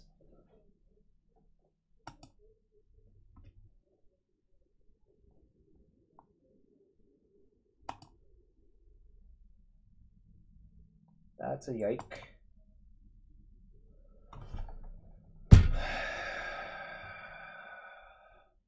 Does an average 5 look better than this?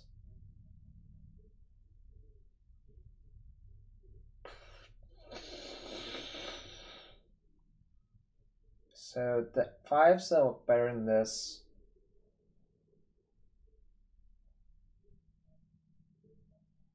So with this hand, if I draw a breach and I'll land, it's actually okay. But almost anything else is not good enough. What do you think? Should I keep? I think I'm supposed to reluctantly keep as well, yeah. Alright, well, that's step 1. I'm definitely keeping that.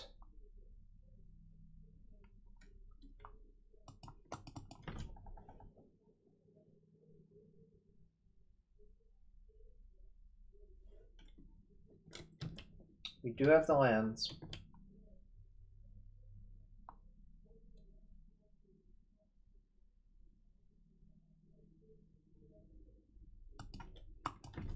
Breach is fine too, I think. Right? Yeah. I really just don't think anyone can come back from getting hit by Emrakul in this matchup. Which kind of sucks, but, you know, it is what it is, right?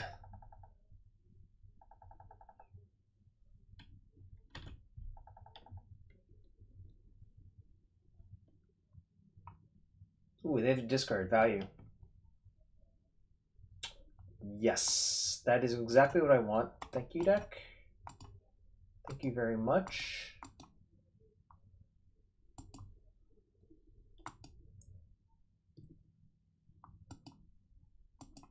Should I just Ghost Quarter this Scroll Turf now? Or can I wait? I guess I can technically wait. Nah, I think waiting is actually better.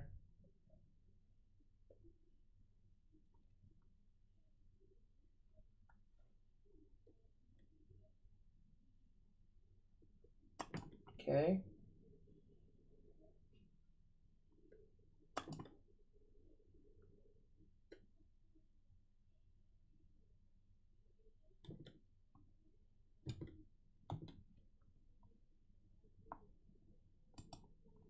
Shrug.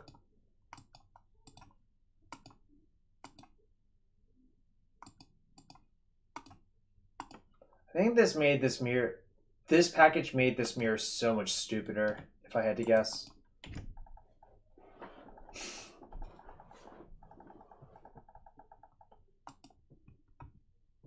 Great, now I'm on the draw. Don't think I changed anything.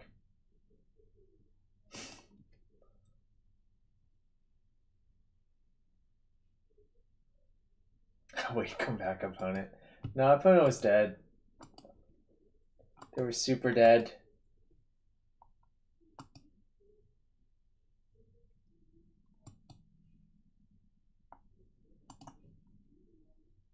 Oh, I forgot to put Pact back in. Sorry. Damn it. Well, this hand's good. So I'm going to keep any bounce land. This hand's absurd. Yeah, I don't think I need Rex Sage anymore. But Pact would be good. Amulet. They did reveal an Amulet. Well.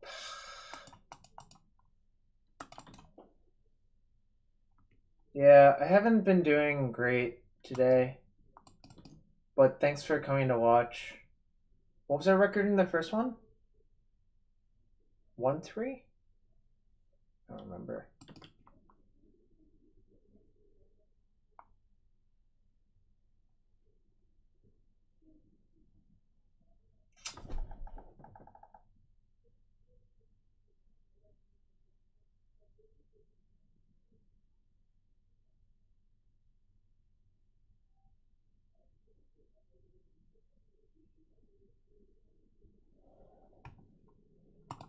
Yeah, I think that's correct. I was working it out though. Come on, bounce land. That's good.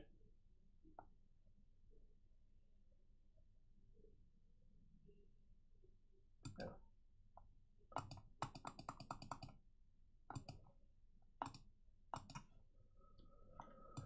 It's possible I was supposed to get the other one actually, but we have the full 20 set up for next turn. Unless if something bad happens.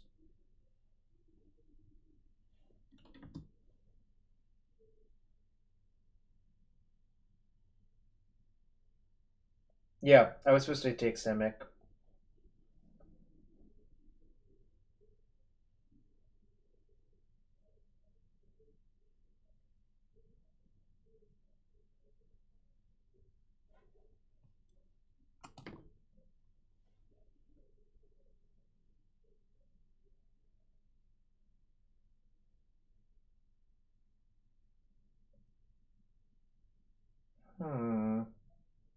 Can I beat... Alright, so I have 1, 2, 3, 4, 5, 6. Go down to 5, then go up to 9.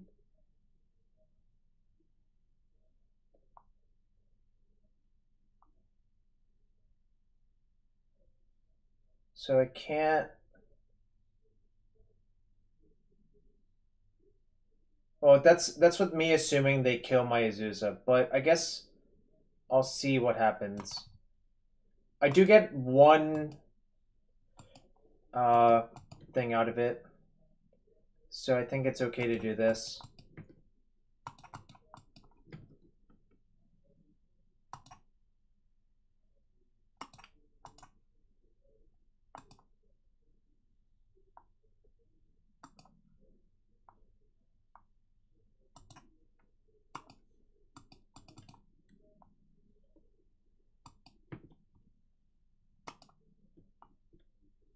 Oh, I can. I can make 2 Titans.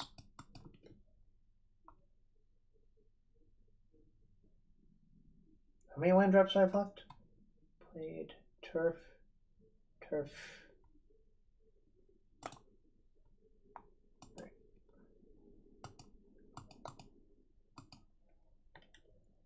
Yeah, they're super dead. Like, I could just do whatever I want now, really.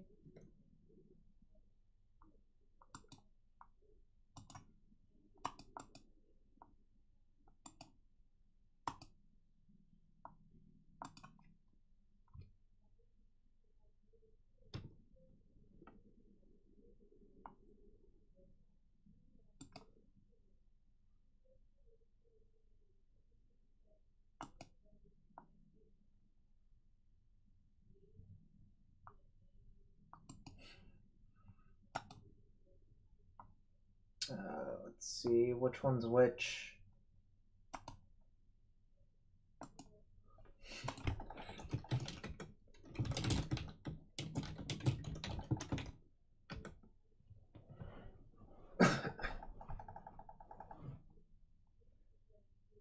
Yeah, didn't really matter what I did. I could have mostly done things at random, they would have died, but... Alright, we might rally back for the 3-2. Woo! So we beat a red Stompy deck, and then we beat the mirror. It looked like the pure mirror, actually.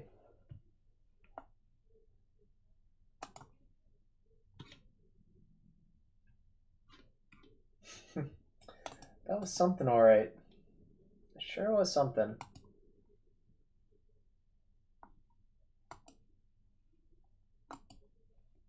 Oh man, it's already 10:17. I'm getting tired. Right. Tough times indeed. I think that mirror got so much worse now.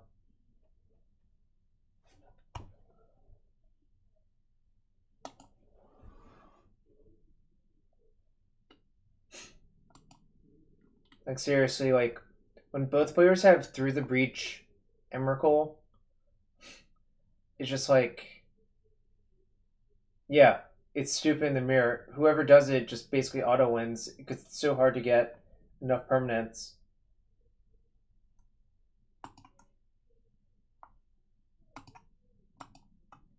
Like, I could have died. I could have survived game 1 to not die to my Summoner's Pact, but I would have been at no creatures, 3 lands, and dead on board to your Primeval Titan, which is kind of insane if you think about it.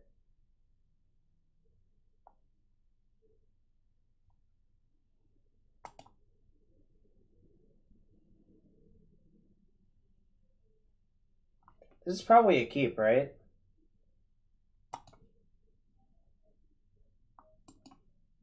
It's like a keep. Obviously, it could go poorly, but...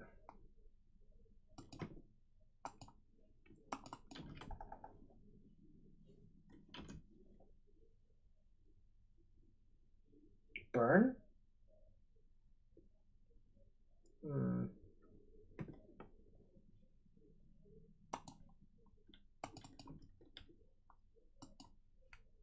Bro, had it. Had it. Really need to draw a land, though. Ideally, it would be another bounce land, actually. Oh, we played against this person earlier, right? Damn it.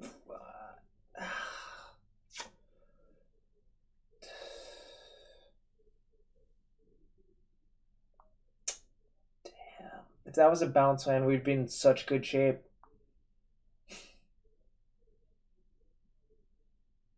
Alright. What's the line of play now? Do I just play explosives for 2, but I float the colorless through to...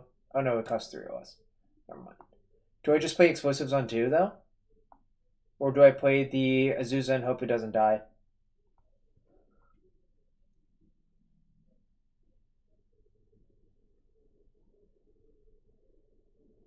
Probably supposed to play the Azusa and just direct some fire there.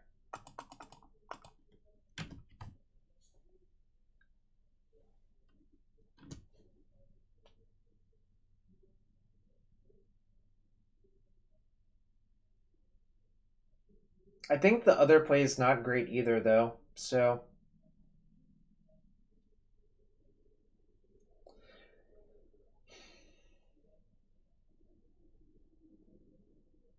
Playing E on 1 and cracking it is actually kind of interesting.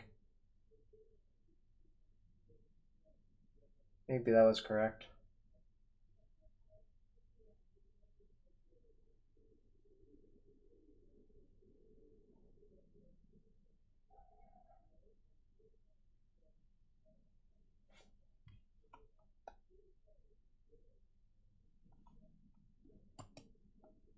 Alright, this I'm not blocking. Mostly because I actually want them to use a burn spell on my Azusa instead of my face.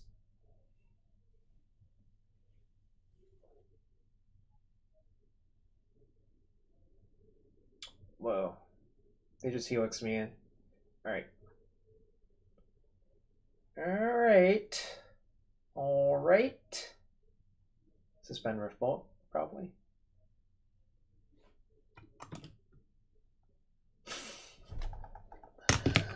Oh my god, why?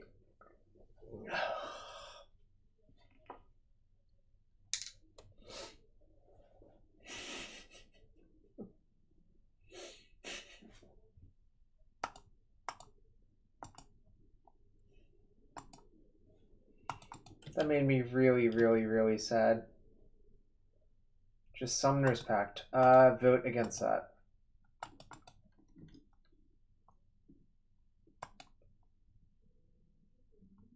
Alright, so hypothetically, if they have another Swift Spear, I will block the Swift Spear. But wow, this sucks. I think we lost to this person earlier, actually, now that I remember it.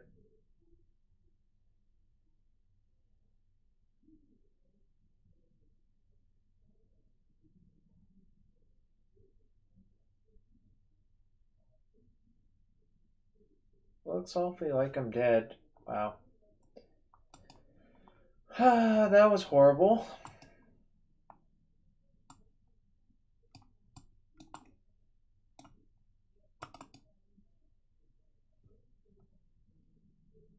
What else was coming up? that.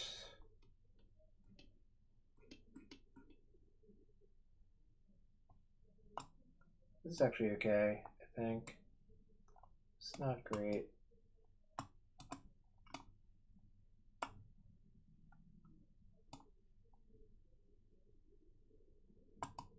Whatevs.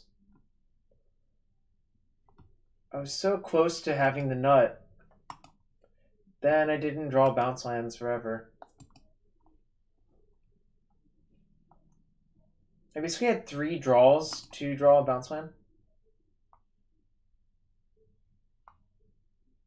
I think Cavern is better than Ghost Quarter, right? Because it produces green for these.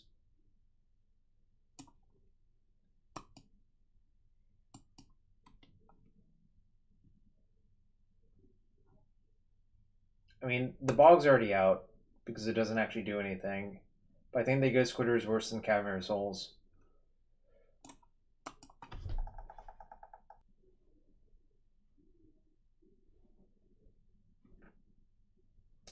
Wow, we got lit up again.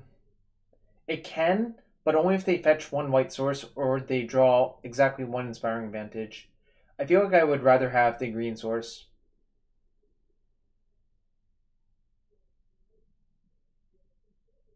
What do you want to cut instead of... maybe I don't want the Rex Sage, but it's a good hedge versus Ensnaring Bridge. Maybe the Fire Spout is not great. That's reasonable. Fire Spout's not all that terribly exciting, frankly speaking. I mean, obviously it would have been good, like, in a game that we played last game.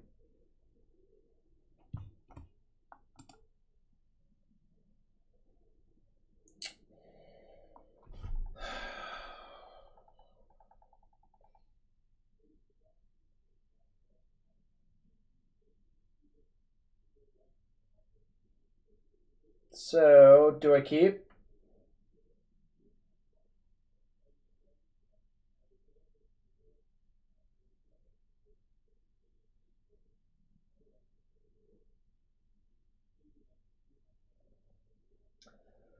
I think it's close. I think it's a keep, but this is really sad.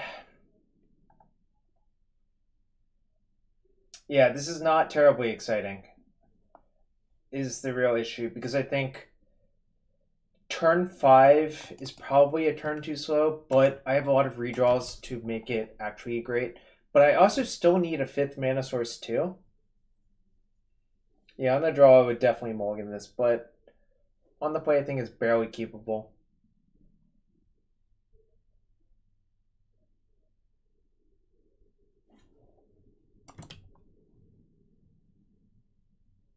Well, we found a lot of lands.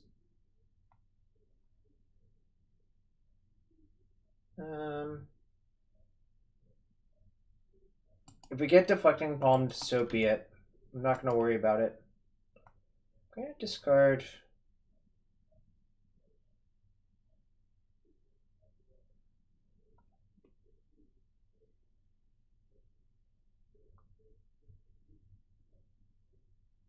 Yeah. I think I'm just going to discard Growth Chamber, but how do you feel about that?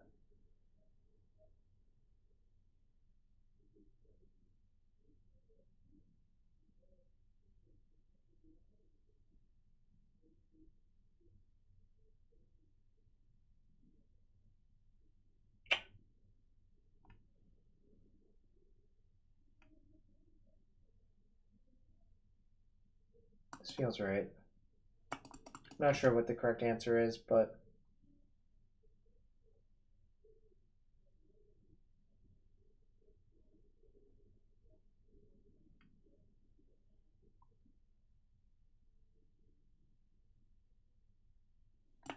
Jesus. So I guess I have to pack this turn for Azusa.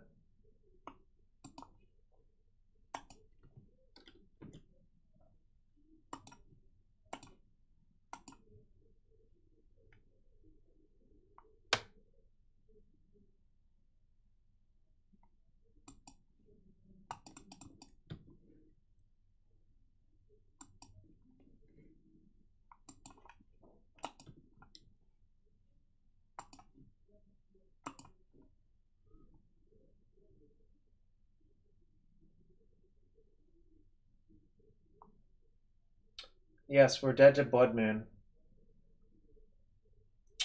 None of these cards actually do anything. I don't really need more bounce lands, I think. So the Rift Bolt hit me for a bunch. I have to pay for Pact.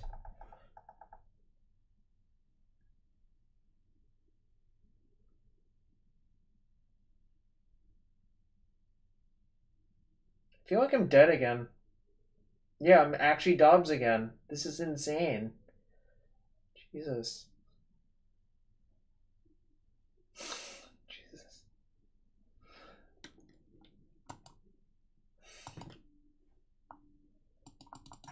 Maybe I wasn't supposed to pack for Azusa that turn, but... Alright. GG's. Alright. I think I'm done with this deck for now. There's only so much a man can take, but I would like to thank everyone for hanging out this evening. I would also like to give a shout out to Mana Traders for lending me the cards. Would like to and a shout out to Cardboard Live. Please check them out, and you can, if you want to try decks without owning all the cards, that's one of the best ways to do so. So, yes, Dom is such a hero for somehow winning. I can't say I really understand it anymore. I tried to understand it, but it didn't really work for me. Anyways, I'm going to send all y'all down to... You know, Brian Kelly's playing Vintage Dragonstorm. I feel like he deserves some support.